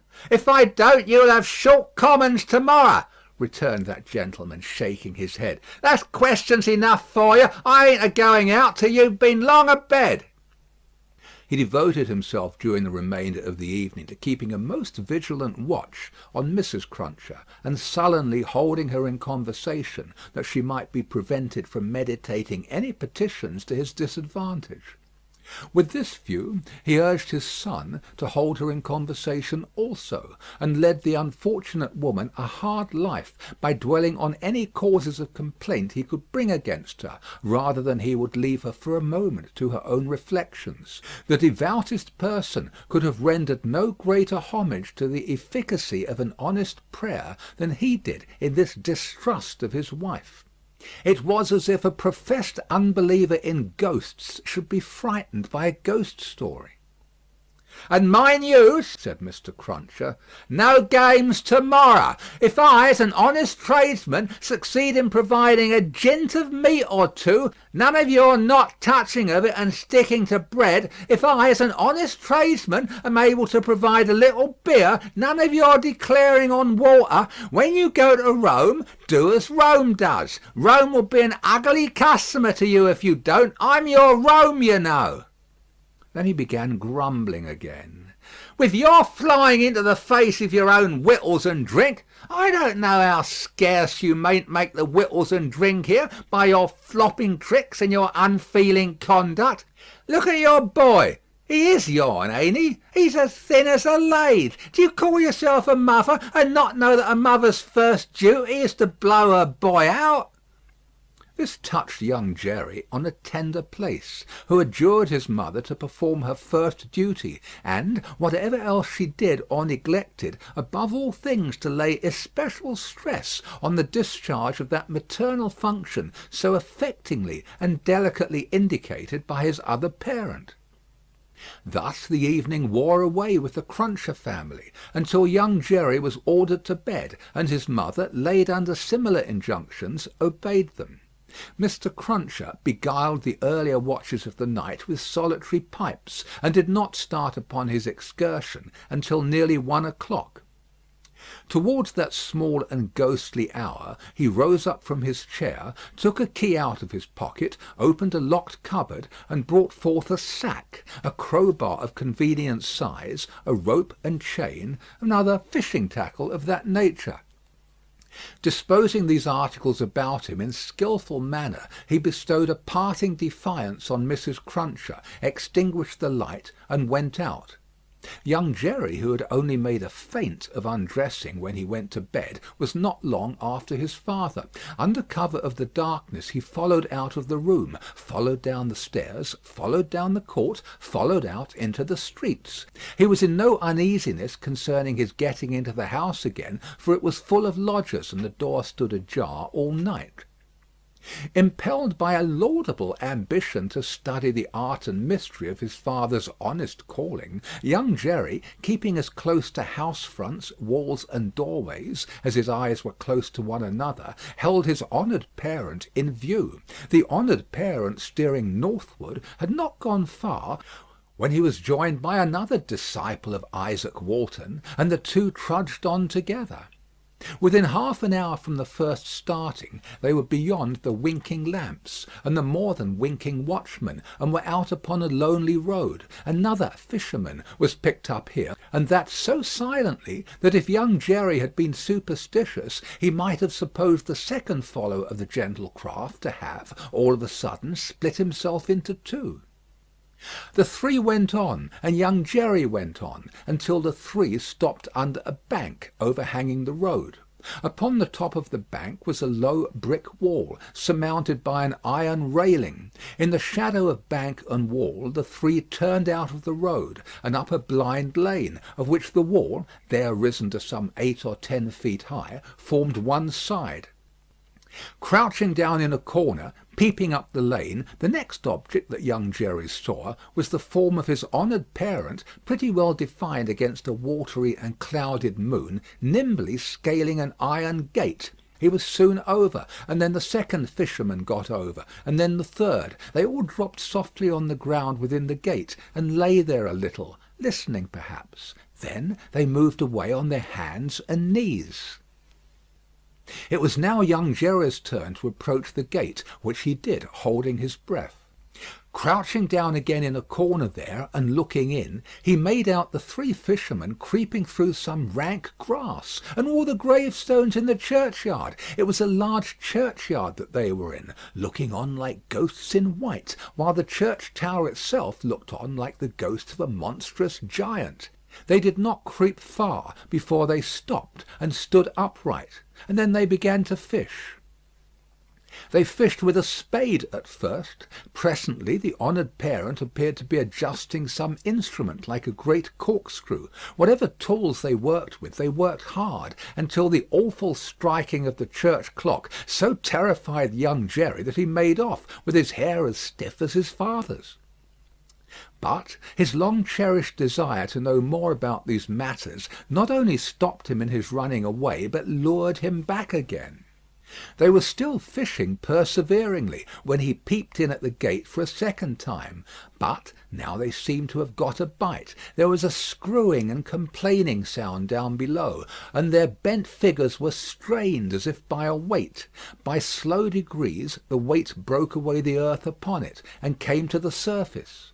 Young Jerry very well knew what it would be, but when he saw it, and saw his honoured parent about to wrench it open, he was so frightened, being new to the sight, that he made off again, and never stopped until he had run a mile or more. He would not have stopped then for anything less necessary than breath, it being a spectral sort of race that he ran, and one highly desirable to get to the end of. He had a strong idea that the coffin he had seen was running after him, and pictured as hopping on behind him bolt upright upon its narrow end, always at the point of overtaking him and hopping on at his side, perhaps taking his arm. It was a pursuer to shun. It was an inconsistent and ubiquitous fiend too, for, while it was making the whole night behind him dreadful, he darted out into the roadway to avoid dark alleys, fearful of it coming hopping out of them, like a dropsical boy's kite without tail and wings. It hid in doorways too, rubbing its horrible shoulders against doors, and drawing them up to its ears, as if it were laughing. It got into shadows on the road, and lay cunningly on its back to trip him up. All this time it was incessantly hopping on behind, and gaining on him, so that when the boy got to his own door, he had reason for being half dead, and even then it would not leave him, but followed him upstairs with a bump on every stair, scrambled into bed with him, and bumped down dead and heavy on his breast when he fell asleep. From his oppressed slumber, young Jerry in his closet was awakened after daybreak and before sunrise by the presence of his father in the family room. Something had gone wrong with him, at least so young Jerry inferred, from the circumstance of his holding Mrs. Cruncher by the ears and knocking the back of her head against the headboard of the bed. "I told you I would," said Mr. Cruncher. "And I did." "Jerry, Jerry, Jerry," his wife implored. "You oppose yourself to the profit of the business," said Jerry, "and me and my partners suffer. You was to honour and obey. Why the devil don't you?" "I try to be a good wife, Jerry," the poor woman protested with tears. "Is it being a good wife to oppose your husband's business? Is it honouring your husband to dishonour his business? Is it obeying your husband to disobey him on the vital subject of his business?" "You hadn't taken to the dreadful business then, Jerry." "It's enough for you," retorted Mr. Cruncher. "To be the wife of an honest tradesman, and not to occupy your female mind with calculations when he took to his trade or when he didn't. An honouring and obeying wife would let his trade alone altogether. Call yourself a religious woman? If you're a religious woman, give me an irreligious one. You will have no more natural sense of duty than the bed of this here Thames River has of a pile, and similarly it must be knocked into you."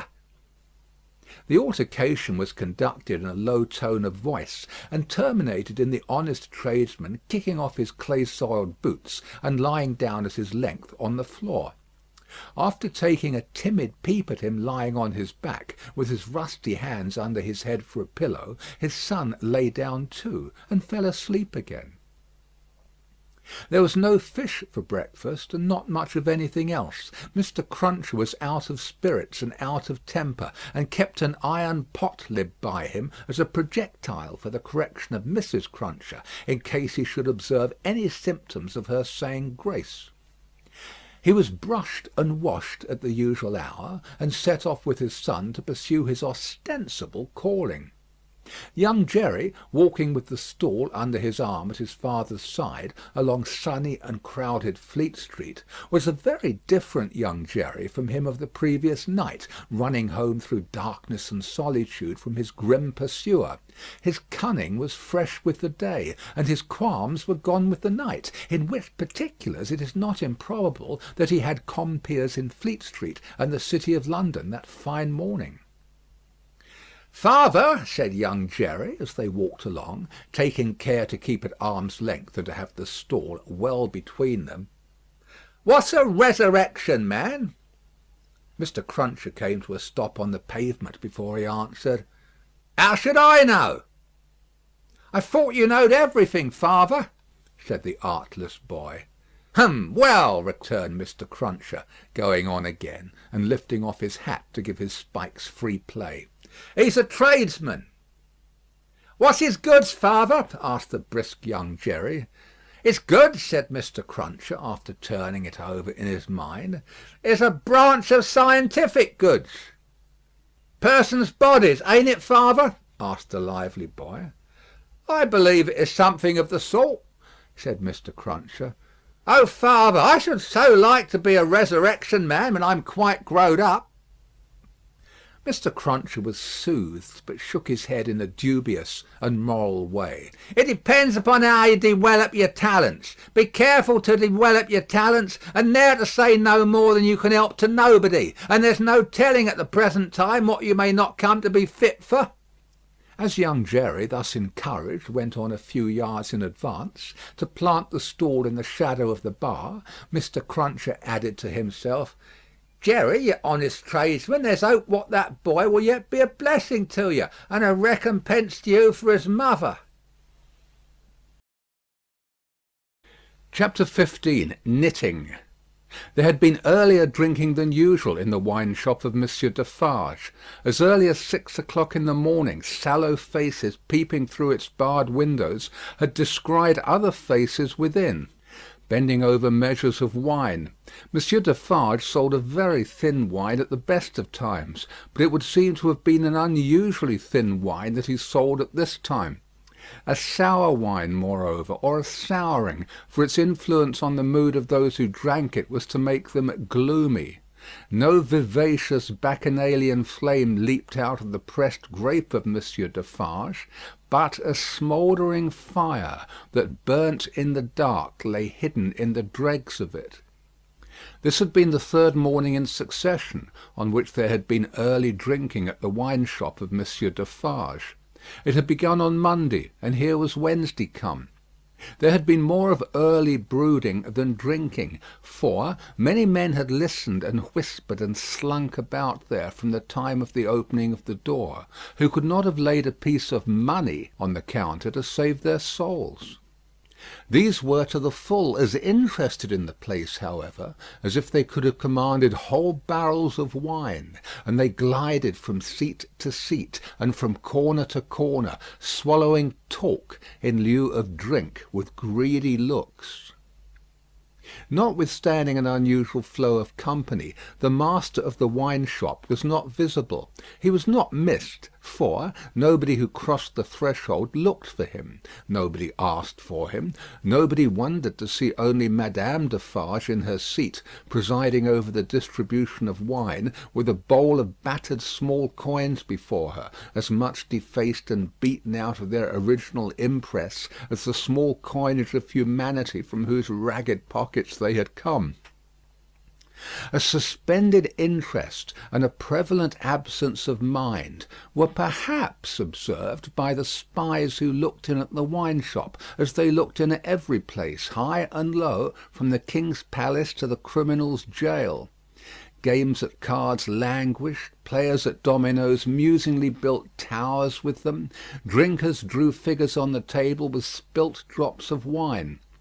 Madame Defarge herself picked out the pattern on her sleeve with her toothpick, and saw and heard something inaudible and invisible a long way off.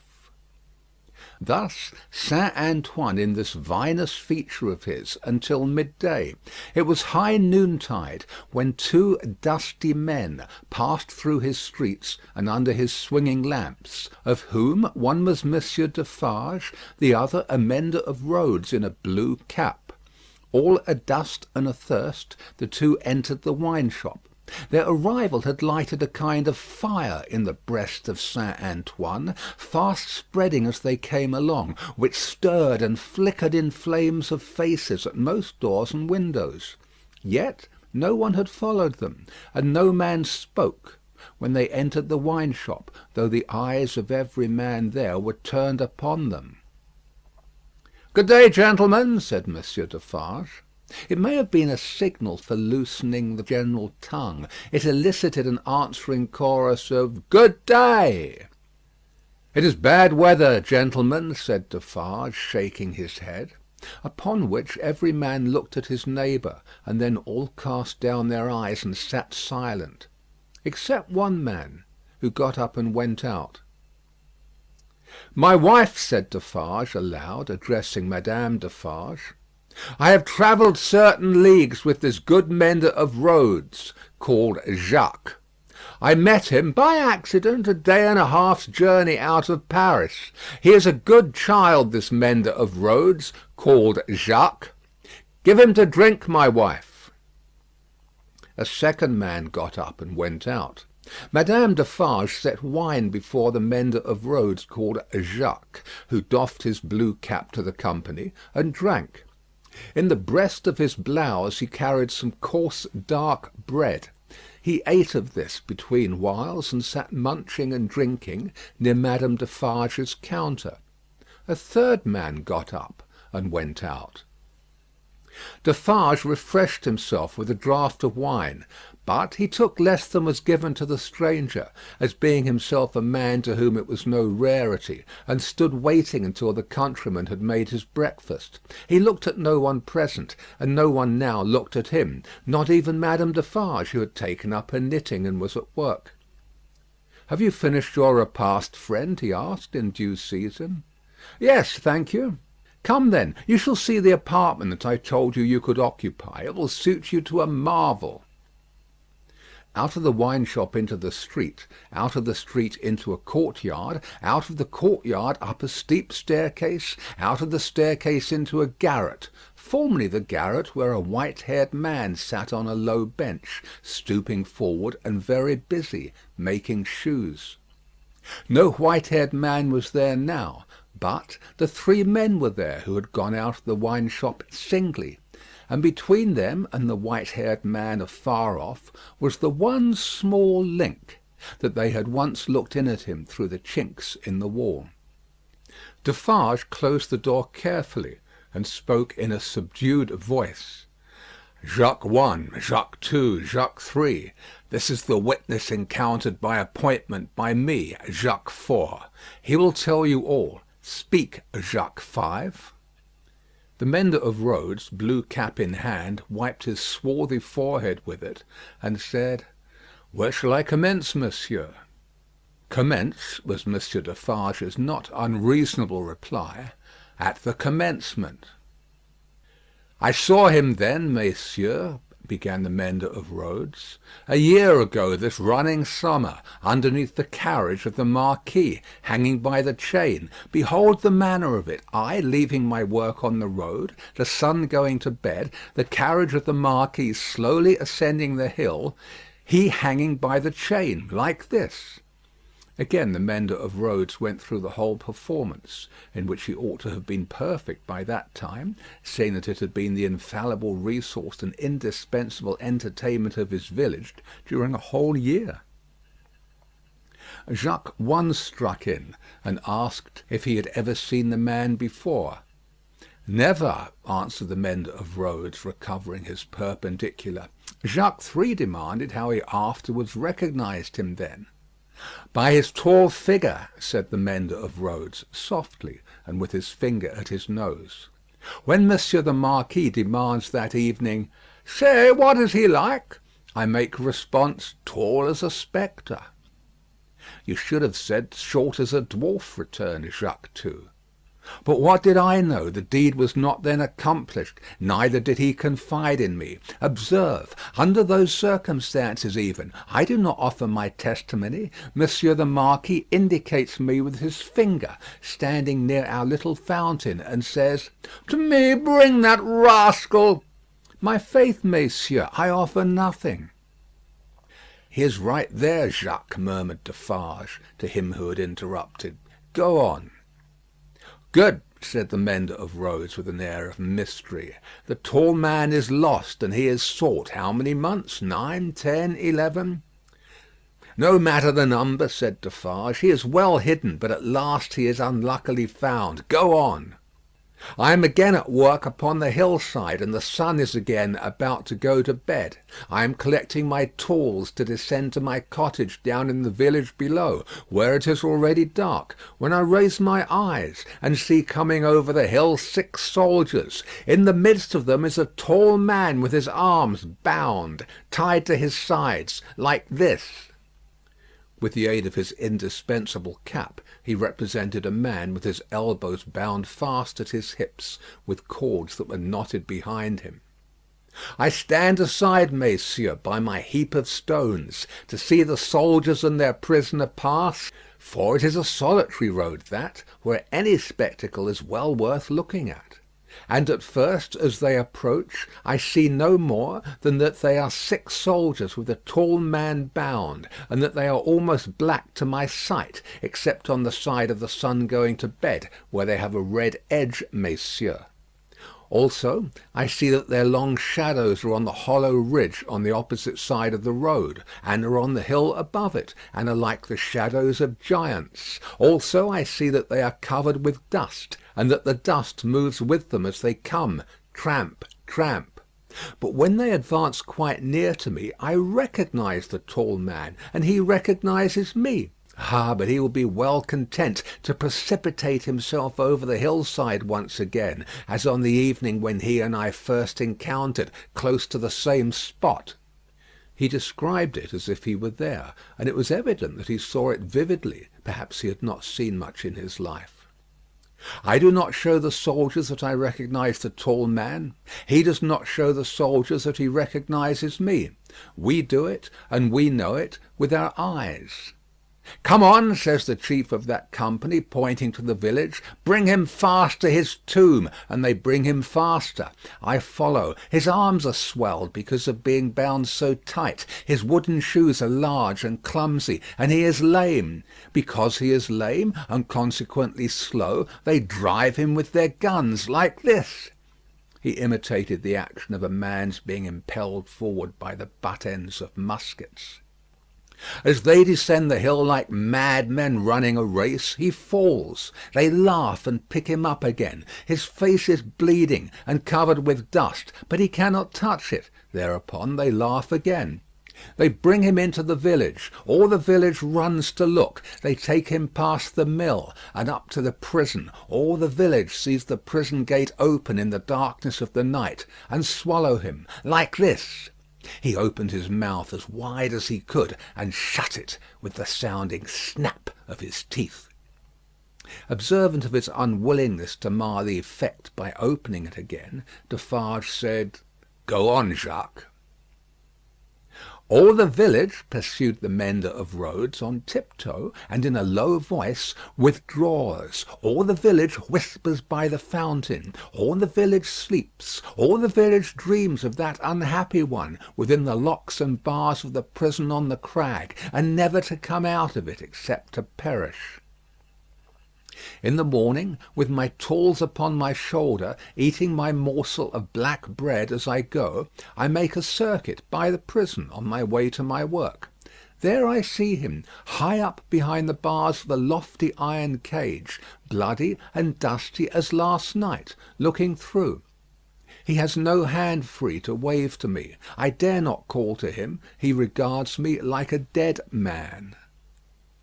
Defarge and the three glanced darkly at one another. The looks of all of them were dark, repressed, and revengeful as they listened to the countryman's story. The manner of all of them, while it was secret, was authoritative too. They had the air of a rough tribunal, Jacques 1 and 2 sitting on the old pallet bed, each with his chin resting on his hand and his eyes intent on the road mender; Jacques 3 equally intent, on one knee behind them, with his agitated hand always gliding over the network of fine nerves about his mouth and nose; Defarge standing between them and the narrator, whom he had stationed in the light of the window, by turns looking from him to them, and from them to him. "Go on, Jacques," said Defarge. "He remains up there in his iron cage some days. The village looks at him by stealth, for it is afraid; but it always looks up from a distance, at the prison on the crag; and in the evening, when the work of the day is achieved, and it assembles to gossip at the fountain, all faces are turned towards the prison. Formerly they were turned towards the posting house; now they are turned towards the prison. They whisper at the fountain that although condemned to death he will not be executed. They say that petitions have been presented in Paris, showing that he was enraged and made mad by the death of his child. They say that a petition has been presented to the king himself. What do I know? It is possible. Perhaps yes, perhaps no." "Listen then, Jacques," number 1 of that name sternly interposed. "Know that a petition was presented to the king and queen. All here, yourself excepted, saw the king take it, in his carriage in the street, sitting beside the queen. It is Defarge who you see here, who, at the hazard of his life, darted out before the horses with the petition in his hand." "And once again listen, Jacques," said the kneeling number 3, his fingers ever wandering over and over those fine nerves, with a strikingly greedy air, as if he hungered for something that was neither food nor drink. "The guard, horse and foot, surrounded the petitioner and struck him blows. You hear?" "I hear, messieurs." "Go on, then," said Defarge. "Again, on the other hand, they whisper at the fountain," resumed the countryman, "that he is brought down into our country to be executed on the spot, and that he will very certainly be executed. They even whisper that because he has slain Monseigneur, and because Monseigneur was the father of his tenants, serfs, what you will, he will be executed as a parricide. One old man says at the fountain that his right hand, armed with the knife, will be burnt off before his face; that into wounds which will be made in his arms, his breast, and his legs, there will be poured boiling oil, melted lead, hot resin, wax, and sulphur; finally, that he will be torn limb from limb by 4 strong horses. That old man says, all this was actually done to a prisoner who made an attempt on the life of the late king, Louis XV. But how do I know if he lies? I am not a scholar." "Listen once again, then, Jacques," said the man with the restless hand and the craving air. "The name of that prisoner was Damiens, and it was all done in open day, in the open streets of this city of Paris; and nothing was more noticed in the vast concourse that saw it done, than the crowd of ladies of quality and fashion, who were full of eager attention to the last, Jacques, prolonged until nightfall, when he had lost 2 legs and an arm, and still breathed.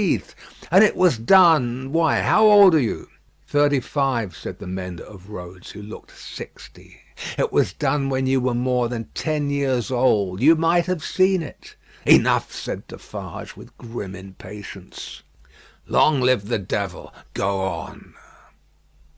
"Well, some whisper this, some whisper that. They speak of nothing else. Even the fountain appears to fall to that tune. At length, on Sunday night, when all the village is asleep, come soldiers, winding down from the prison, and their guns ring on the stones of the little street. Workmen dig, workmen hammer, soldiers laugh and sing. In the morning, by the fountain, there is raised a gallows 40 feet high, poisoning the water." The mender of roads looked through rather than at the low ceiling, and pointed as if he saw the gallows somewhere in the sky. All work is stopped. All assembled there. Nobody leads the cows out. The cows are there with the rest. At midday, the roll of drums. Soldiers have marched into the prison in the night, and he is in the midst of many soldiers. He is bound as before, and in his mouth there is a gag, tied so, with a tight string, making him look almost as if he laughed. He suggested it by creasing his face with his two thumbs from the corners of his mouth to his ears. On the top of the gallows is fixed the knife, blade upwards with its point in the air. He is hanged there 40 feet high, and is left hanging, poisoning the water. They looked at one another as he used his blue cap to wipe his face, on which the perspiration had started afresh while he recalled the spectacle. "It is frightful, messieurs. How can the women and the children draw water? Who can gossip of an evening under that shadow? Under it, have I said. When I left the village Monday evening as the sun was going to bed, and looked back from the hill, the shadow struck across the church, across the mill, across the prison, seemed to strike across the earth, messieurs, to where the sky rests upon it." The hungry man gnawed one of his fingers as he looked at the other three, and his finger quivered with the craving that was on him. "That's all, messieurs. I left at sunset, as I had been warned to do, and I walked on, that night and half next day, until I met, as I was warned I should, this comrade. With him I came on, now riding and now walking, through the rest of yesterday and through last night, and here you see me."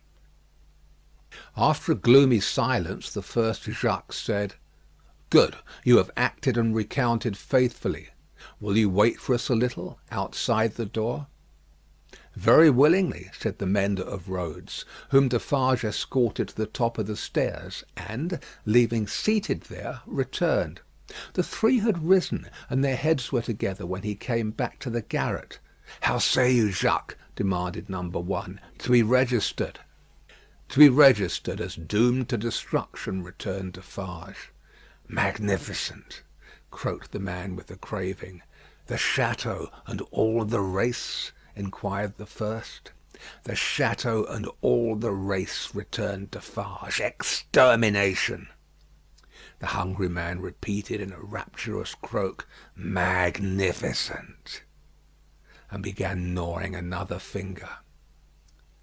"Are you sure," asked Jacques too of Defarge, "that no embarrassment can arise from our manner of keeping the register? Without doubt it is safe, for no one beyond ourselves can decipher it. But shall we always be able to decipher it? Or, I ought to say, will she?" "Jacques," returned Defarge, drawing himself up, "if Madame my wife undertook to keep the register in her memory alone, she would not lose a word of it, nor a syllable of it. Knitted, in her own stitches and her own symbols, it will always be as plain to her as the sun. Confide in Madame Defarge. It would be easier for the weakest poltroon that lives to erase himself from existence than to erase one letter of his name or crimes from the knitted register of Madame Defarge." There was a murmur of confidence and approval, and then the man who hungered asked, "Is this rustic to be sent back soon?" "I hope so. He is very simple. Is he not a little dangerous?" "He knows nothing," said Defarge. "At least nothing more than would easily elevate himself to a gallows of the same height. I charge myself with him. Let him remain with me. I will take care of him and set him on the road. He wishes to see the fine world, the king, the queen, and court. Let him see them on Sunday." "What?" exclaimed the hungry man, staring. "Is it a good sign that he wishes to see royalty and nobility?" "Jacques," said Defarge, "judiciously show a cat milk if you wish her to thirst for it. Judiciously show a dog his natural prey if you wish him to bring it down one day." Nothing more was said, and the mender of roads, being found already dozing on the topmost stair, was advised to lay himself down on the pallet bed and take some rest. He needed no persuasion, and was soon asleep. Worse quarters than Defarge's wine shop could easily have been found in Paris for a provincial slave of that degree. Saving for a mysterious dread of Madame, by which he was constantly haunted, his life was very new and agreeable. But Madame sat all day at her counter, so expressly unconscious of him, and so particularly determined not to perceive that his being there had any connection with anything below the surface, that he shook in his wooden shoes whenever his eye lighted on her. For he contended with himself that it was impossible to foresee what that lady might pretend next, and he felt assured that if she should take it into her brightly ornamented head to pretend that she had seen him do a murder, and afterwards flay the victim, she would infallibly go through with it until the play was played out. Therefore, when Sunday came, the mender of roads was not enchanted, though he said he was, to find that Madame was to accompany Monsieur and himself to Versailles. It was additionally disconcerting to have Madame knitting all the way there in a public conveyance. It was additionally disconcerting yet to have Madame in the crowd in the afternoon, still with her knitting in her hands, as the crowd waited to see the carriage of the King and Queen. "You work hard, Madame," said a man near her.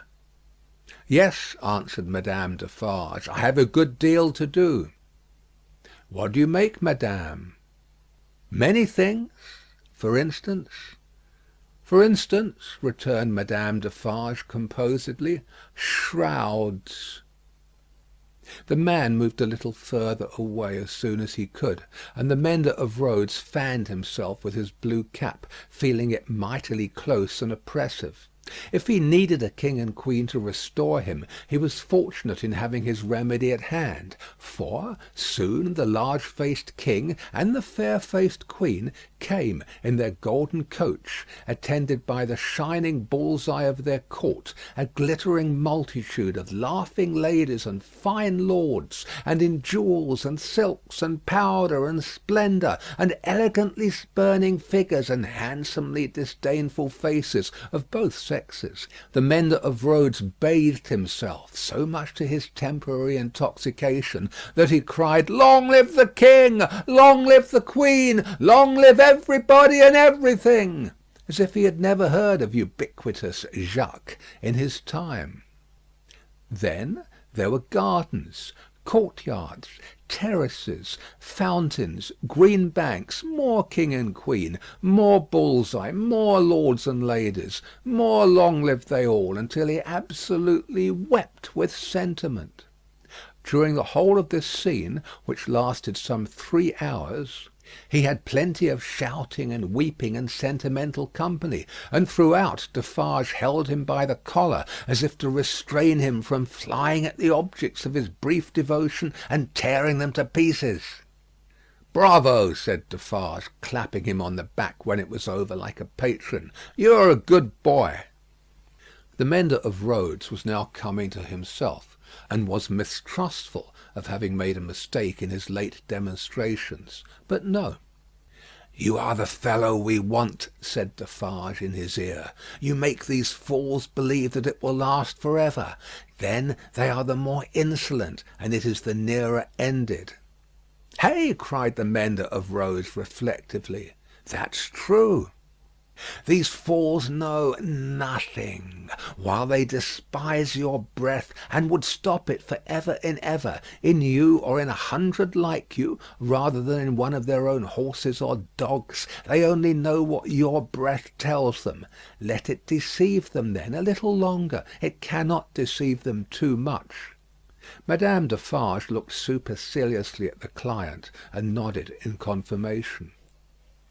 "As to you," said she, "you would shout and shed tears for anything if it made a show and a noise. Say, would you not?" "Truly, madame, I think so, for the moment." If you were shown a great heap of dolls, and were set upon them to pluck them to pieces, and despoil them for your own advantage, you would pick out the richest and gayest, say, would you not? Truly yes, madame. Yes, and if you were shown a flock of birds unable to fly, and were set upon them to strip them of their feathers for your own advantage, you would set upon the birds of the finest feathers, would you not? It is true, madame. You have seen both dolls and birds to-day, said Madame Defarge, with a wave of her hand towards the place where they had last been apparent.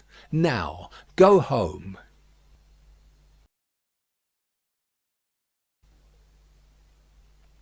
Chapter 16. Still knitting.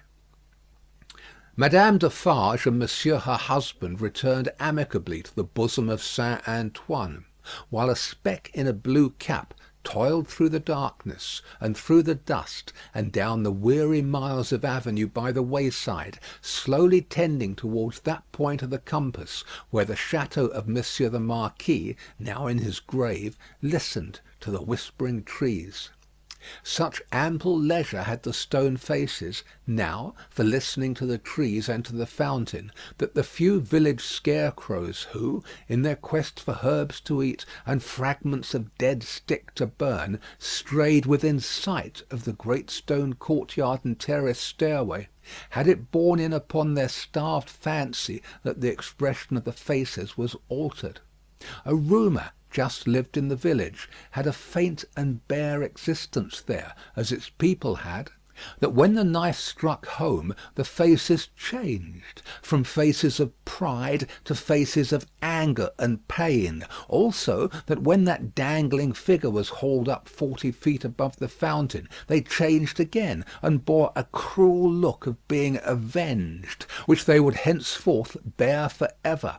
In the stone face above the great window of the bedchamber where the murder was done, 2 fine dints were pointed out in the sculptured nose, which everybody recognised, and which nobody had seen of old. And on the scarce occasions when 2 or 3 ragged peasants emerged from the crowd to take a hurried peep at Monsieur the Marquis petrified, a skinny finger would not have pointed to them for a minute before they all started away among the moss and leaves, like the more fortunate hares who could find a living there. Chateau and hut, stone face and dangling figure, the red stain on the stone floor, and the pure water in the village well, thousands of acres of land, a whole province of France, all France itself, lay under the night sky, concentrated into a faint hair-breadth line. So does the whole world, with all its greatnesses and littlenesses, lie in a twinkling star; and as mere human knowledge can split a ray of light and analyse the manner of its composition, so sublimer intelligences may read in the feeble shining of this earth of ours every thought and act, every vice and virtue of every responsible creature on it. The Defarges, husband and wife, came lumbering under the starlight in their public vehicle to that gate of Paris whereunto their journey naturally tended. There was the usual stoppage at the barrier guard-house, and the usual lanterns came glancing forth for the usual examination and inquiry. Monsieur Defarge alighted, knowing 1 or 2 of the soldiery there, and 1 of the police. The latter he was intimate with, and affectionately embraced. When Saint Antoine had again enfolded the Defarges in his dusky wings, and they, having finally alighted near the saint's boundaries, were picking their way on foot through the black mud and offal of his streets, Madame Defarge spoke to her husband. "Say then, my friend, what did Jacques of the police tell thee?" "Very little to-night, but all he knows. There is another spy commissioned for our quarter." "There may be many more, for all that he can say, but he knows of one." "Eh well," said Madame Defarge, raising her eyebrows with a cool business air. "It is necessary to register him. How do they call that man?" "He is English." "So much the better. His name?"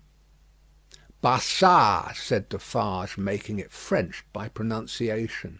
But he had been so careful to get it accurately that he then spelt it with perfect correctness. Barsad, repeated Madame. Good. Christian name?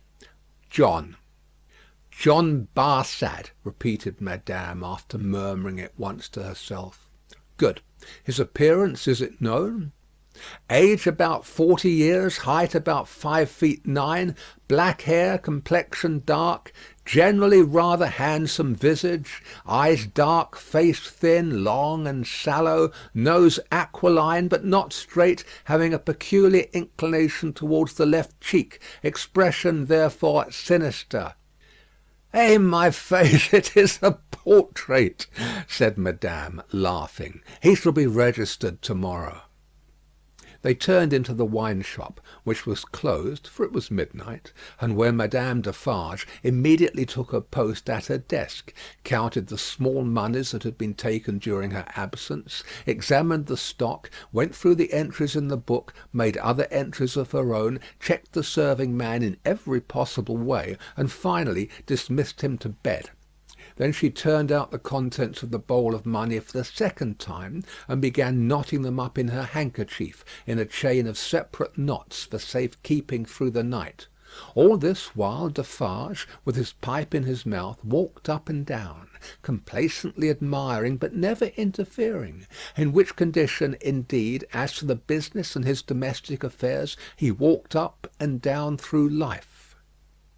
The night was hot, and the shop, close shut and surrounded by so foul a neighbourhood, was ill-smelling.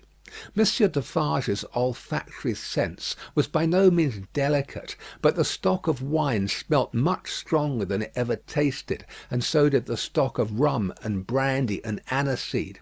He whiffed the compound of scents anyway, as he put down his smoked-out pipe. "You are fatigued," said Madame, raising her glance as she knotted the money. "There are only the usual odours." "I am a little tired," her husband acknowledged. "You are a little depressed too," said Madame, whose quick eyes had never been so intent on the accounts, but they had had a ray or two for him. "Oh, the men, the men!" "But, my dear," began Defarge. "But, my dear," repeated Madame, nodding firmly. "But, my dear, you are faint of heart to-night, my dear." "Well, then," said Defarge, as if a thought were wrung out of his breast, "it is a long time." "It is a long time," repeated his wife. "And when is it not a long time? Vengeance and retribution require a long time. It is the rule." "It does not take a long time to strike a man with lightning," said Defarge. "How long," demanded Madame composedly, "does it take to make and store the lightning? Tell me." Defarge raised his head thoughtfully, as if there were something in that too. "It does not take a long time," said Madame, "for an earthquake to swallow a town. Eh, well? Tell me how long it takes to repair the earthquake." "A long time, I suppose," said Defarge. "But when it is ready, it takes place and grinds to pieces everything before it. In the meantime it is always preparing, though it is not seen or heard. That is your consolation. Keep it." She tied a knot with flashing eyes, as if it throttled a foe. "I tell thee," said Madame, extending her right hand for emphasis, "that although it is a long time on the road, it is on the road and coming. I tell thee it never retreats and never stops. I tell thee it is always advancing. Look around and consider the lives of all the world that we know. Consider the faces of all the world that we know. Consider the rage and discontent to which the Jacquerie addresses itself, with more and more of certainty every hour. Can such things last? Bah! I mock you." "My brave wife," returned Defarge, standing before her with his head a little bent, and his hands clasped at his back, like a docile and attentive pupil before his catechist. "I do not question all this. But it has lasted a long time, and it is possible, you know well, my wife, it is possible that it may not come during our lives." "Eh, well, how then?" demanded Madame, tying another knot, as if there were another enemy strangled. "Well," said Defarge, with a half complaining and half apologetic shrug, "we shall not see the triumph." "We shall have helped it," returned Madame, with her extended hand in strong action. "Nothing that we do is done in vain. I believe with all my soul that we shall see the triumph. But even if not, even if I knew certainly not, show me the neck of an aristocrat and tyrant, and still I would—" Then Madame, with her teeth set, tied a very terrible knot indeed. "Hold!" cried Defarge, reddening a little, as if he felt charged with cowardice. "I too, my dear, will stop at nothing." "Yes, but it is your weakness that you sometimes need to see your victim in your opportunity to sustain you. Sustain yourself without that. When the time comes, let loose a tiger and a devil, but wait for the time with the tiger and the devil chained, not shown, yet always ready." Madame enforced the conclusion of this piece of advice by striking her little counter with her chain of money, as if she knocked its brains out, and then gathering the heavy handkerchief under her arm in a serene manner, and observing that it was time to go to bed. Next noontide saw the admirable woman in her usual place in the wine shop, knitting away assiduously. A rose lay beside her, and if she now and then glanced at the flower, it was with no infraction of her usual preoccupied air. There were a few customers, drinking or not drinking, standing or seated, sprinkled about.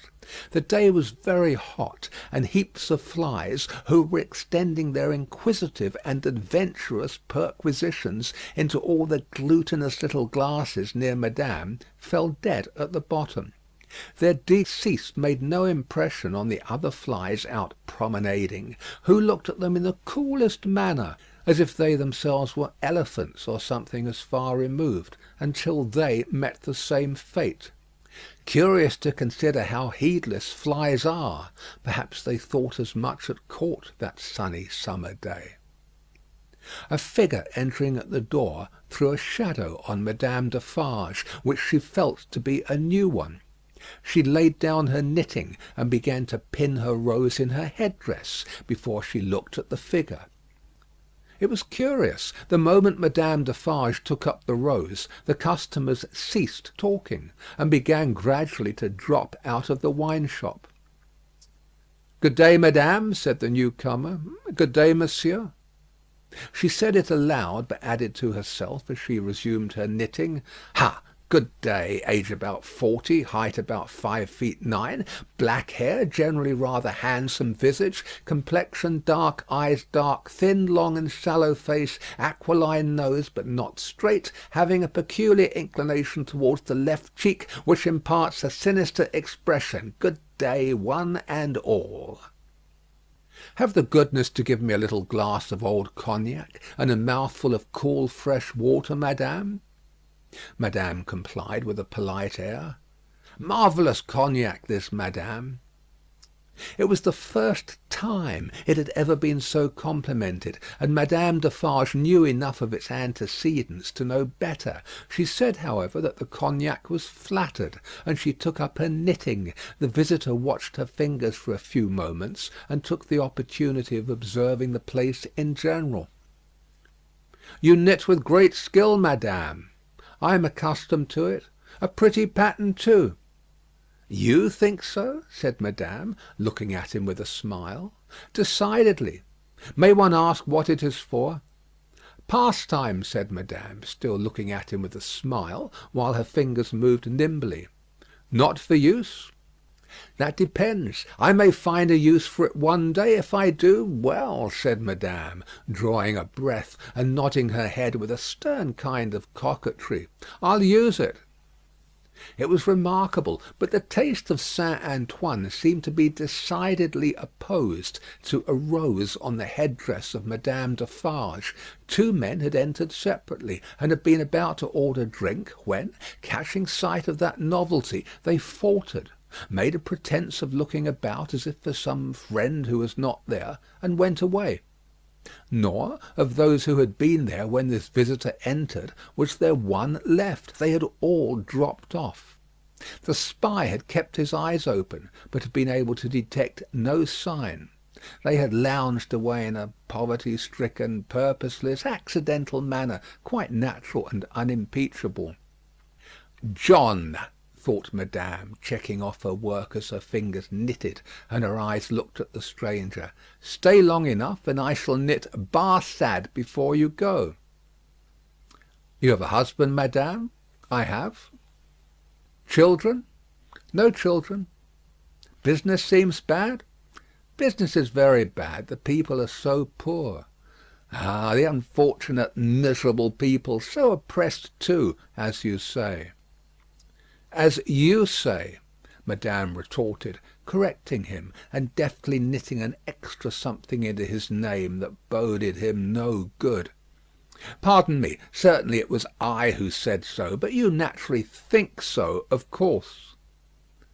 I think, returned Madame in a high voice.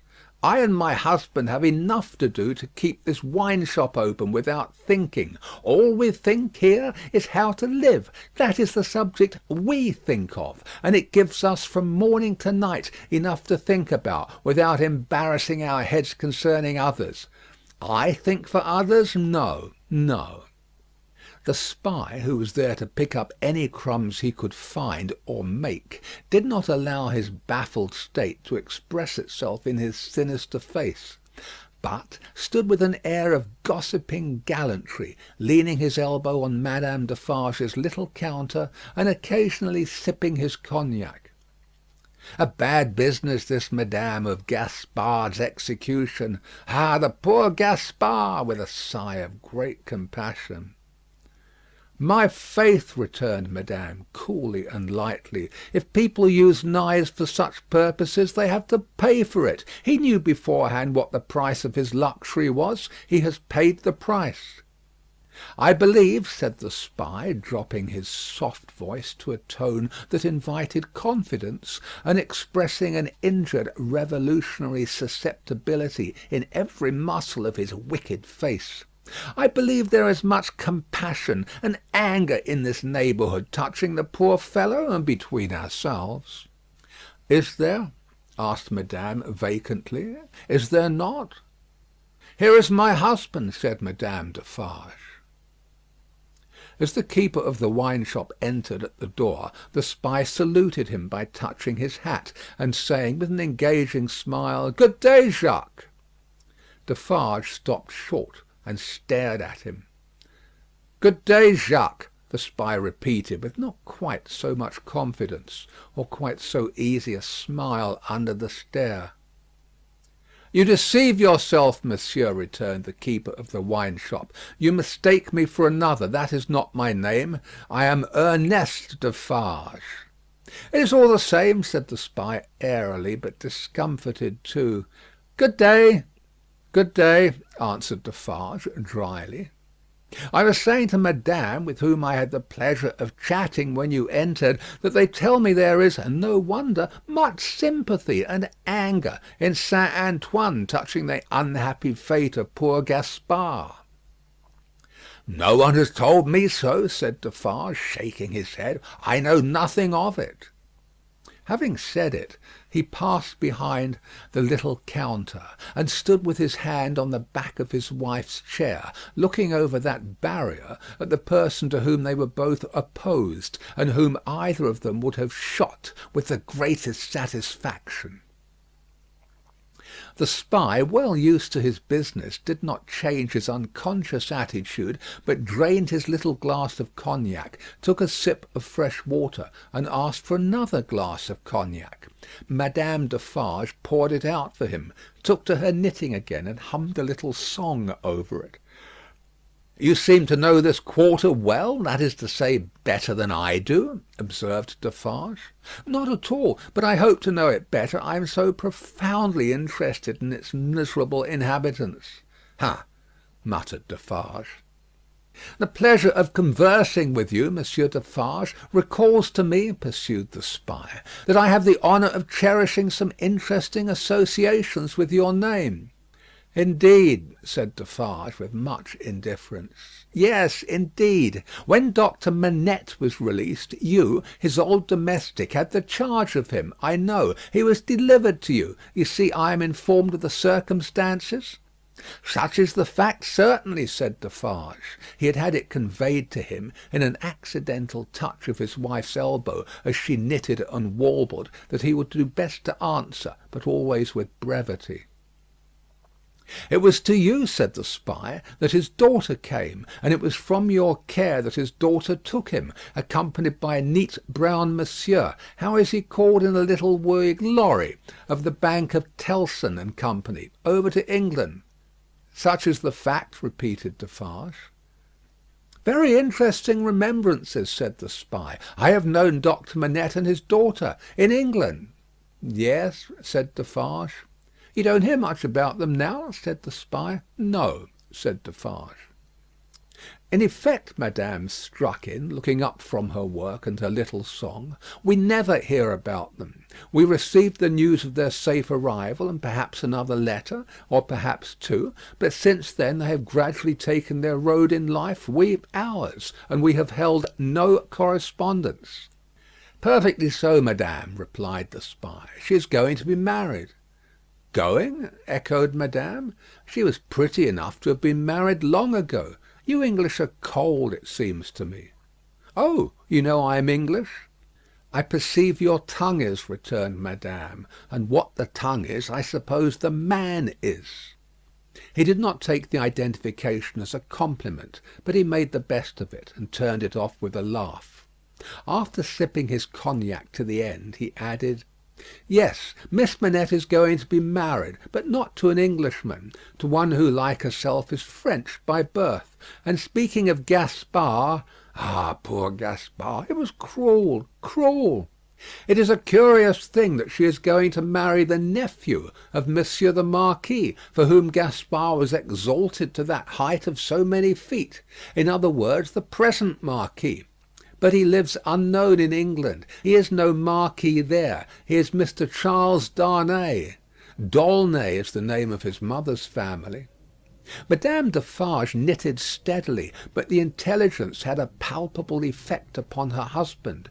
Do what he would, behind the little counter, as to the striking of a light and the lighting of his pipe, he was troubled, and his hand was not trustworthy. The spy would have been no spy if he had failed to see it, or to record it in his mind. Having made at least this one hit, whatever it might prove to be worth, and no customers coming in to help him to any other, Mr. Barsad paid for what he had drunk, and took his leave, taking occasion to say, in a genteel manner, before he departed, that he looked forward to the pleasure of seeing Monsieur and Madame Defarge again. For some minutes after he had emerged into the outer presence of Saint Antoine, the husband and wife remained exactly as he had left them, lest he should come back. "Can it be true?" said Defarge in a low voice, looking down at his wife as he stood smoking, with his hand on the back of her chair, "what he has said of Mademoiselle Manette?" "As he has said it," returned madame, lifting her eyebrows a little, "it is probably false, but it may be true." "If it is," Defarge began, and stopped. "If it is?" repeated his wife.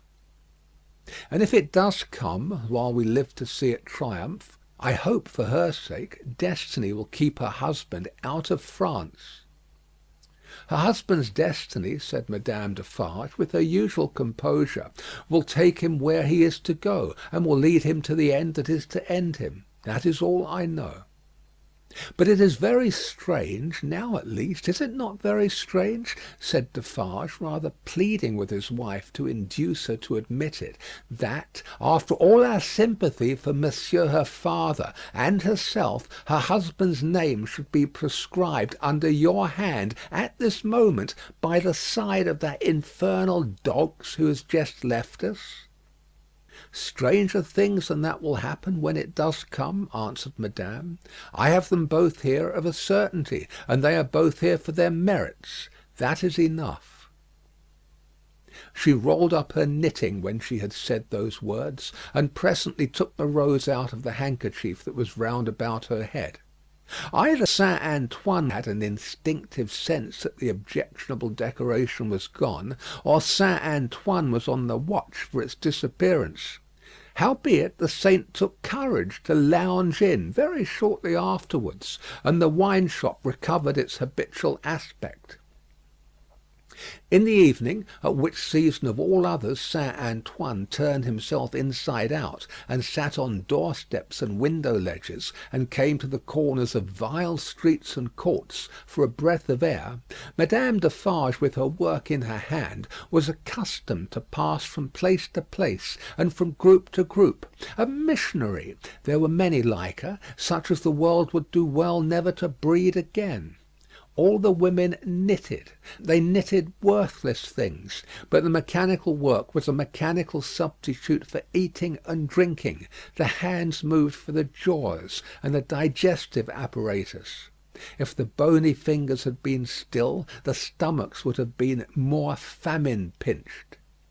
But as the fingers went, the eyes went, and the thoughts; and as Madame Defarge moved on from group to group, all three went quicker and fiercer among every little knot of women that she had spoken with and left behind.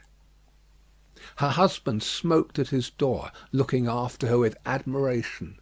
"A great woman," said he, "a strong woman, a grand woman, a frightfully grand woman." Darkness closed around, and then came the ringing of church bells, and the distant beating of the military drums in the palace courtyard, as the women sat knitting, knitting. Darkness encompassed them. Another darkness was closing in as surely, when the church bells, then ringing pleasantly in many an airy steeple over France, should be melted into thundering cannon; when the military drums should be beating to drown a wretched voice, that night all potent as the voice of power and plenty, freedom and life. So much was closing in about the women who sat knitting, knitting, that they, their very selves, were closing in around a structure yet unbuilt, where they were to sit knitting, knitting, counting dropping heads.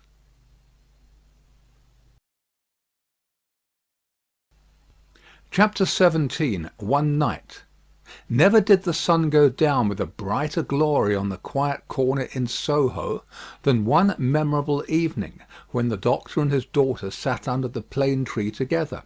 Never did the moon rise with a milder radiance over great London than on that night when it found them still seated under the tree, and shone upon their faces through its leaves. Lucie was to be married to-morrow. She had reserved this last evening for her father, and they sat alone under the plane tree. "You are happy, dear father?" "Quite, my child." They had said little, though they had been there a long time. When it was yet light enough to work and read, she had neither engaged herself in her usual work, nor had she read to him. She had employed herself in both ways, at his side under the tree, many and many a time, but this time was not quite like any other, and nothing could make it so. "And I am very happy to-night, dear father. I am deeply happy in the love that heaven has so blessed, my love for Charles, and Charles' love for me. But if my life were not to be still consecrated to you, or if my marriage was so arranged as that it would part us even by the length of a few of these streets, I should be more unhappy and self-reproachful now than I can tell you. Even as it is—" Even as it were, she could not command her voice. In the sad moonlight she clasped him by the neck, and laid her face upon his breast. In the moonlight, which is always sad, as the light of the sun itself is, as the light called human life is, at its coming and going. "Dearest dear, can you tell me this last time that you feel quite sure no new affections of mine and no new duties of mine will ever interpose between us? I know it well, but do you know it?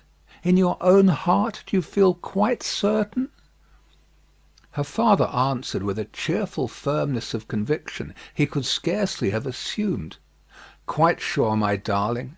More than that," he added, as he tenderly kissed her, "my future is far brighter, Lucie, seen through your marriage, than it could have been, nay, than it ever was without it." "If I could hope that, my father!" "Believe it, love. Indeed it is so. Consider how natural and how plain it is, my dear, that it should be so. You, devoted and young, cannot fully appreciate the anxiety I have felt that your life should not be wasted." She moved her hand towards his lips, but he took it in his and repeated the word. "Wasted, my child, should not be wasted, struck aside from the natural order of things for my sake. Your unselfishness cannot entirely comprehend how much my mind has gone on this. But only ask yourself, how could my happiness be perfect while yours was incomplete? If I had never seen Charles, my father, I should have been quite happy with you." He smiled at her unconscious admission that she would have been unhappy without Charles, having seen him, and replied, "My child, you did see him, and it is Charles. If it had not been Charles, it would have been another; or if it had been no other, I should have been the cause, and then the dark part of my life would have cast its shadow beyond myself, and would have fallen on you." It was the first time, except at the trial, of her ever hearing him refer to the period of his suffering. It gave her a strange, a new sensation, while his words were in her ears, and she remembered it long afterwards.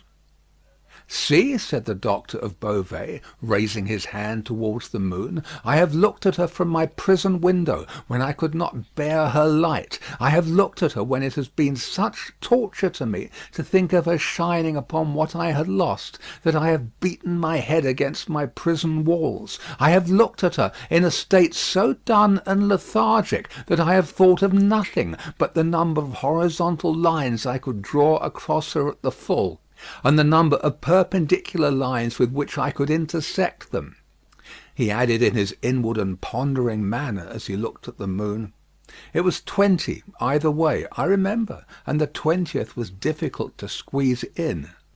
The strange thrill with which she heard him go back to that time deepened as he dwelt upon it. But there was nothing to shock her in the manner of his reference. He only seemed to contrast his present cheerfulness and felicity with the dire endurance that was over. "I have looked at her, speculating thousands of times upon the unborn child from whom I had been rent, whether it was alive, whether it had been born alive, or the poor mother's shock had killed it, whether it was a son who would some day avenge his father. There was a time in my imprisonment when my desire for vengeance was unbearable. Whether it was a son who would never know his father's story, who might even live to weigh the possibility of his father's having disappeared of his own will and act. Whether it was a daughter who would grow to be a woman." She drew closer to him and kissed his cheek and his hand. "I have pictured my daughter to myself as perfectly forgetful of me, rather altogether ignorant of me and unconscious of me. I have cast up the years of her age, year after year. I have seen her married to a man who knew nothing of my fate. I have altogether perished from the remembrance of the living, and in the next generation my place was a blank." "My father, even to hear that you had such thoughts of a daughter who never existed, strikes to my heart as if I had been that child." "You, Lucie? It is out of the consolation and restoration you have brought to me that these remembrances arise, and pass between us and the moon on this last night.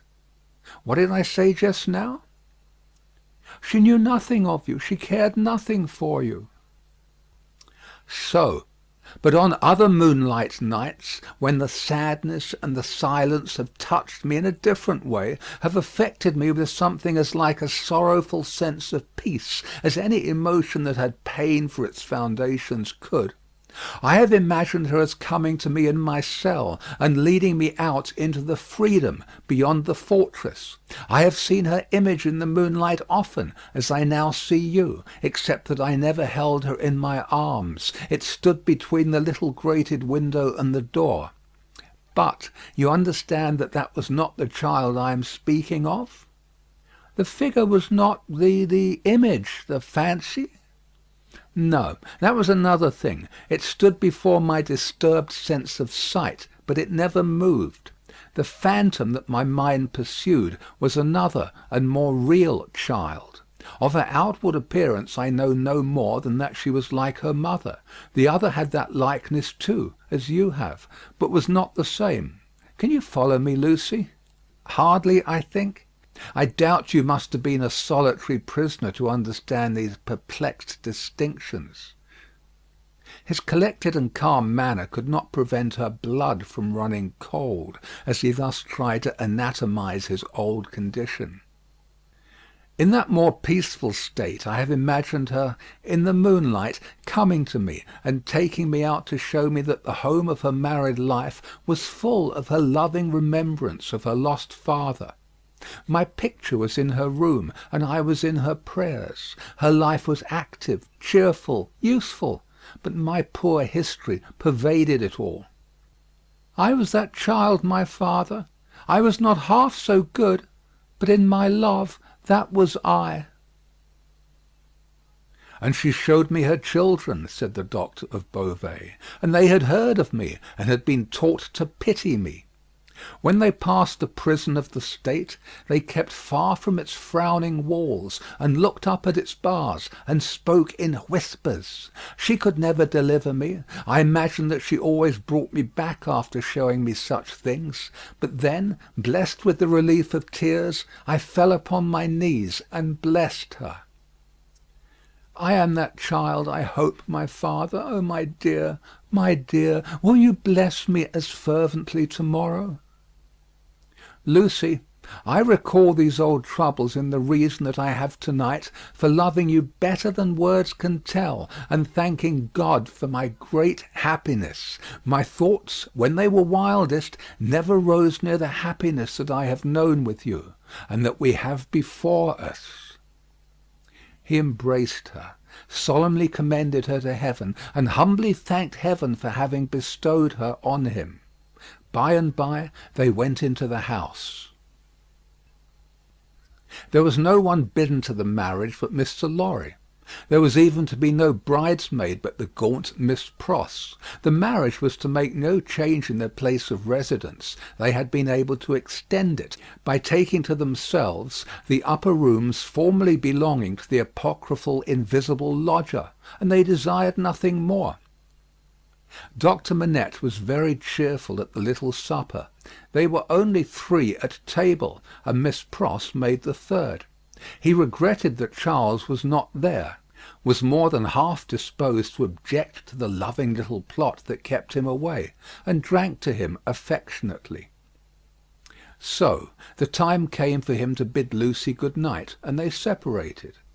But in the stillness of the 3rd hour of the morning, Lucie came downstairs again, and stole into his room, not free from unshaped fears beforehand.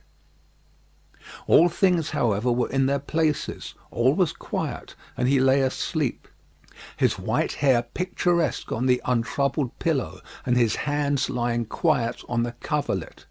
She put her needless candle in the shadow at a distance, crept up to his bed, and put her lips to his, then leaned over him and looked at him. Into his handsome face the bitter waters of captivity had worn, but he covered up their tracks with a determination so strong that he held the mastery of them even in his sleep. A more remarkable face in its quiet, resolute, and guarded struggle with an unseen assailant was not to be beheld in all the wide dominions of sleep that night. She timidly laid her hand on his dear breast, and put up a prayer that she might ever be as true to him as her love aspired to be, and as his sorrows deserved. Then she withdrew her hand, and kissed his lips once more, and went away. So the sunrise came, and the shadows of the leaves of the plane tree moved upon his face as softly as her lips had moved in praying for him.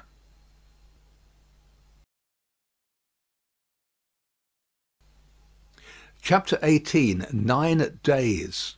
The marriage day was shining brightly, and they were ready outside the closed door of the doctor's room, where he was speaking with Charles Darnay. They were ready to go to church, the beautiful bride, Mr. Lorry, and Miss Pross, to whom the event, through a gradual process of reconcilement to the inevitable, would have been one of absolute bliss, but for the yet lingering consideration that her brother Solomon should have been the bridegroom. And so, said Mr. Lorry, who could not sufficiently admire the bride, and who had been moving round her to take in every point of her quiet, pretty dress, and so it was for this, my sweet Lucie, that I brought you across the Channel, such a baby. Lord bless me, how little I thought what I was doing, how lightly I valued the obligation I was conferring on my friend Mr. Charles. You didn't mean it, remarked the matter-of-fact Miss Pross, and therefore how could you know it? Nonsense.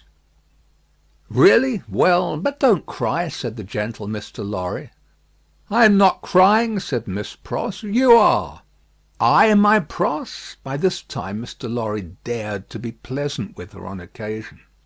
You were just now. I saw you do it, and I don't wonder at it. Such a present of plate as you have made 'em is enough to bring tears into anybody's eyes. There's not a fork or a spoon in the collection, said Miss Pross, that I didn't cry over last night after the box came, till I couldn't see it. I am highly gratified, said Mr. Lorry, though, upon my honour, I had no intention of rendering those trifling articles of remembrance invisible to any one. Dear me, this is an occasion that makes a man speculate on all he has lost. Dear, dear, dear, to think that there might have been a Mrs. Lorry any time these 50 years almost. Not at all, from Miss Pross. You think that there never might have been a Mrs. Lorry? Asked the gentleman of that name. Pooh! Rejoined Miss Pross, you were a bachelor in your cradle. Well, observed Mr. Lorry, beamingly adjusting his little wig, that seems probable too. And you were cut out for a bachelor, pursued Miss Pross, before you were put in your cradle. Then I think, said Mr. Lorry, that I was very unhandsomely dealt with, and that I ought to have had a voice in the selection of my pattern. Enough. Now, my dear Lucie, drawing his arms soothingly round her waist, I hear them moving in the next room, and Miss Pross and I, as two formal folks of business, are anxious not to lose the final opportunity of saying something to you that you wish to hear. You leave your good father, my dear, in hands as earnest and as loving as your own. He shall be taken every conceivable care of during the next fortnight while you are in Warwickshire and thereabouts. Even Tellson shall go to the wall, comparatively speaking, before him.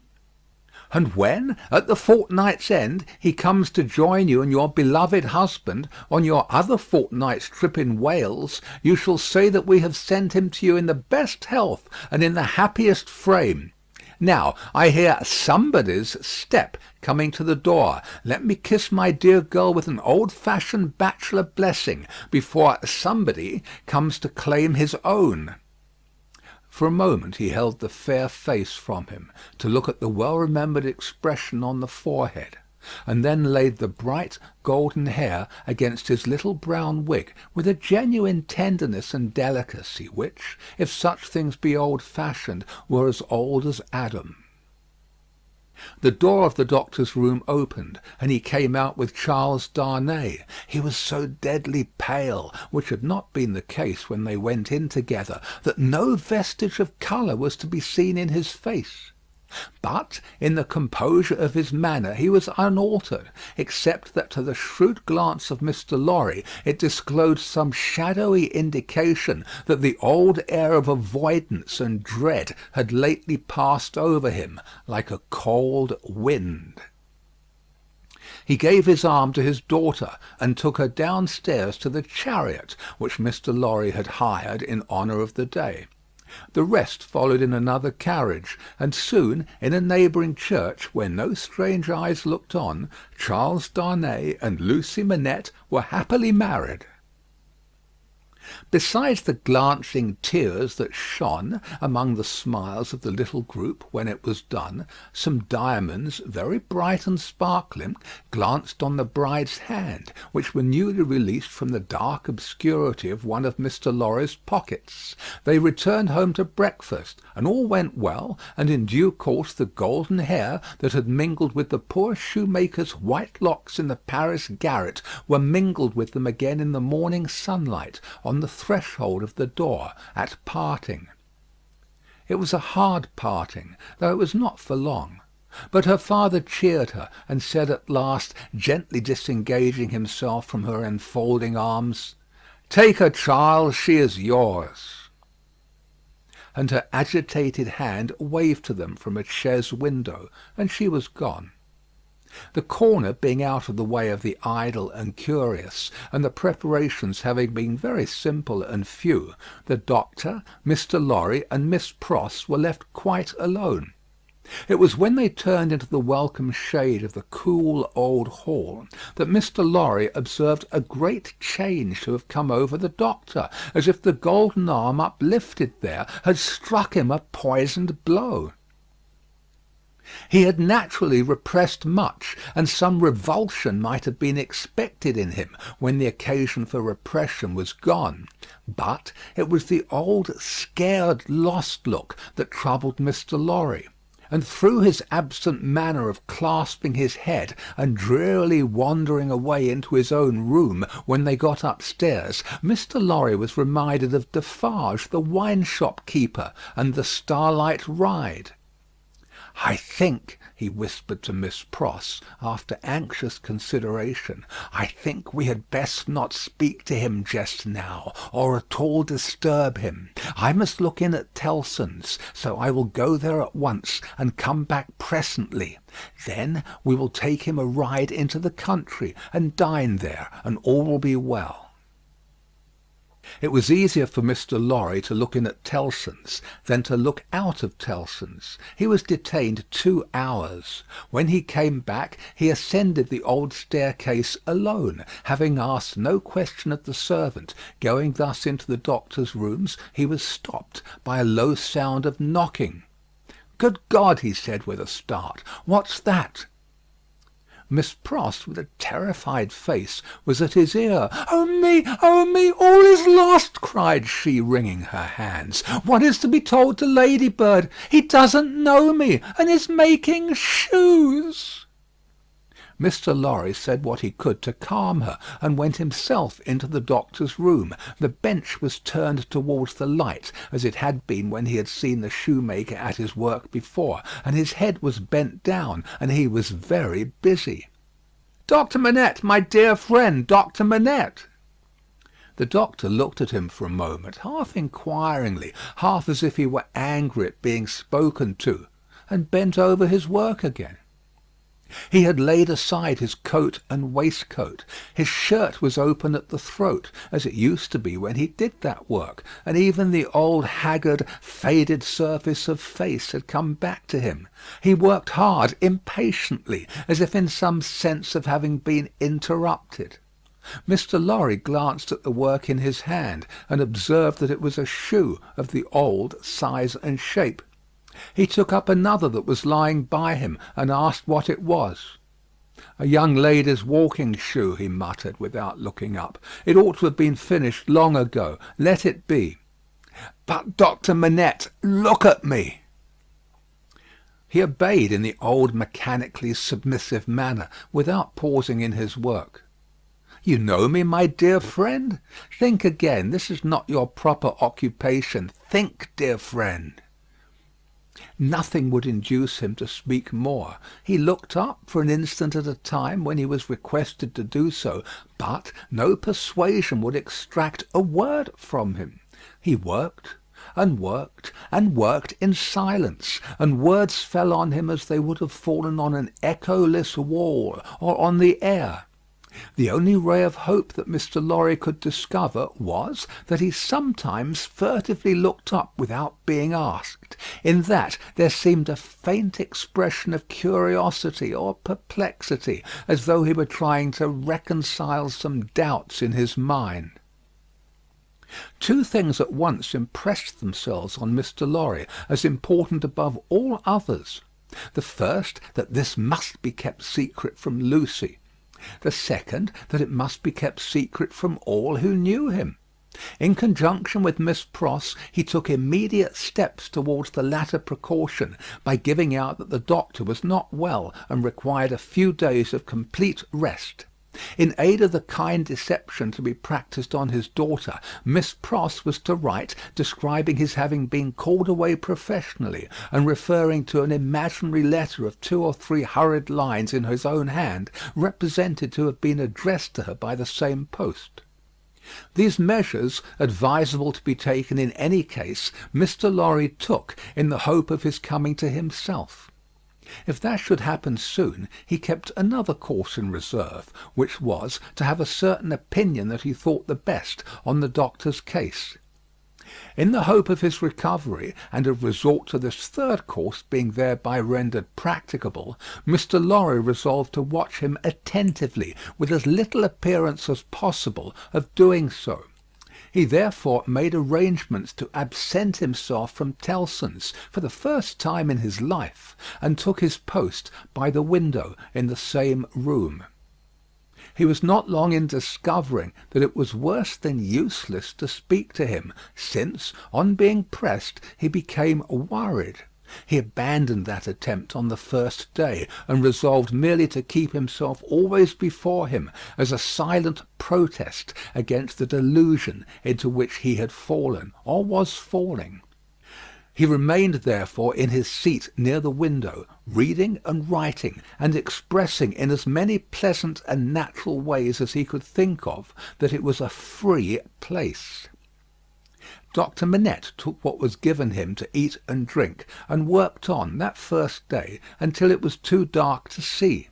Worked on half an hour after Mr. Lorry could not have seen for his life to read or write. When he put his tools aside as useless until morning, Mr. Lorry rose and said to him, "Will you go out?" He looked down at the floor on either side of him in the old manner, looked up in the old manner, and repeated in the old low voice, "Out?" "Yes, for a walk with me. Why not?" He made no effort to say "why not," and said not a word more.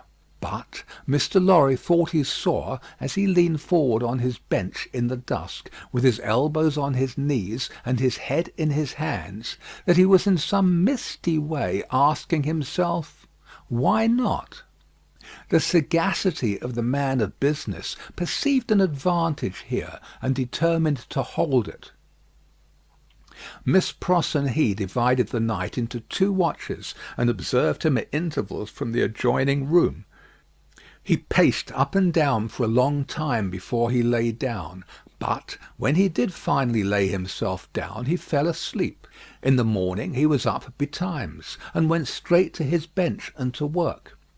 On this second day, Mr. Lorry saluted him cheerfully by his name, and spoke to him on topics that had been of late familiar to them. He returned no reply, but it was evident that he heard what was said, and that he thought about it, however confusedly. This encouraged Mr. Lorry to have Miss Pross in with her work several times during the day. At those times they quietly spoke of Lucie, and of her father then present, precisely in the usual manner, and as if there was nothing amiss.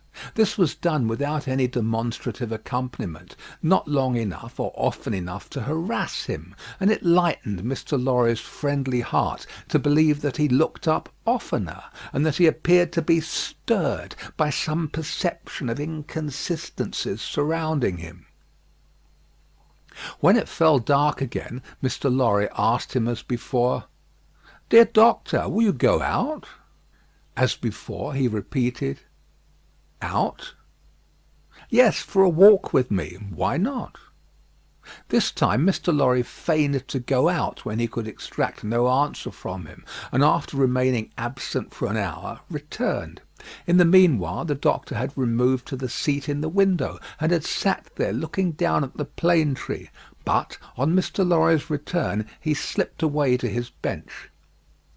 The time went very slowly on, and Mr. Lorry's hope darkened, and his heart grew heavier again, and grew yet heavier and heavier every day.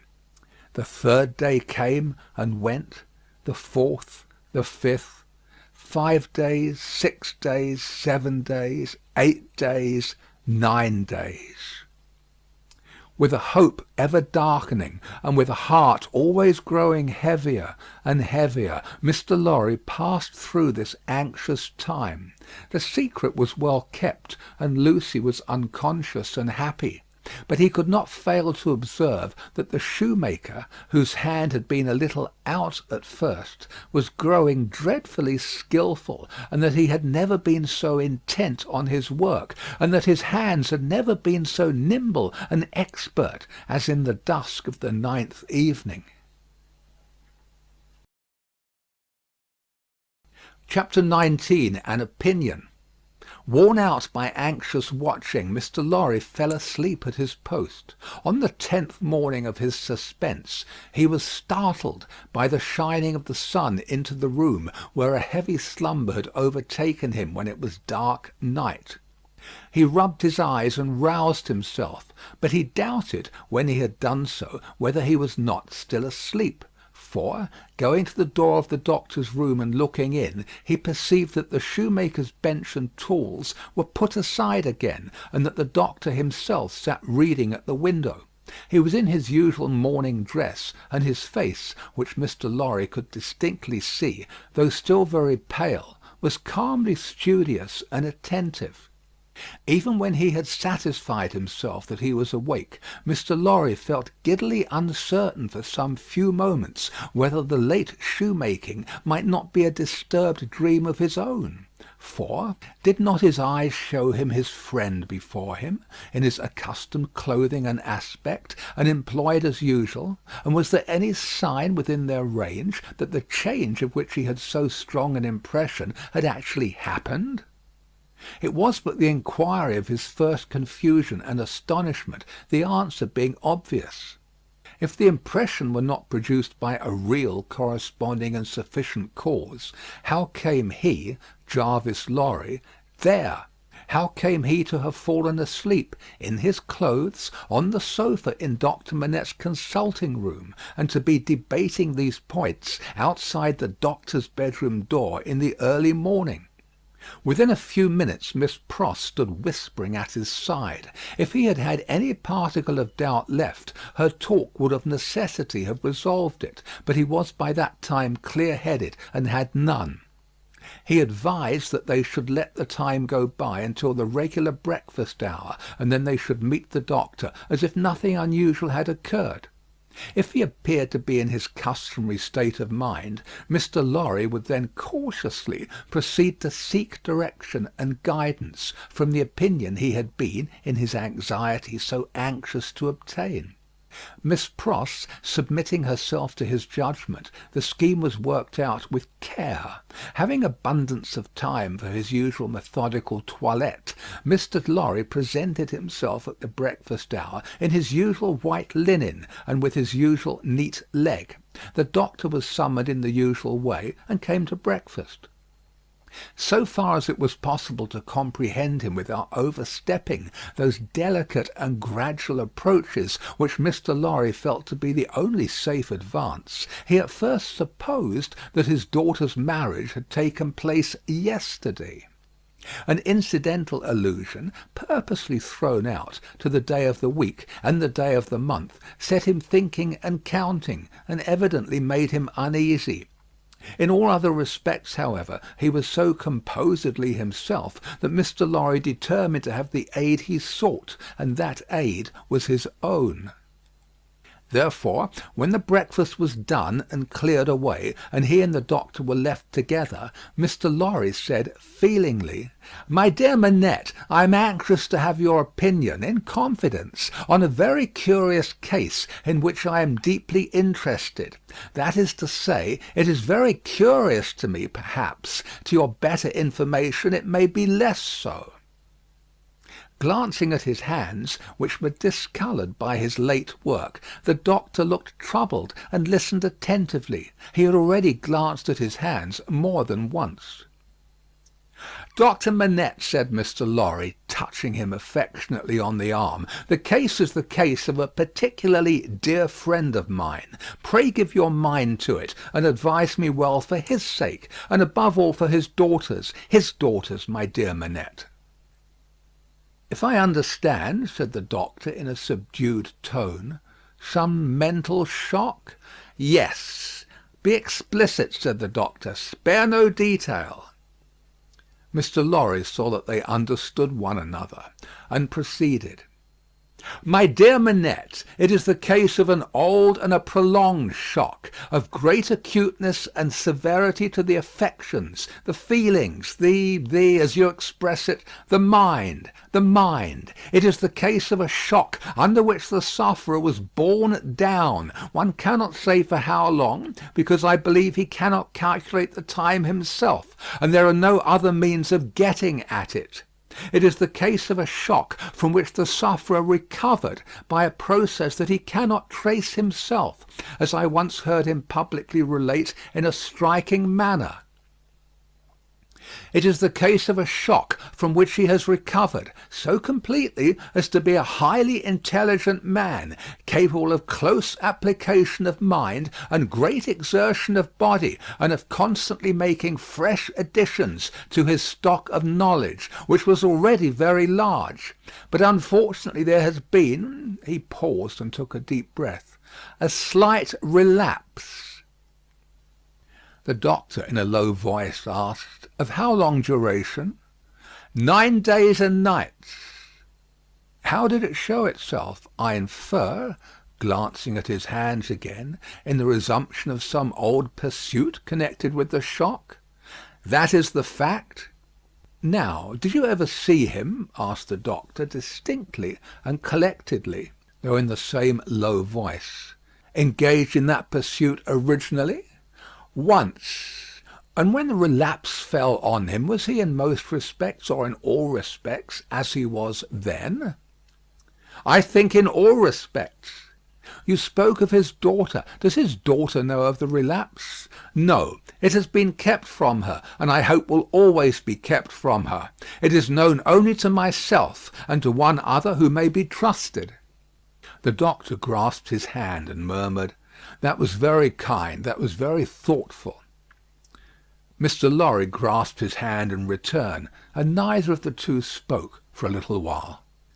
"Now, my dear Manette," said Mr. Lorry at length, in his most considerate and most affectionate way, "I am a mere man of business, and unfit to cope with such intricate and difficult matters. I do not possess the kind of information necessary. I do not possess the kind of intelligence. I want guiding. There is no man in this world on whom I could rely for right guidance as on you. Tell me, how does this relapse come about?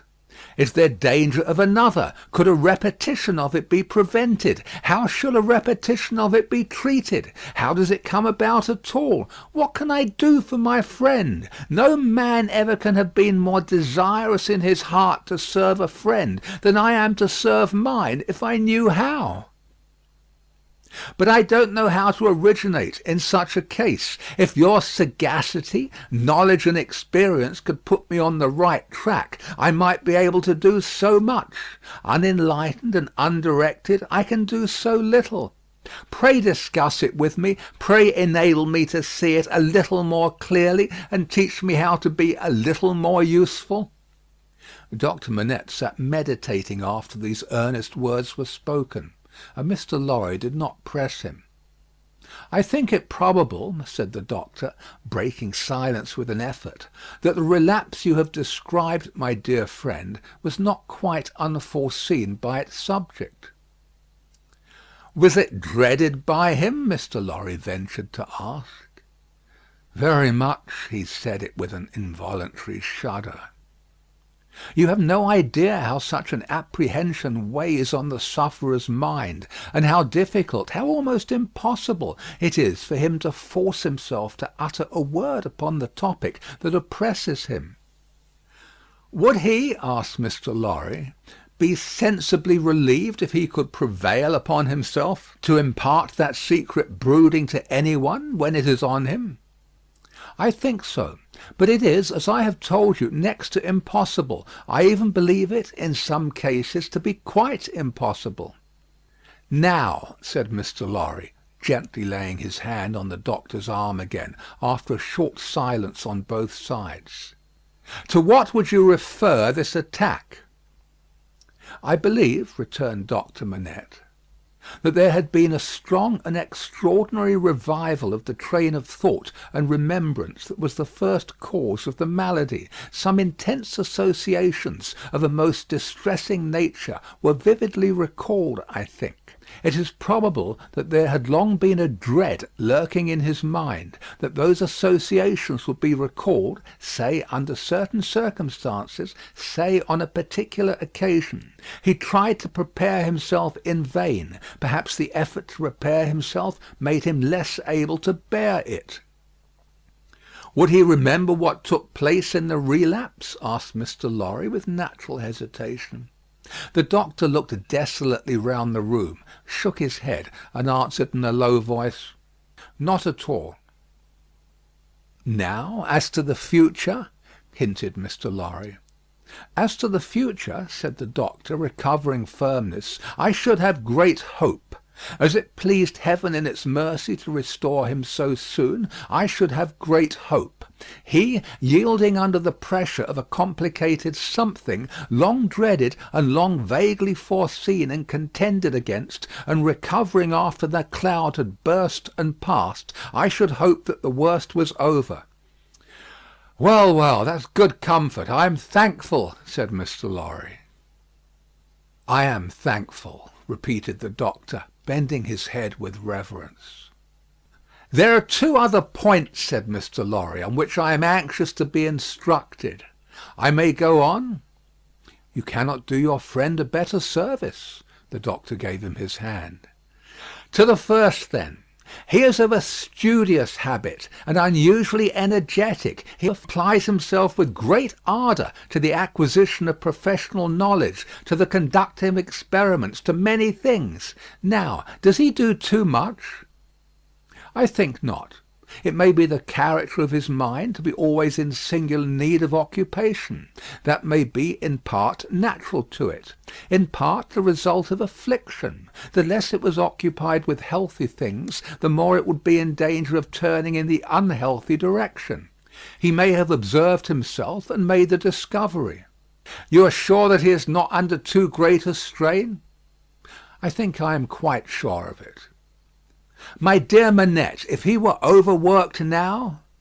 "My dear Lorry, I doubt if that could easily be. There has been a violent stress in one direction, and it needs a counterweight." "Excuse me, as a persistent man of business, assuming for a moment that he was overworked, it would show itself in some renewal of this disorder?" "I do not think so. I do not think," said Doctor Manette with the firmness of self-conviction, "that anything but the one train of association would renew it. I think that henceforth nothing but some extraordinary jarring of that cord could renew it. After what has happened, and after his recovery, I find it difficult to imagine any such violent sounding of that string again. I trust, and I almost believe, that the circumstances likely to renew it are exhausted." He spoke with the diffidence of a man who knew how slight a thing would overset the delicate organisation of the mind, and yet with the confidence of a man who had slowly won his assurance out of personal endurance and distress. It was not for his friend to abate that confidence. He professed himself more relieved and encouraged than he really was, and approached his second and last point. He felt it to be the most difficult of all, but, remembering his old Sunday morning conversation with Miss Pross, and remembering what he had seen in the last 9 days, he knew that he must face it. The occupation resumed under the influence of this passing affliction, so happily recovered from, said Mr. Lorry, clearing his throat, we will call blacksmith's work. We will say, to put a case, and for the sake of illustration, that he had been used in his bad time to work at a little forge. We will say that he was unexpectedly found at his forge again. Is it not a pity that he should keep it by him? The doctor shaded his forehead with his hand and beat his foot nervously on the ground. He has always kept it by him, said Mr. Lorry, with an anxious look at his friend. Now, would it not be better that he should let it go? Still the doctor, with shaded forehead, beat his foot nervously on the ground. You do not find it easy to advise me, said Mr. Lorry. I quite understand it to be a nice question, and yet I think—" and there he shook his head and stopped. "You see," said Doctor Manette, turning to him after an uneasy pause, "it is very hard to explain consistently the innermost workings of this poor man's mind. He once yearned so frightfully for that occupation, and it was so welcome when it came. No doubt it relieved his pain so much by substituting the perplexity of the fingers for the perplexity of the brain, and by substituting, as he became more practised, the ingenuity of the hands for the ingenuity of the mental torture, that he has never been able to bear the thought of putting it quite out of his reach.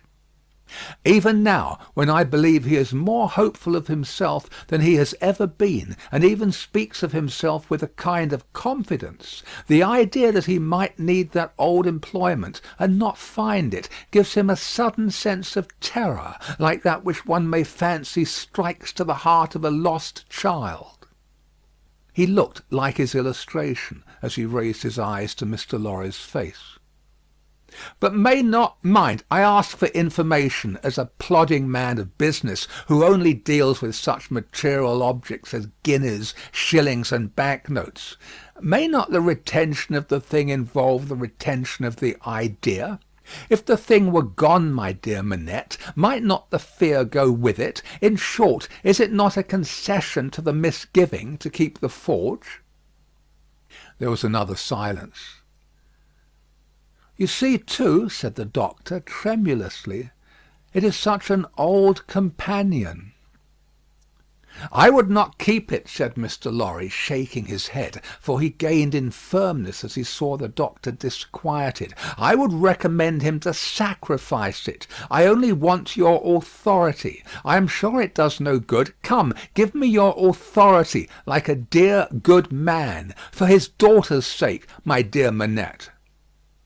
Very strange to see what a struggle there was within him.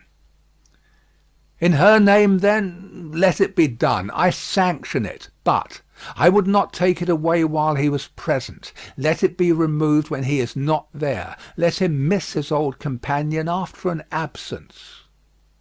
Mr. Lorry readily engaged for that, and the conference was ended.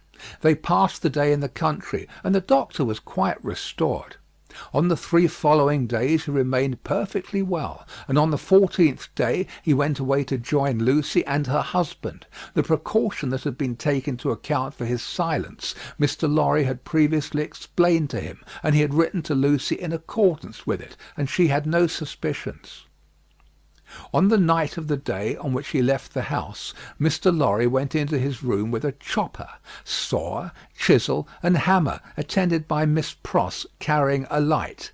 There, with closed doors, and in a mysterious and guilty manner, Mr. Lorry hacked the shoemaker's bench to pieces, while Miss Pross held the candle as if she were assisting at a murder, for which, indeed, in her grimness, she was no unsuitable figure. The burning of the body, previously reduced to pieces convenient for the purpose, was commenced without delay in the kitchen fire, and the tools, shoes, and leather were buried in the garden. So wicked do destruction and secrecy appear to honest minds, that Mr. Lorry and Miss Pross, while engaged in the commission of their deed and in the removal of its traces, almost felt and almost looked like accomplices in a horrible crime.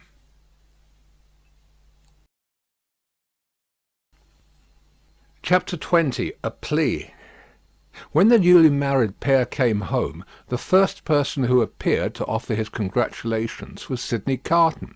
They had not been at home many hours when he presented himself. He was not improved in habits, or in looks, or in manner, but there was a certain rugged air of fidelity about him, which was new to the observation of Charles Darnay.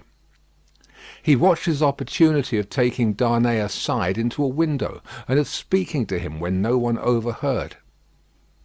"Mr. Darnay," said Carton, "I wish we might be friends." "We are already friends, I hope." "You are good enough to say so as a fashion of speech, but I don't mean any fashion of speech. Indeed, when I say I wish we might be friends, I scarcely mean quite that either." Charles Darnay, as was natural, asked him, in all good humour and good fellowship, what he did mean. "Upon my life," said Carton, smiling, "I find that easier to comprehend in my own mind than to convey to yours. However, let me try. You remember a certain famous occasion when I was more drunk than usual?" "I remember a certain famous occasion when you forced me to confess that you had been drinking." "I remember it too. The curse of those occasions is heavy upon me, for I always remember them.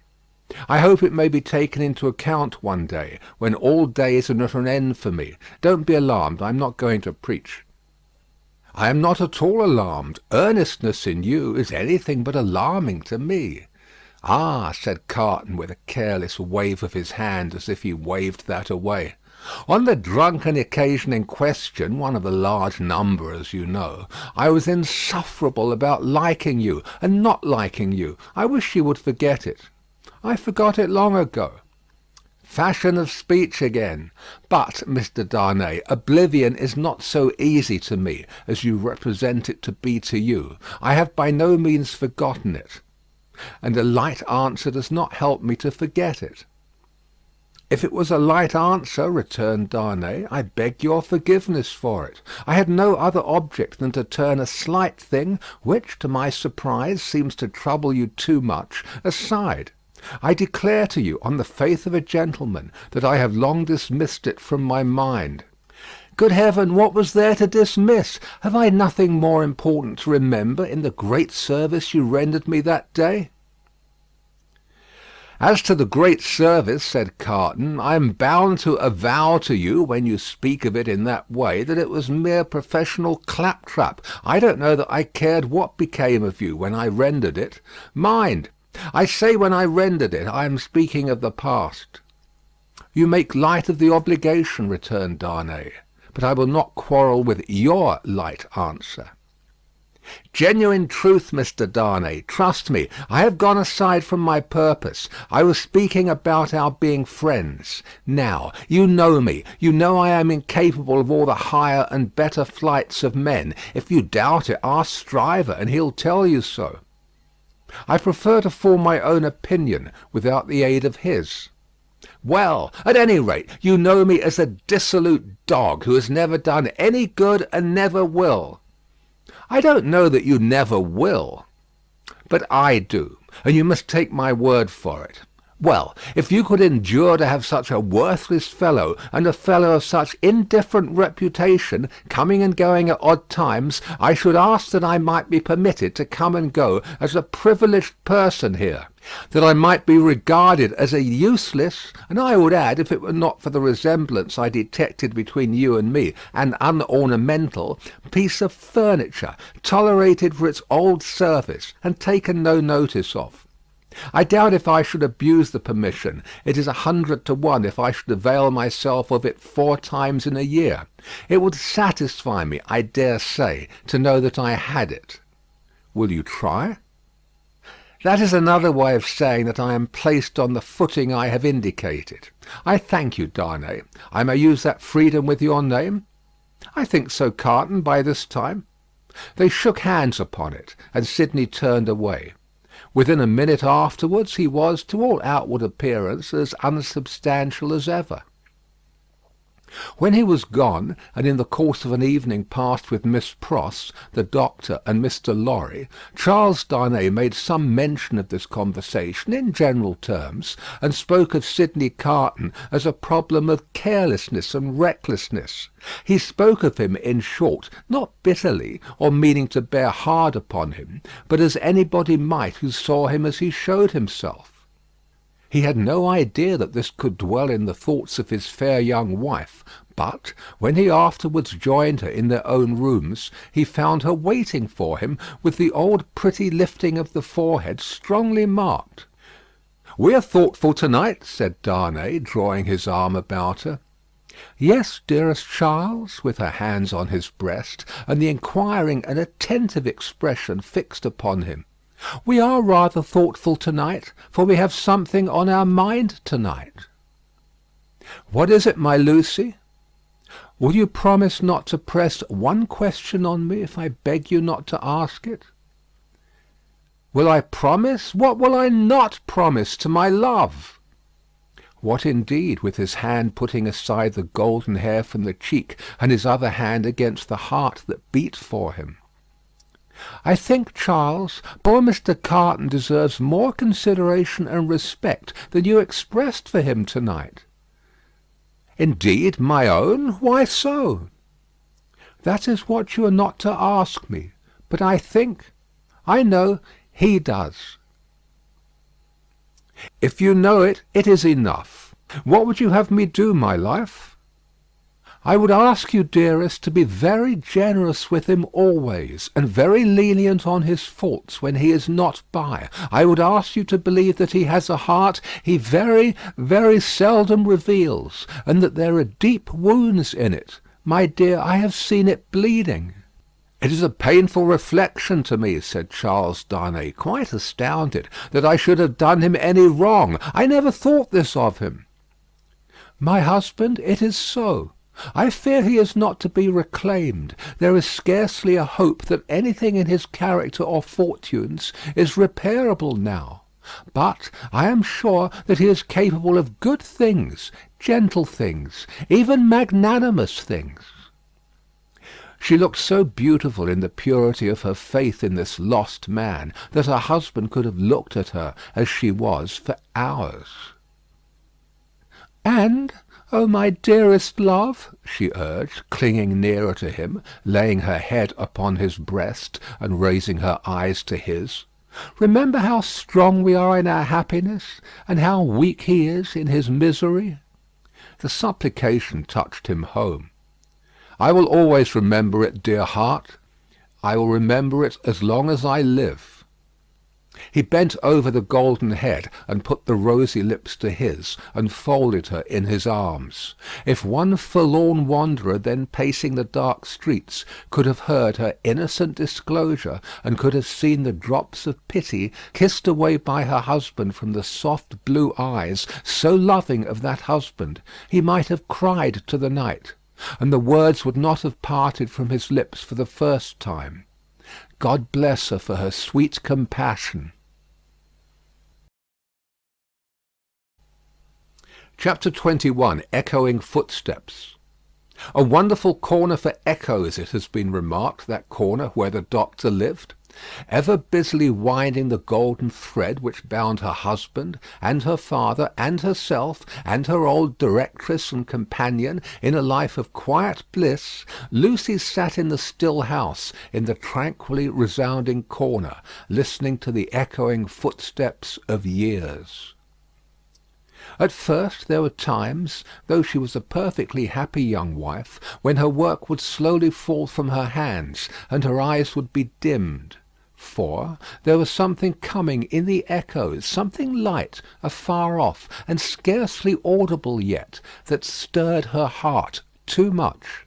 Fluttering hopes and doubts, hopes of a love as yet unknown to her, doubts of her remaining upon earth to enjoy that new delight, divided her breast.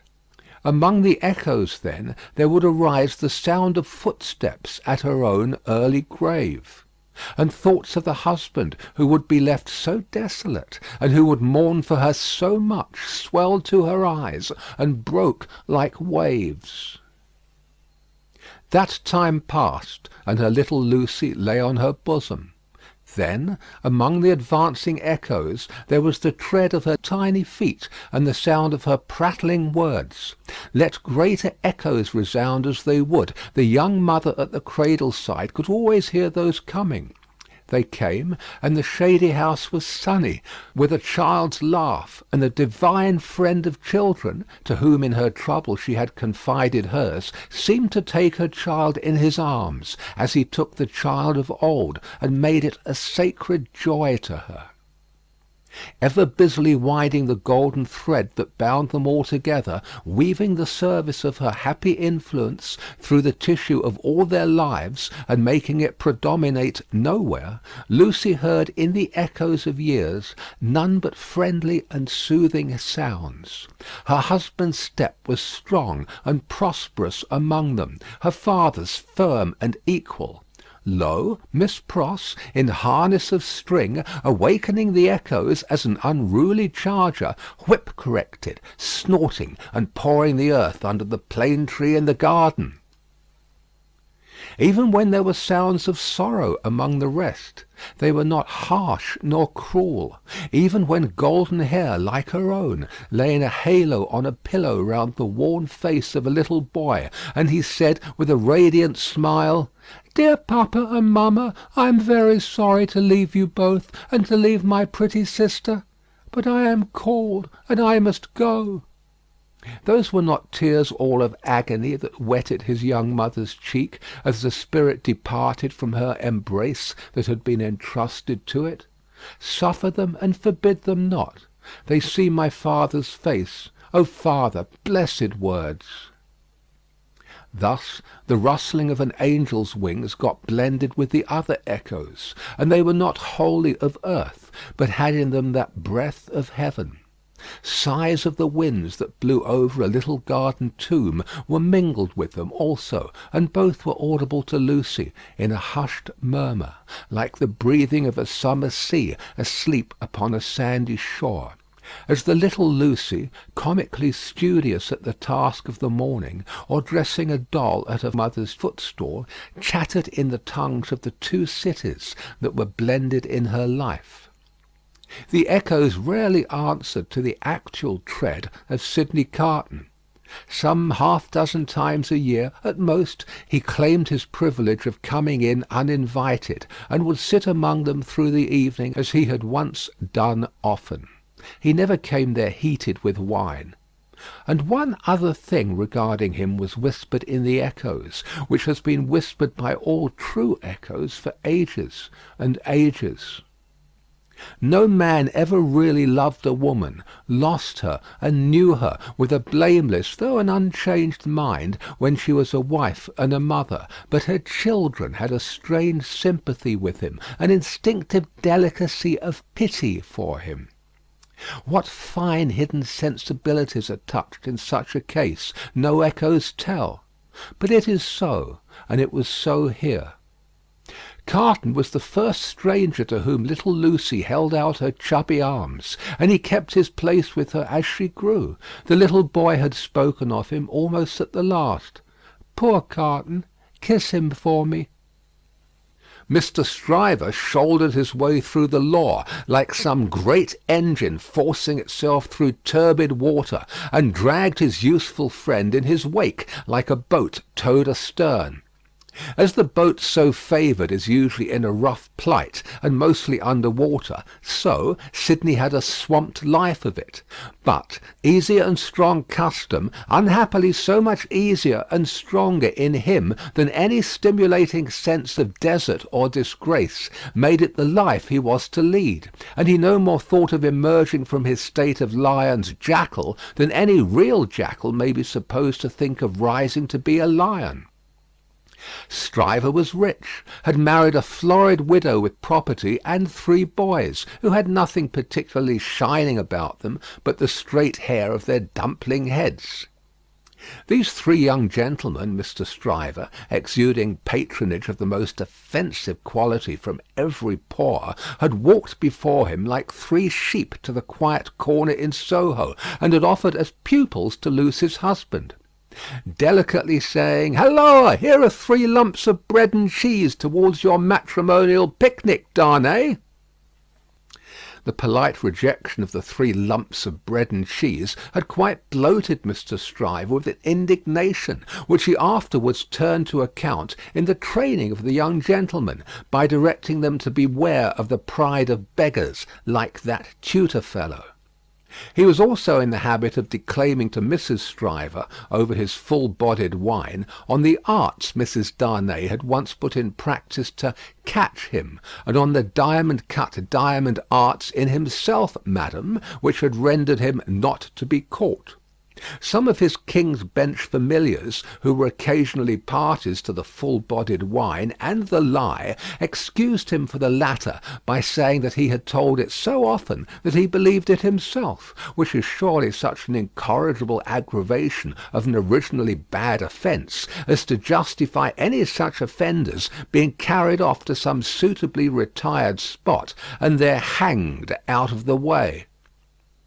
There were among the echoes to which Lucie, sometimes pensive, sometimes amused and laughing, listened in the echoing corner, until her little daughter was 6 years old. How near to her heart the echoes of her child's tread came, and those of her own dear father's, always active and self-possessed, and those of her dear husband's, need not be told.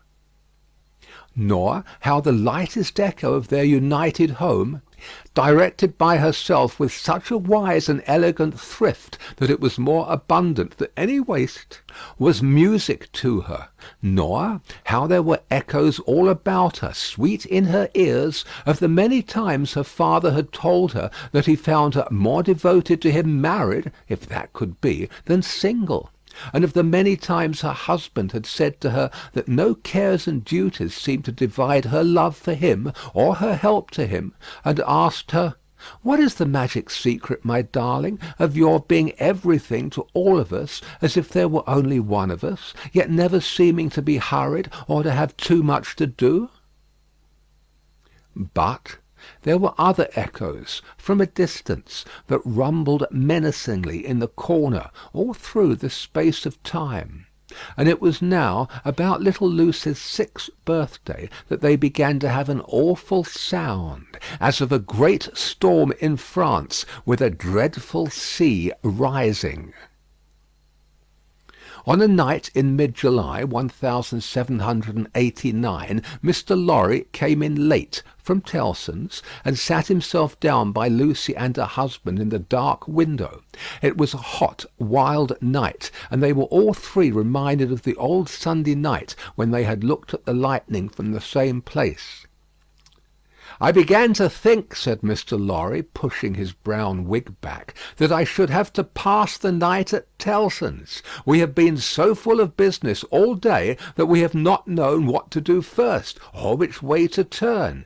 There is such an uneasiness in Paris that we have actually a run of confidence upon us. Our customers over there seem not to be able to confide their property to us fast enough. There is positively a mania among some of them for sending it to England." "That has a bad look," said Darnay. "A bad look, you say, my dear Darnay? Yes, but we don't know what reason there is in it. People are so unreasonable. Some of us at Tellson's are getting old, and we really can't be troubled out of the ordinary course without due occasion." "Still," said Darnay, "you know how gloomy and threatening the sky is." "I know that, to be sure," assented Mr. Lorry, trying to persuade himself that his sweet temper was soured, and that he grumbled. "But I am determined to be peevish after my long day's botheration. Where is Manette?"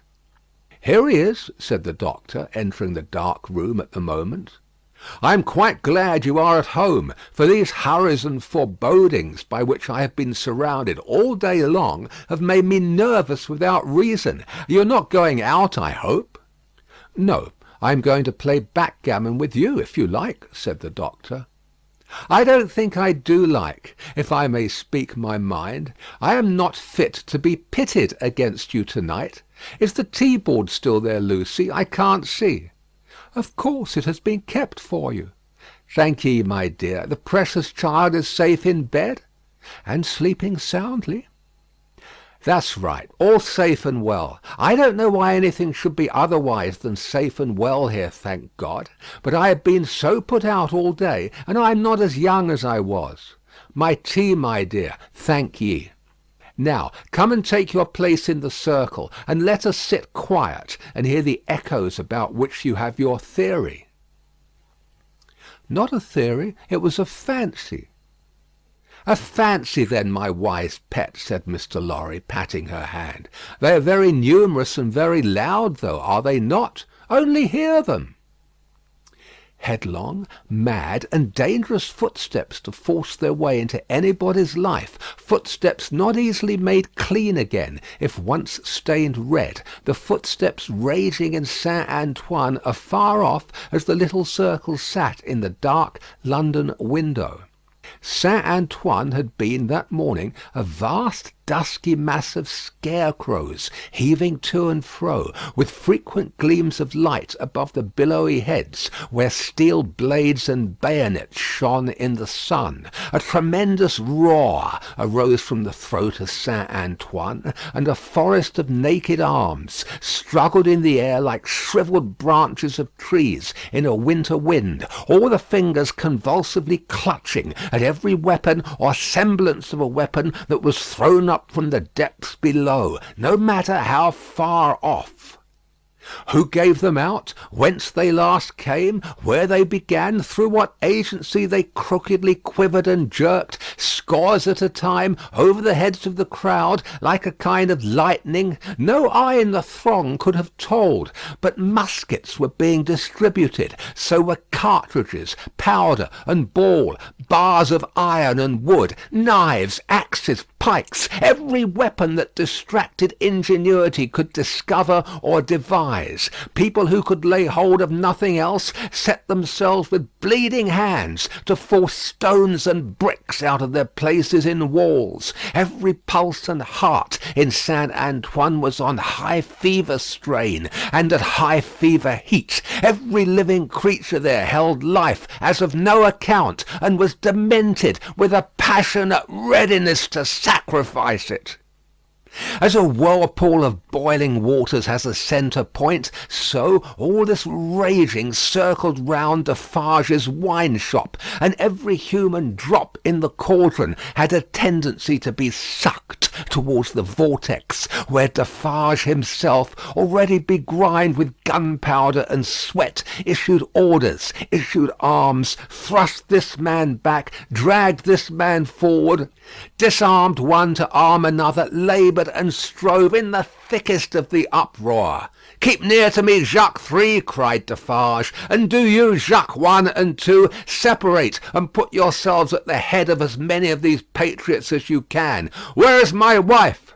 "Eh, well, here you see me," said Madame, composed as ever, but not knitting to-day. Madame's resolute right hand was occupied with an axe in place of the usual softer implements, and in her girdle were a pistol and a cruel knife. "Where do you go, my wife?" "I go," said Madame, "with you at present. You shall see me at the head of women by and by." "Come then," said Defarge in a resounding voice. "Patriots and friends, we are ready. The Bastille!" with a roar that sounded as if all the breath in France had been shaped into the detested word, the living sea rose, wave on wave, depth on depth, and overflowed the city to that point. Alarm bells ringing, drums beating, the sea raging and thundering on its new beach, the attack began. Deep ditches, double drawbridge, massive stone walls, 8 great towers, cannon, muskets, fire and smoke, through the fire and through the smoke, in the fire and in the smoke, for the sea cast him up against a cannon, and on the instant he became a cannoneer. Defarge of the wine shop worked like a manful soldier. 2 fierce hours. Deep ditch, single drawbridge, massive stone walls, 8 great towers, cannon, muskets, fire and smoke. 1 drawbridge down. Work, comrades all, work! Work, Jacques 1, Jacques 2, Jacques 1,000, Jacques 2,000, Jacques 25,000. In the name of all the angels or the devils, which you prefer, work! Thus Defarge of the wine shop, still at his gun, which had long grown hot. "To me, women!" cried Madame, his wife. "What? We can kill as well as the men when the place is taken." And to her, with a shrill, thirsty cry, trooping women variously armed, but all armed alike in hunger and revenge. Cannon, muskets, fire and smoke, but still the deep ditch, the single drawbridge, the massive stone walls and the 8 great towers. Slight displacements of the raging sea made by the falling wounded, flashing weapons, blazing torches, smoking waggon loads of wet straw, hard work at neighbouring barricades in all directions, shrieks, volleys, execrations, bravery without stint, boom, smash and rattle, and the furious sounding of the living sea. But still the deep ditch, and the single drawbridge, and the massive stone walls, and the 8 great towers, and still Defarge of the wine shop at his gun, grown doubly hot by the service of 4 fierce hours. A white flag from within the fortress, and the parley, this dimly perceptible through the raging storm, nothing audible in it. Suddenly the sea rose immeasurably wider and higher, and swept Defarge of the wine shop over the lower drawbridge, past the massive stone outer walls, in among the 8 great towers, surrendered. So resistless was the force of the ocean bearing him on, that even to draw his breath or turn his head was as impracticable as if he had been struggling in the surf at the South Sea, until he was landed in the outer courtyard of the Bastille. There, against an angle of a wall, he made a struggle to look about him. Jacques 3 was nearly at his side. Madame Defarge, still heading some of her women, was visible in the inner distance, and her knife was in her hand. Everywhere was tumult, exultation, deafening and maniacal bewilderment, astounding noise, yet furious dumb show. The prisoners! The records, the secret cells, the instruments of torture, the prisoners. Of all these cries and 10,000 incoherences, the prisoners was the cry most taken up by the sea that rushed in, as if there were an eternity of people, as well as of time and space, when the foremost billows rolled past, bearing the prison officers with them, and threatening them all with instant death if any secret nook remained undisclosed. Defarge laid his strong hand on the breast of one of these men, a man with a grey head, who had a lighted torch in his hand, separated him from the rest, and got him between himself and the wall. "Show me the North Tower," said Defarge. "Quick!" "I will faithfully," replied the man, "if you will come with me, but there is no one there." "What is the meaning of 105 North Tower?" asked Defarge. "Quick!" The meaning, monsieur? Does it mean a captive or a place of captivity? Or do you mean that I shall strike you dead?" "Kill him!" croaked Jacques Three, who had come close up. "Monsieur, it is a cell." "Show it to me." "Pass this way, then." Jacques Three, with his usual craving on him, and evidently disappointed by the dialogue taking a turn that did not seem to promise bloodshed, held by Defarge's arm as he held by the turnkeys. Their three heads had been close together during this brief disclosure, and it had been as much as they could do to hear one another even then, so tremendous was the noise of the living ocean in its eruption into the fortress and its inundation of the courts and passages and staircases. All around outside, too, it beat the walls with a deep, hoarse roar, from which occasionally some partial shouts of tumult broke, and leaped into the air like spray. Through gloomy vaults, where the light of day had never shone, past hideous doors of dark dens and cages, down cavernous flights of steps, and again up steep, rugged ascents of stone and brick, more like dry waterfalls than staircases, Defarge, the turnkey, and Jacques Three, linked hand and arm, went with all the speed they could make. Here and there, especially at first, the inundation started on them and swept by. But when they had done descending, and were winding and climbing up a tower, they were alone. Hemmed in here by the massive thickness of walls and arches, the storm within the fortress and without was only audible to them in a dull, subdued way, as if the noise out of which they had come had almost destroyed their sense of hearing. The turnkey stopped at a low door, put a key in a clashing lock, swung the door slowly open, and said, as they all bent their heads and passed in, 105 North Tower. There was a small, heavily grated, unglazed window high in the wall, with a stone screen before it, so that the sky could be only seen by stooping low and looking up.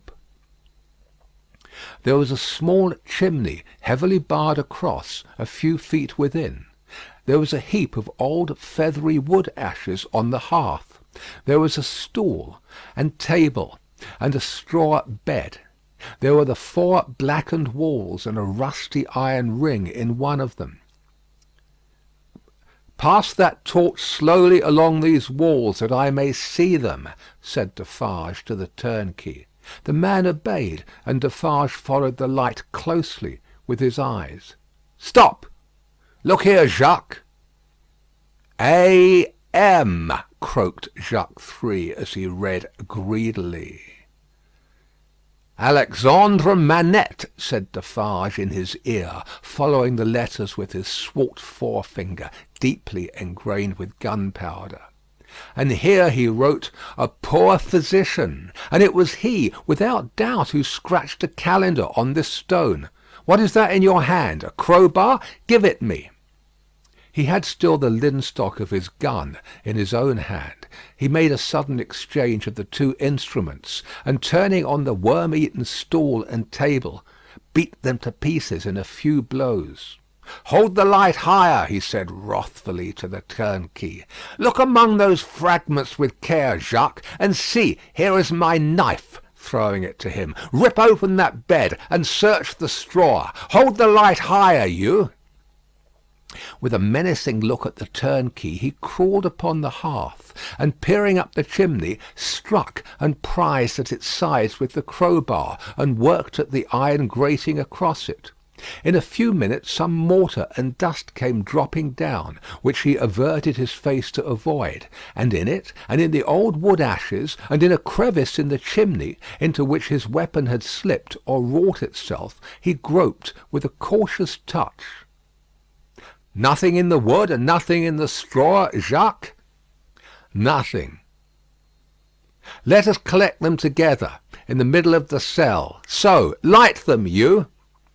The turnkey fired the little pile, which blazed high and hot. Stooping again to come out at the low arched door, they left it burning, and retraced their way to the courtyard, seeming to recover their sense of hearing as they came down, until they were in the raging flood once more. They found it surging and tossing, in quest of Defarge himself. Saint Antoine was clamorous to have its wine-shop keeper foremost in the guard upon the governor who had defended the Bastille and shot the people. Otherwise the governor would not be marched to the Hôtel de Ville for judgment. Otherwise the governor would escape, and the people's blood, suddenly of some value after many years of worthlessness, be unavenged. In the howling universe of passion and contention that seemed to encompass this grim old officer, conspicuous in his grey coat and red decoration, there was but one quite steady figure, and that was a woman's. "See, there is my husband," she cried, pointing him out. "See Defarge." She stood immovable close to the grim old officer, and remained immovable close to him, remained immovable close to him through the streets, as Defarge and the rest bore him along, remained immovable close to him when he was got near his destination, and began to be struck at from behind, remained immovable close to him when the long gathering rain of stabs and blows fell heavy, was so close to him when he dropped dead under it, that, suddenly animated, she put her foot upon his neck, and with her cruel knife, long ready, hewed off his head. The hour was come when Saint Antoine was to execute his horrible idea of hoisting up men for lamps to show what he could be and do. Saint Antoine's blood was up, and the blood of tyranny and domination by the iron hand was down. Down on the steps of the Hôtel de Ville, where the governor's body lay, down on the sole of the shoe of Madame Defarge, where she had trodden on the body to steady it for mutilation. "Lower the lamp yonder!" cried Saint Antoine, after glaring round for a new means of death. "Here is one of his soldiers to be left on guard." The swinging sentinel was posted, and the sea rushed on. The sea of black and threatening waters, and of destructive upheaving of wave against wave, whose depths were yet unfathomed, and whose forces were yet unknown. The remorseless sea of turbulently swaying shapes, voices of vengeance, and faces hardened in the furnaces of suffering, until the touch of pity could make no mark on them.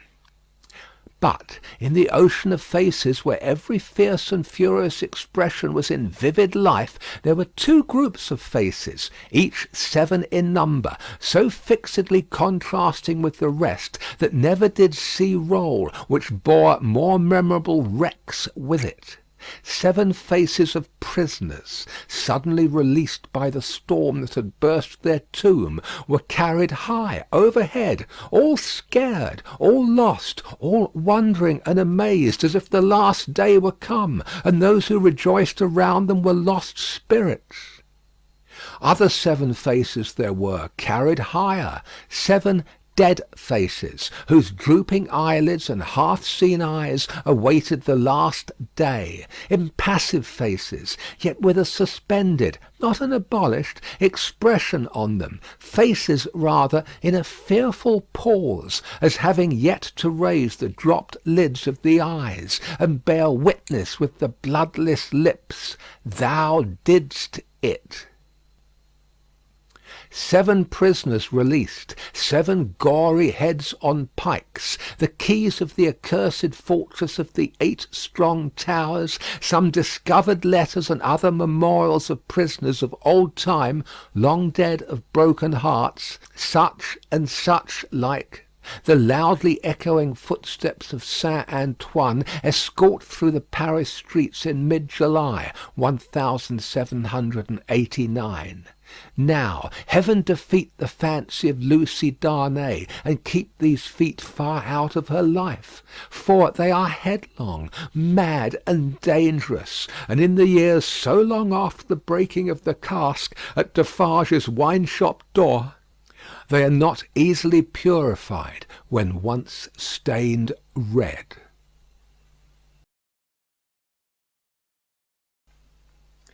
Chapter 22. The Sea Still Rises.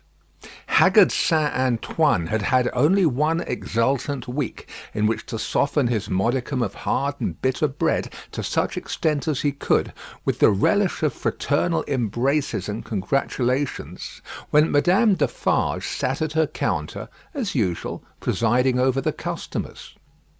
Madame Defarge wore no rose in her head, for the great brotherhood of spies had become, even in one short week, extremely chary of trusting themselves to the saints' mercies. The lamps across his streets had a portentously elastic swing with them. Madame Defarge, with her arms folded, sat in the morning light and heat, contemplating the wine-shop and the street. In both, there were several knots of loungers, squalid and miserable, but now with a manifest sense of power enthroned on their distress. The raggedest nightcap, awry on the wretchedest head, had this crooked significance in it: I know how hard it has grown for me, the wearer of this, to support life in myself. But do you know how easy it has grown for me, the wearer of this, to destroy life in you? Every lean, bare arm that had been without work before had this work always ready for it now, that it could strike. The fingers of the knitting women were vicious with the experience that they could tear. There was a change in the appearance of Saint Antoine. The image had been hammering into this for hundreds of years, and the last finishing blows had told mightily on the expression. Madame Defarge sat observing it, with such suppressed approval as was to be desired in the leader of the Saint Antoine women. One of her sisterhood knitted beside her. The short, rather plump wife of a starved grocer, and the mother of 2 children withal, this lieutenant had already earned the complimentary name of the Vengeance. "Hark!" said the Vengeance. "Listen, then. Who comes?" As if a train of powder laid from the outermost bound of Saint Antoine Quarter to the wine-shop door had been suddenly fired, a fast-spreading murmur came rushing along. "It is Defarge," said Madame. "Silence, patriots!" Defarge came in breathless, pulled off a red cap he wore, and looked around him. "Listen everywhere," said Madame again. "Listen to him." Defarge stood, panting, against a background of eager eyes and open mouths, formed outside the door. All those within the wine-shop had sprung to their feet. "Say then, my husband, what is it?" "News from the other world." "How then?" cried Madame contemptuously. "The other world?" Does everybody here recall old Foulon, who told the famished people that they might eat grass, and who died and went to hell? "Everybody," from all throats. "The news is of him. He is among us." "Among us?" from the universal throat again. "And dead?" "Not dead. He feared us so much, and with reason, that he caused himself to be represented as dead, and had a grand mock funeral. But they have found him alive, hiding in the country, and have brought him in. I have seen him but now, on his way to the Hôtel de Ville, a prisoner. I have said that he had reason to fear us. Say all. Had he reason?" Wretched old sinner of more than 80, if he had never known it yet, he would have known it in his heart of hearts, if he could have heard the answering cry. A moment of profound silence followed. Defarge and his wife looked steadfastly at one another. The Vengeance stooped, and the jar of a drum was heard as she moved it at her feet behind the counter. "Patriots," said Defarge in a determined voice, "are we ready?" Instantly Madame Defarge's knife was in her girdle. The drum was beating in the streets, as if it and a drummer had flown together by magic, and the Vengeance, uttering terrific shrieks, and flinging her arms about her head like all the 40 Furies at once, was tearing from house to house, rousing the women.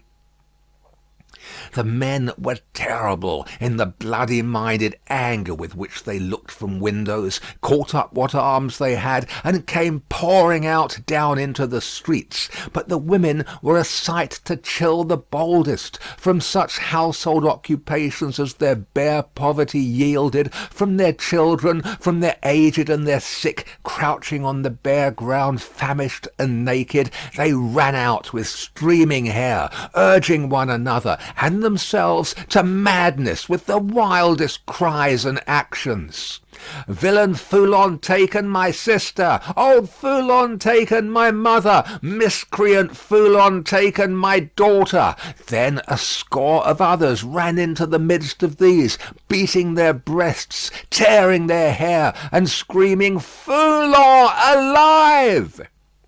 "Foulon, who told the starving people they might eat grass! Foulon, who told my old father that he might eat grass when I had no bread to give him! Foulon, who told my baby it might suck grass when these breasts were dry with want! O Mother of God, this Foulon! O Heaven, our suffering! Hear me, my dead baby and my withered father! I swear on my knees, on these stones, to avenge you on Foulon. Husbands and brothers and young men, give us the blood of Foulon. Give us the head of Foulon. Give us the heart of Foulon. Give us the body and soul of Foulon. Rend Foulon to pieces and dig him into the ground, that grass may grow from him. With these cries, numbers of the women, lashed into blind frenzy, whirled about, striking and tearing at their own friends, until they dropped into a passionate swoon, and were only saved by the men belonging to them from being trampled under foot. Nevertheless, not a moment was lost. Not a moment. This Foulon was at the Hôtel de Ville, and might be loosed. Never, if Saint Antoine knew his own sufferings, insults, and wrongs. Armed men and women flocked out of the quarter so fast, and drew even these last dregs after them with such a force of suction, that within a quarter of an hour there was not a human creature in Saint Antoine's bosom, but a few old crones and the wailing children. No, they were all by that time choking the hall of examination, where this old man, ugly and wicked, was, and overflowing into the adjacent open space and streets. The Defarges, husband and wife, the Vengeance, and Jacques Three were in the first press, and at no great distance from him in the hall. "See," cried Madame, pointing with her knife. "See the old villain bound with ropes. That was well done to tie a bunch of grass upon his back. Ha ha! That was well done. Let him eat it now." Madame put her knife under her arm and clapped her hands as at a play. The people immediately behind Madame Defarge, explaining the cause of her satisfaction to those behind them, and those again explaining to others, and those to others, the neighbouring streets resounded with the clapping of hands. Similarly, during 2 or 3 hours of drawl, and the winnowing of many bushels of words, Madame Defarge's frequent expressions of impatience were taken up with marvellous quickness at a distance. The more readily because certain men who had by some wonderful exercise of agility climbed up the external architecture to look in from the windows, knew Madame Defarge well, and acted as a telegraph between her and the crowd outside the building. At length the sun rose so high that it struck a kindly ray, as of hope or protection, directly down upon the old prisoner's head. The favour was too much to bear. In an instant the barrier of dust and chaff that had stood surprisingly long went to the winds, and Saint Antoine had got him. It was known directly to the furthest confines of the crowd. Defarge had but sprung over a railing and a table, and folded the miserable wretch in a deadly embrace. Madame Defarge had but followed, and turned her hand in one of the ropes with which he was tied. The Vengeance and Jacques Three were not yet up with them, and the men at the windows had not yet swooped into the hall, like birds of prey from their high perches, when the cry seemed to go up all over the city, "Bring him out! Bring him to the lamp!" Down and up, and head foremost on the steps of the building, now on his knees, now on his feet, now on his back, dragged and struck at and stifled by the bunches of grass and straw that were thrust into his face by hundreds of hands. Torn, bruised, panting, bleeding, yet always entreating and beseeching for mercy, now full of vehement agony of action, with a small clear space about him, as the people drew one another back that they might see. Now a log of dead wood drawn through a forest of legs. He was hauled to the nearest street corner, where one of the fatal lamps swung, and there Madame Defarge let him go, as a cat might have done to a mouse, and silently and composedly looked at him, while they made ready, and while he besought her, the women passionately screeching at him all the time, and the men sternly calling out to have him killed with grass in his mouth. Once he went aloft, and the rope broke, and they caught him shrieking. Twice he went aloft, and the rope broke, and they caught him shrieking. Then the rope was merciful, and held him, and his head was soon upon a pike, with grass enough in the mouth for all Saint Antoine to dance at the sight of. Nor was this the end of the day's bad work, for Saint Antoine so shouted and danced his angry blood up that it boiled again, on hearing when the day closed in that the son-in-law of the dispatched, another of the people's enemies and insulters, was coming into Paris under a guard 500 strong in cavalry alone. Saint Antoine wrote his crimes on flaring sheets of paper, seized him, would have torn him out of the breast of an army to bear Foulon company, set his head and heart on pikes, and carried the 3 spoils of the day in wolf procession through the streets. Not before dark night did the men and women come back to the children, wailing and breadless. Then the miserable bakers' shops would be beset by long files of them, patiently waiting to buy bad bread, and while they waited with stomachs faint and empty, they beguiled the time by embracing one another on the triumphs of the day, and achieving them again in gossip. Gradually these strings of ragged people shortened and frayed away, and then poor lights began to shine in high windows, and slender fires were made in the streets, at which neighbours cooked in common, afterwards supping at their doors. Scanty and insufficient suppers those, and innocent of meat, as of most other sauce to wretched bread. Yet human fellowship infused some nourishment into the flinty viands, and struck some sparks of cheerfulness out of them. Fathers and mothers who had had their full share in the worst of the day played gently with their meagre children, and lovers with such a world around them and before them loved and hoped. It was almost morning when Defarge's wine shop parted with its last knot of customers, and Monsieur Defarge said to Madame his wife, in husky tones, while fastening the door, "At last it is come, my dear." "Eh, well," returned Madame, "almost." Saint Antoine slept. The Defarges slept. Even the Vengeance slept with her starved grocer, and the drum was at rest. The drum's was the only voice in Saint Antoine that blood and hurry had not changed. The Vengeance, as custodian of the drum, could have wakened him up, and had the same speech out of him as before the Bastille fell, or old Foulon was seized. Not so with the hoarse tones of the men and women in Saint Antoine's bosom. Chapter 23. Fire rises.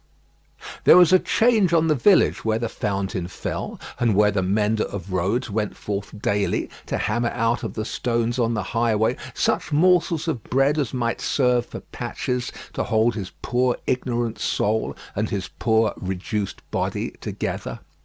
The prison on the crag was not so dominant as of yore. There were soldiers to guard it, but not many. There were officers to guard the soldiers, but not one of them knew what his men would do, beyond this, that it would probably not be what he was ordered. Far and wide lay a ruined country, yielding nothing but desolation. Every green leaf, every blade of grass and blade of grain was as shrivelled and poor as the miserable people. Everything was bowed down, dejected, oppressed, and broken. Habitations, fences, domesticated animals, men, women, children, and the soil that bore them, all worn out. Monseigneur, often a most worthy individual gentleman, was a national blessing, gave a chivalrous tone to things, was a polite example of luxurious and shining life, and a great deal more to equal purpose. Nevertheless, Monseigneur as a class had, somehow or other, brought things to this. Strange that creation, designed expressly for Monseigneur, should be so soon wrung dry and squeezed out. There must be something short-sighted in the eternal arrangements, surely. Thus it was, however, and the last drop of blood having been extracted from the flints, and the last screw of the rack having been turned so often that its purchase crumbled, and it now turned and turned with nothing to bite, Monseigneur began to run away from a phenomenon so low and unaccountable. But this was not the change on the village, and on many a village like it. For scores of years gone by, Monseigneur had squeezed it and wrung it, and had seldom graced it with his presence, except for the pleasures of the chase, now found in hunting the people, now found in hunting the beasts, for whose preservation Monseigneur made edifying spaces of barbarous and barren wilderness. No, the change consisted in the appearance of strange faces of low caste, rather than in the disappearance of the high caste, chiselled and otherwise beautified and beautifying features of Monseigneur. For, in these times, as the mender of roads worked, solitary, in the dust, not often troubling himself to reflect that dust he was, and to dust he must return, being for the most part too much occupied in thinking how little he had for supper, and how much more he would eat if he had it. In these times, as he raised his eyes from his lonely labour, and viewed the prospect, he would see some rough figure approaching on foot, the like of which was once a rarity in those parts, but was now a frequent presence. As it advanced, the mender of roads would discern without surprise that it was a shaggy-haired man of almost barbarian aspect, tall, in wooden shoes that were clumsy even to the eyes of a mender of roads, grim, rough, swart, steeped in the mud and dust of many highways, dank with the marshy moisture of many low grounds, sprinkled with the thorns and leaves and moss of many byways through woods. Such a man came upon him, like a ghost, at noon in the July weather, as he sat on his heap of stones under a bank, taking such shelter as he could get from a shower of hail. The man looked at him, looked at the village in the hollow, at the mill, and at the prison on the crag. When he had identified these objects in what benighted mind he had, he said, in a dialect that was just intelligible, "How goes it, Jacques?" "All well, Jacques." "Touch, then." They joined hands, and the man sat down on the heap of stones. "No dinner?" "Nothing but supper now," said the mender of roads, with a hungry face. "It is the fashion," growled the man. "I meet no dinner anywhere." He took out a blackened pipe, filled it, lighted it with flint and steel, pulled at it until it was in a bright glow, then suddenly held it from him, and dropped something into it from between his finger and thumb, that blazed and went out in a puff of smoke. "Touch, then." It was the turn of the mender of roads to say it this time, after observing these operations. They again joined hands. "To-night?" said the mender of roads. "To-night," said the man, putting the pipe in his mouth. "Where?" "Here." He and the mender of roads sat on the heap of stones, looking silently at one another, with the hail driving in between them like a pygmy charge of bayonets, until the sky began to clear over the village. "Show me," said the traveller then, moving to the brow of the hill. "See," returned the mender of roads with extended finger. "You go down here, and straight through the street, and past the fountain—" "To the devil with all that," interrupted the other, rolling his eye over the landscape. "I go through no streets and past no fountains. Well?" "Well, about 2 leagues beyond the summit of that hill above the village." "Good. When do you cease to work?" "At sunset." "Will you wake me before departing? I have walked 2 nights without resting. Let me finish my pipe, and I shall sleep like a child. Will you wake me?" "Surely." The wayfarer smoked his pipe out, put it in his breast, slipped off his great wooden shoes, and lay down on his back on the heap of stones. He was fast asleep directly. As the road mender plied his dusty labour, and the hail clouds, rolling away, revealed bright bars and streaks of sky which were responded to by silver gleams upon the landscape, the little man, who wore a red cap now in place of his blue one, seemed fascinated by the figure on the heap of stones. His eyes were so often turned towards it that he used his tools mechanically, and one would have said to very poor account. The bronze face, the shaggy black hair and beard, the coarse woolen red cap, the rough medley dress of homespun stuff and hairy skins of beasts, the powerful frame attenuated by spare living, and the sullen and desperate compression of the lips in sleep, inspired the mender of roads with awe. The traveller had travelled far, and his feet were footsore, and his ankles chafed and bleeding. His great shoes, stuffed with leaves and grass, had been heavy to drag over the many long leagues, and his clothes were chafed into holes, as he himself was into sores.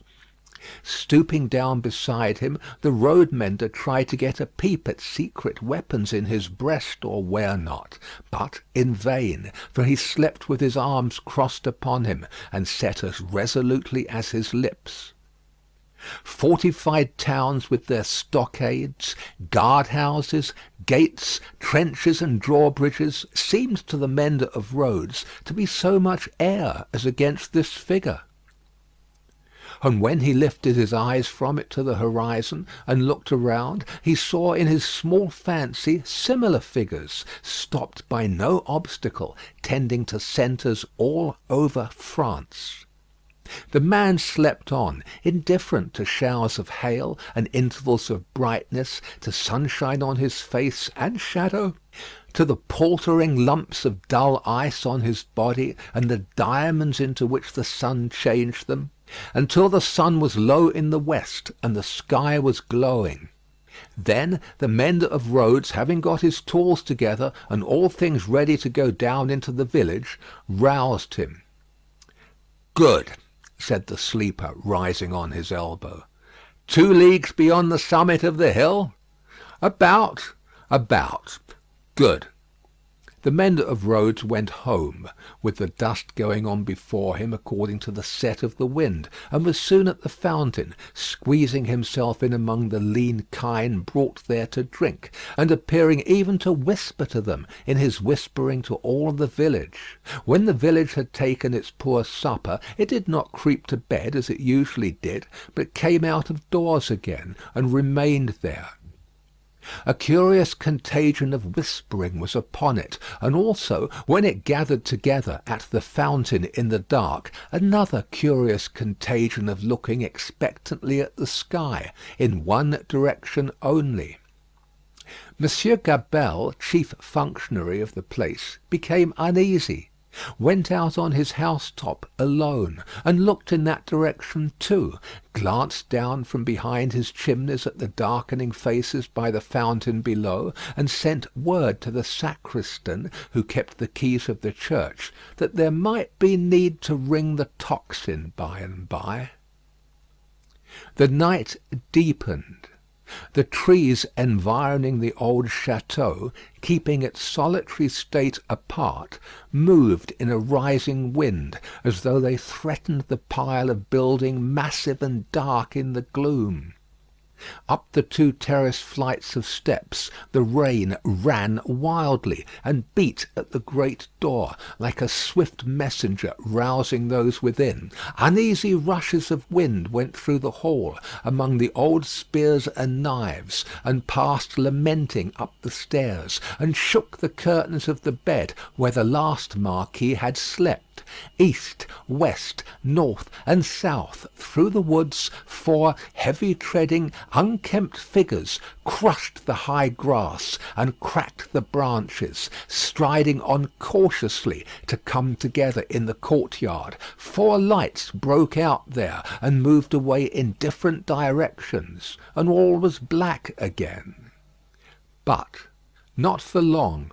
Presently the château began to make itself strangely visible by some light of its own, as though it were growing luminous.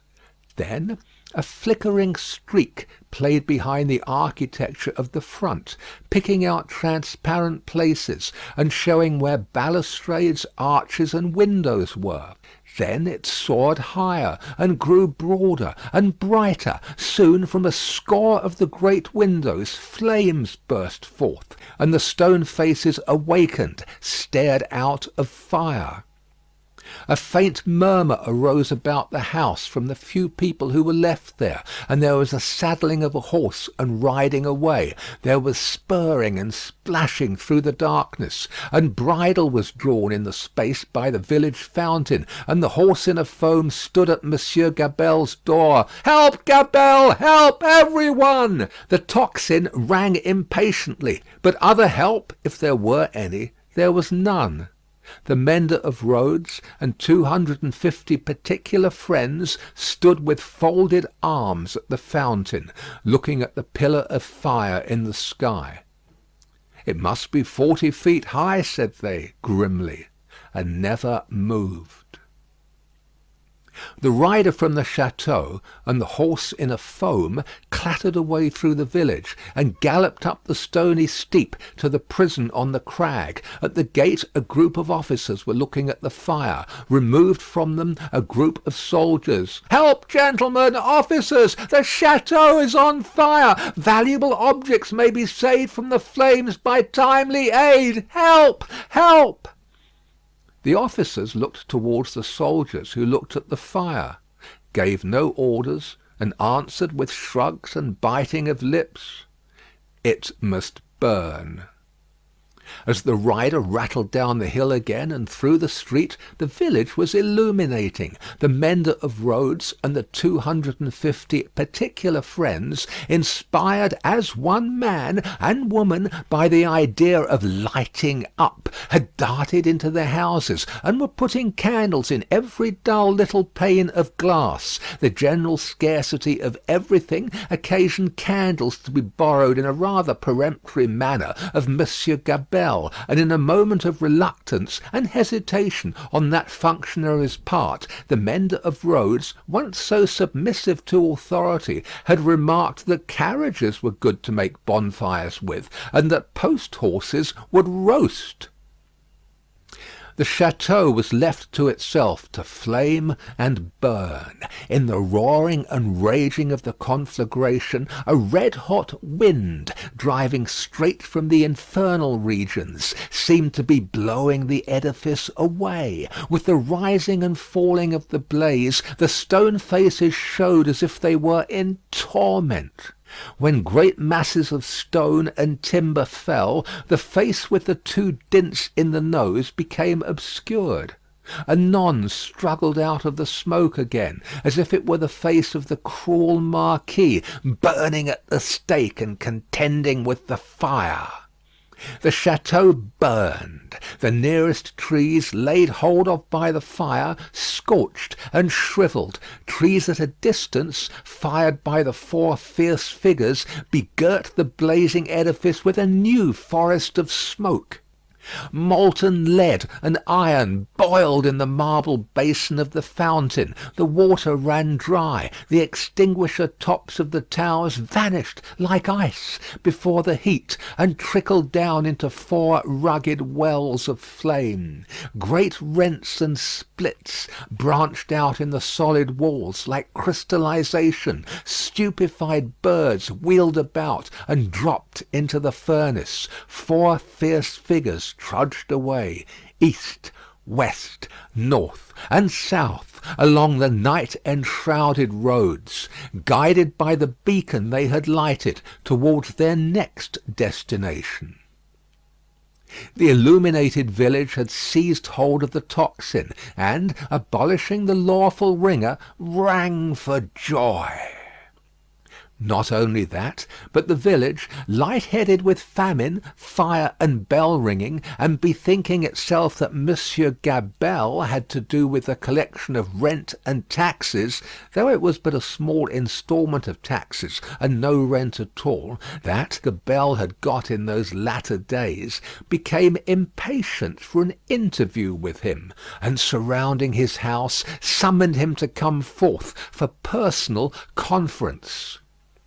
Whereupon Monsieur Gabelle did heavily bar his door, and retire to hold counsel with himself. The result of that conference was, that Gabelle again withdrew himself to his housetop, behind his stack of chimneys, this time resolved, if his door was broken in, he was a small southern man of retaliative temperament, to pitch himself head foremost over the parapet, and crush a man or two below. Probably Monsieur Gabelle passed a long night up there, with the distant château for fire and candle, and the beating at his door, combined with the joy-ringing for music.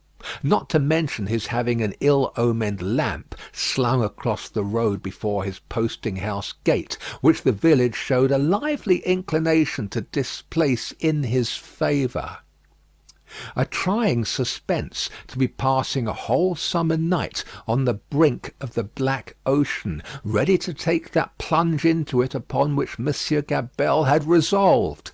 But the friendly dawn appearing at last, and the rush candles of the village guttering out, the people happily dispersed, and Monsieur Gabelle came down, bringing his life with him for that while. Within 100 miles, and in the light of other fires, there were other functionaries, less fortunate, that night and other nights, whom the rising sun found hanging across once peaceful streets, where they had been born and bred.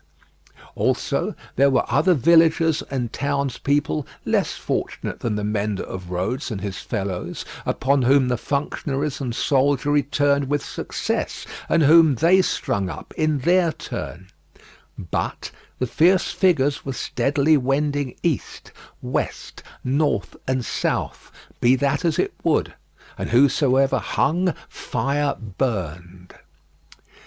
The altitude of the gallows that would turn to water and quench it, no functionary by any stretch of mathematics was able to calculate successfully.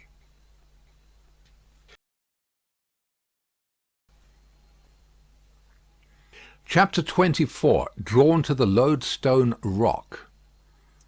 In such risings of fire and risings of sea, the firm earth shaken by the rushes of an angry ocean, which had now no ebb, but was always on the flow higher and higher, to the terror and wonder of the beholders on the shore, 3 years of tempest were consumed. 3 more birthdays of little Lucie had been woven by the golden thread into the peaceful tissue of the life of her home.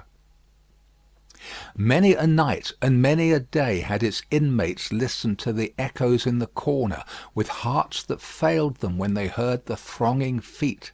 For the footsteps had become to their minds as the footsteps of a people, tumultuous under a red flag, and with their country declared in danger, changed into wild beasts by terrible enchantment long persisted in. Monseigneur, as a class, had dissociated himself from the phenomenon of his not being appreciated, of his being so little wanted in France as to incur considerable danger of receiving his dismissal from it, and this life together. Like the fabled rustic who raised the devil with infinite pains, and was so terrified at the sight of him that he could ask the enemy no question, but immediately fled, so Monseigneur, after boldly reading the Lord's Prayer backwards for a great number of years, and performing many other potent spells for compelling the evil one, no sooner beheld him in his terrors than he took to his noble heels. The shining bull's-eye of the court was gone, or it would have been the mark for a hurricane of national bullets. It had never been a good eye to see with, had long had the mote in it of Lucifer's pride, Sardanapalus' luxury, and a mole's blindness, but it had dropped out and was gone. The court, from that exclusive inner circle to its outermost rotten ring of intrigue, corruption, and dissimulation, was all gone together. Royalty was gone, had been besieged in its palace and suspended when the last tidings came over. The August of the year 1792 was come, and Monseigneur was by this time scattered far and wide. As was natural, the headquarters and great gathering place of Monseigneur in London was Tellson's Bank. Spirits are supposed to haunt the places where their bodies most resorted, and Monseigneur without a guinea haunted the spot where his guineas used to be. Moreover, it was the spot to which such French intelligence as was most to be relied upon came quickest. Again, Tellson's was a munificent house, and extended great liberality to old customers who had fallen from their high estate. Again, those nobles who had seen the coming storm in time, and anticipating plunder or confiscation, had made provident remittances to Tellson's, were always to be heard of there by their needy brethren. To which it must be added that every newcomer from France reported himself and his tidings at Tellson's, almost as a matter of course. For such variety of reasons, Tellson's was, at that time, as to French intelligence, a kind of high exchange, and this was so well known to the public, and the inquiries made there were in consequence so numerous, that Tellson sometimes wrote the latest news out in a line or so, and posted it in the bank windows, for all who ran through Temple Bar to read. On a steaming, misty afternoon, Mr. Lorry sat at his desk, and Charles Darnay stood leaning on it, talking with him in a low voice. The penitential den once set apart for interviews with the House was now the News Exchange, and was filled to overflowing. It was within half an hour or so of the time of closing. "But although you are the youngest man that ever lived," said Charles Darnay, rather hesitating, "I must still suggest to you—" "I understand that I am too old," said Mr. Lorry. "Unsettled weather, a long journey, uncertain means of travelling, a disorganized country, a city that may not even be safe for you." "My dear Charles," said Mr. Lorry, with cheerful confidence, "you touch some of the reasons for my going, not for staying away. It is safe enough for me. Nobody will care to interfere with an old fellow of hard upon 80, when there are so many people there much better worth interfering with. As to its being a disorganized city, if it were not a disorganized city there would be no occasion to send somebody from our house here to our house there, who knows the city and the business of old, and is in Tellson's confidence. As to the uncertain travelling, the long journey, and the winter weather, if I were not prepared to submit myself to a few inconveniences for the sake of Tellson's, after all these years, who ought to be?"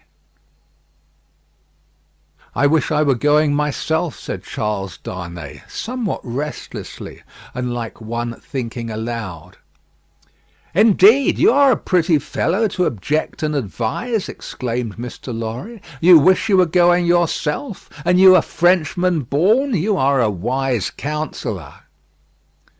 "My dear Mr. Lorry, it is because I am a Frenchman born that the thought, which I did not mean to utter here, however, has passed through my mind often. One cannot help thinking, having had some sympathy for the miserable people, and having abandoned something to them," he spoke here in his former thoughtful manner, "that one might be listened to, and might have the power to persuade to some restraint. Only last night, after you had left us, when I was talking to Lucie—" "When you were talking to Lucie," Mr. Lorry repeated. "Yes, I wonder you are not ashamed to mention the name of Lucie. Wishing you were going to France at this time of day." "However, I am not going," said Charles Darnay with a smile. "It is more to the purpose that you say you are." "And I am, in plain reality. The truth is, my dear Charles—" Mr. Lorry glanced at the distant house, and lowered his voice. "You can have no conception of the difficulty with which our business is transacted, and of the peril in which our books and papers over yonder are involved. The Lord above knows what the compromising consequences would be to numbers of people if some of our documents were seized or destroyed, and they might be at any time, you know, for who can say that Paris is not set afire to-day or sacked to-morrow?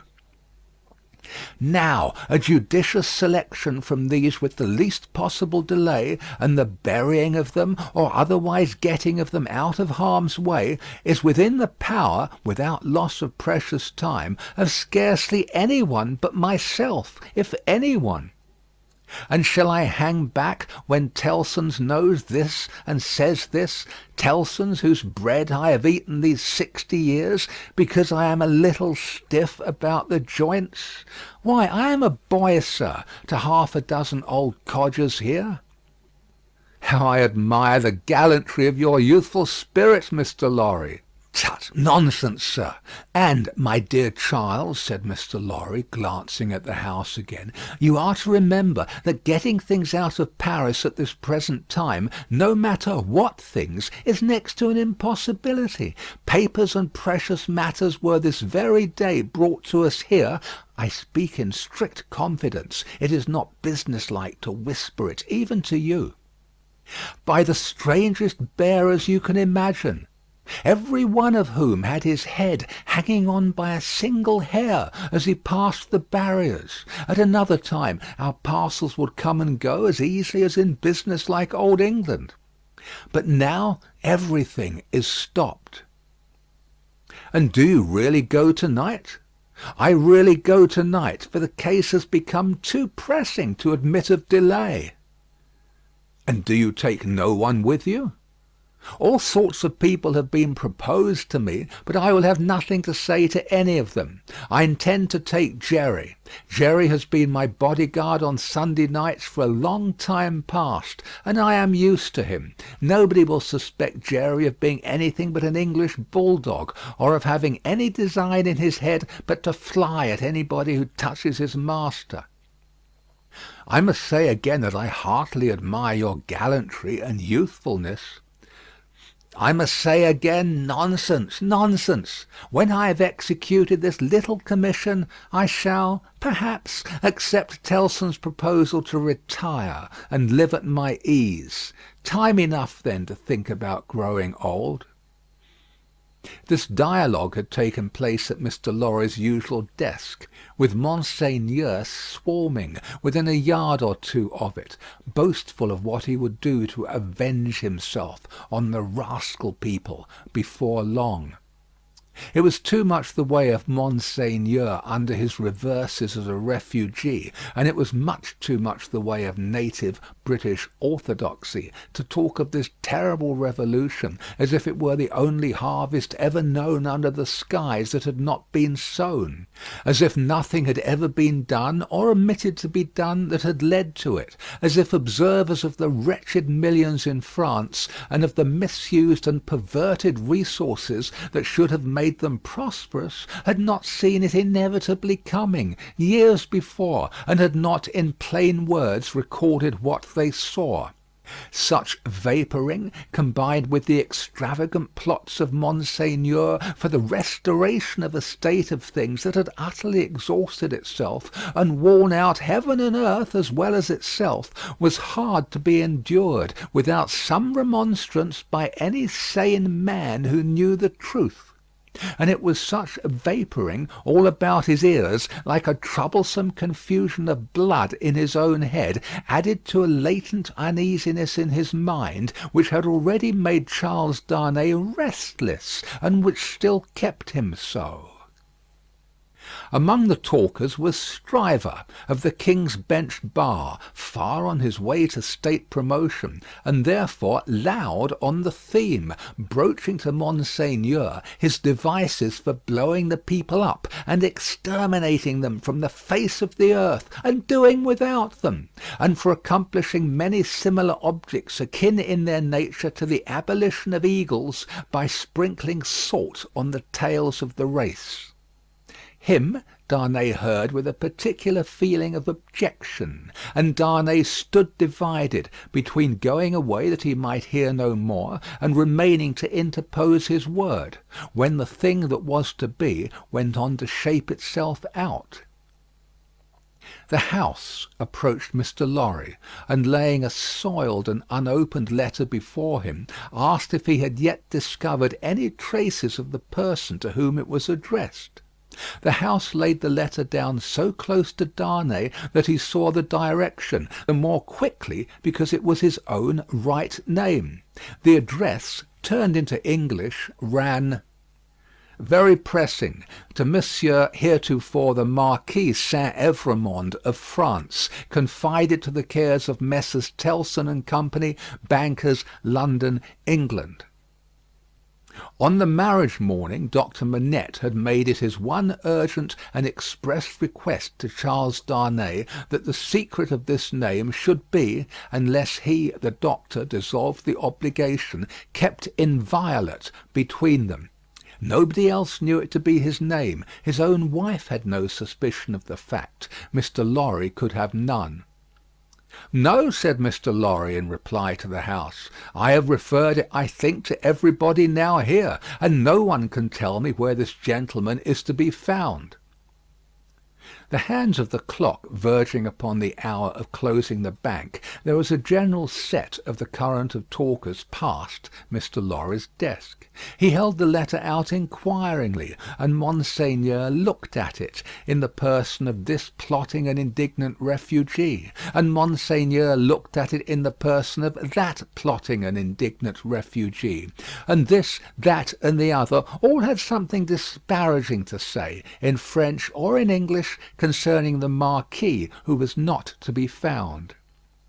Nephew, I believe, but in any case degenerate successor of the polished Marquis who was murdered, said one. Happy to say I never knew him. A craven who abandoned his post, said another. This Monseigneur had been got out of Paris, legs uppermost and half suffocated in a load of hay, some years ago. Infected with the new doctrines, said a third, eyeing the direction through his glass in passing. Set himself in opposition to the last Marquis, abandoned the estates when he inherited them, and left them to the ruffian herd. They will recompense him now, I hope, as he deserves. Hey! cried the blatant Stryver. Did he, though? Is that the sort of fellow? Let us look at his infamous name. Damn the fellow! Darnay, unable to restrain himself any longer, touched Mr. Stryver on the shoulder, and said, I know the fellow. Do you, by Jupiter? Said Stryver. I am sorry for it. Why? Why, Mr. Darnay? Do you hear what he said? Don't ask why in these times. But I do ask why. Then I tell you again, Mr. Darnay, I am sorry for it. I am sorry to hear you putting any such extraordinary questions. Here is a fellow who, infected by the most pestilent and blasphemous code of devilry that ever was known, abandoned his property to the vilest scum of the earth that ever did murder by wholesale, and you ask me why I am sorry that a man who instructs youth knows him? Well, but I'll answer you. I am sorry because I believe there is contamination in such a scoundrel. That's why. Mindful of the secret, Darnay with great difficulty checked himself, and said, You may not understand the gentleman. I understand how to put you in a corner, Mr. Darnay, said Bully Stryver, and I'll do it. If this fellow is a gentleman, I don't understand him. You may tell him so with my compliments. You may also tell him from me that after abandoning his worldly goods and position to this butcherly mob, I wonder he is not at the head of them. But no, gentlemen, said Stryver, looking all round and snapping his fingers. I know something of human nature, and I tell you that you'll never find a fellow like this fellow, trusting himself to the mercies of such precious protégés. No, gentlemen, he'll always show 'em a clean pair of heels very early in the scuffle, and sneak away. With those words and a final snap of his fingers, Mr. Stryver shouldered himself into Fleet Street, amidst the general approbation of his hearers. Mr. Lorry and Charles Darnay were left alone at the desk in the general departure from the bank. "Will you take charge of the letter?" said Mr. Lorry. "You know where to deliver it?" "I do." "Will you undertake to explain that we suppose it to have been addressed here, on the chance of our knowing where to forward it, and that it has been here some time?" "I will do so. Do you start for Paris from here?" "From here at 8. I will come back to see you off." Very ill at ease with himself, and with Stryver and most other men, Darnay made the best of his way into the quiet of the Temple, opened the letter, and read it. These were its contents. "Prison of the Abbaye, Paris, June 21, 1792. Monsieur heretofore the Marquis. After having long been in danger of my life at the hands of the village, I have been seized with great violence and indignity, and brought a long journey on foot to Paris. On the road I have suffered a great deal, nor is that all. My house has been destroyed, razed to the ground. The crime for which I am imprisoned, Monsieur heretofore the Marquis, and for which I shall be summoned before the tribunal, and shall lose my life, without your so generous help, is, they tell me, treason against the majesty of the people, in that I have acted against them for an emigrant. It is in vain I represent that I have acted for them, and not against, according to your commands. It is in vain I represent that, before the sequestration of emigrant property, I had remitted the imposts they had ceased to pay, that I had collected no rent, that I had had recourse to no process. The only response is that I have acted for an emigrant. And where is that emigrant? Ah, most gracious Monsieur heretofore the Marquis, where is that emigrant? I cry in my sleep, where is he? I demand of heaven, will he not come to deliver me? No answer. Ah, Monsieur heretofore the Marquis, I send my desolate cry across the sea, hoping it may perhaps reach your ears through the great bank of Tilson, known at Paris. For the love of heaven, of justice, of generosity, of the honour of your noble name, I supplicate you, Monsieur heretofore the Marquis, to succour and release me. My fault is that I have been true to you. Oh, Monsieur heretofore the Marquis, I pray you, be you true to me. From this prison here of horror, whence I every hour tend nearer and nearer to destruction, I send you, Monsieur heretofore the Marquis, the assurance of my dolorous and unhappy service. Your afflicted Gabelle. The latent uneasiness in Darnay's mind was roused to vigorous life by this letter. The peril of an old servant, and a good one, whose only crime was fidelity to himself and his family, stared him so reproachfully in the face that, as he walked to and fro in the temple, considering what to do, he almost hid his face from the passer-by. He knew very well that in his horror of the deed which had culminated the bad deeds and bad reputation of the old family house, in his resentful suspicions of his uncle, and in the aversion with which his conscience regarded the crumbling fabric that he was supposed to uphold, he had acted imperfectly. He knew very well that in his love for Lucie, his renunciation of his social place, though by no means new to his own mind, had been hurried and incomplete. He knew that he ought to have systematically worked it out and supervised it, and that he had meant to do it, and that it had never been done. The happiness of his own chosen English home, the necessity of being always actively employed, the swift changes and troubles of the time, which had followed on one another so fast that the events of this week annihilated the immature plans of last week, and the events of the week following made all new again, he knew very well that, to the force of these circumstances, he had yielded, not without disquiet, but still without continuous and accumulating resistance. That he had watched the times for a time of action, and that they had shifted and struggled until the time had gone by, and the nobility were trooping from France by every highway and byway, and their property was in course of confiscation and destruction, and their very names were blotting out, was as well known to himself as it could be to any new authority in France that might impeach him for it.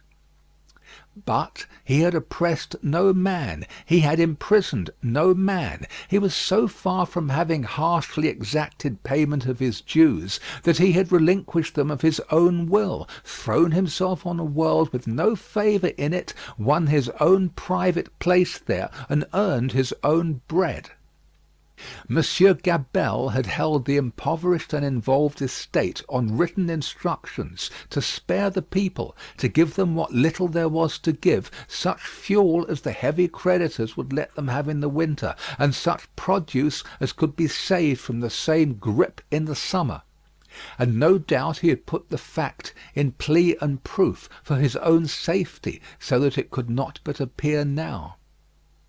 This favoured the desperate resolution Charles Darnay had begun to make, that he would go to Paris. Yes, like the mariner in the old story, the winds and streams had driven him within the influence of the lodestone rock, and it was drawing him to itself, and he must go. Everything that arose before his mind drifted him on, faster and faster, more and more steadily to the terrible attraction. His latent uneasiness had been that bad aims were being worked out in his own unhappy land by bad instruments, and that he, who could not fail to know that he was better than they, was not there, trying to do something to stay bloodshed and assert the claims of mercy and humanity. With this uneasiness half stifled and half reproaching him, he had been brought to the pointed comparison of himself with the brave old gentleman in whom duty was so strong. Upon that comparison, injurious to himself, had instantly followed the sneers of Monseigneur, which had stung him bitterly, and those of Stryver, which above all were coarse and galling for old reasons. Upon those had followed Gabelle's letter, the appeal of an innocent prisoner, in danger of death, to his justice, honour, and good name. His resolution was made. He must go to Paris. Yes, the lodestone rock was drawing him, and he must sail on until he struck. He knew of no rock, he saw hardly any danger. The intention with which he had done what he had done, even though he had left it incomplete, presented it before him in an aspect that would be gratefully acknowledged in France on his presenting himself to assert it. Then that glorious vision of doing good, which is so often the sanguine mirage of so many good minds, arose before him, and he even saw himself in the illusion with some influence to guide this raging revolution that was running so fearfully wild. As he walked to and fro, with his resolution made, he considered that neither Lucie nor her father must know of it until he was gone. Lucie should be spared the pain of separation, and her father, always reluctant to turn his thoughts towards the dangerous ground of old, should come to the knowledge of the step as a step taken, and not in the balance of suspense and doubt. How much of the incompleteness of his situation was referable to her father, through the painful anxiety to avoid reviving old associations of France in his mind, he did not discuss with himself. But that circumstance, too, had had its influence in his course. He walked to and fro with thoughts very busy, until it was time to return to Tellson's and take leave of Mr. Lorry. As soon as he arrived in Paris, he would present himself to this old friend, but he must say nothing of his intention now. A carriage with post horses was ready at the bank door, and Jerry was booted and equipped. "I have delivered that letter," said Charles Darnay to Mr. Lorry. "I would not consent to your being charged with any written answer, but perhaps you will take a verbal one." "That I will, and readily," said Mr. Lorry, "if it is not dangerous." "Not at all, though it is to a prisoner in the Abbaye." "What is his name?" said Mr. Lorry, with his open pocket-book in his hand. "Gabelle." "Gabelle. And what is the message to the unfortunate Gabelle in prison?" "Simply that he has received the letter and will come." "Any time mentioned?" "He will start upon his journey to-morrow night." "Any person mentioned?" "No." He helped Mr. Lorry to wrap himself in a number of coats and cloaks, and went out with him from the warm atmosphere of the old bank into the misty air of Fleet Street. "My love to Lucie, and to little Lucie," said Mr. Lorry at parting, "and take precious care of them till I come back." Charles Darnay shook his head and doubtfully smiled as the carriage rolled away. That night, it was the 14th of August, he sat up late and wrote 2 fervent letters. One was to Lucie, explaining the strong obligation he was under to go to Paris, and showing her at length the reasons that he had for feeling confident that he could become involved in no personal danger there. The other was to the doctor, confiding Lucie and their dear child to his care, and dwelling on the same topics with the strongest assurances. To both he wrote that he would dispatch letters in proof of his safety immediately after his arrival. It was a hard day, that day of being among them, with the first reservation of their joint lives on his mind. It was a hard matter to preserve the innocent deceit of which they were profoundly unsuspicious. But an affectionate glance at his wife, so happy and busy, made him resolute not to tell her what impended. He had been half moved to do it, so strange it was to him to act in anything without her quiet aid. And the day passed quickly. Early in the evening he embraced her and her scarcely less dear namesake, pretending that he would return by and by. An imaginary engagement took him out, and he had secreted a valise of clothes ready, and so he emerged into the heavy mist of the heavy streets with a heavier heart. The unseen force was drawing him fast to itself now, and all the tides and winds were setting straight and strong towards it. He left his 2 letters with the trusty porter, to be delivered half an hour before midnight, and no sooner. Took horse for Dover, and began his journey. For the love of heaven, of justice, of generosity, of the honour of your noble name, was the poor prisoner's cry with which he strengthened his sinking heart, as he left all that was dear on earth behind him, and floated away for the Lodestone Rock.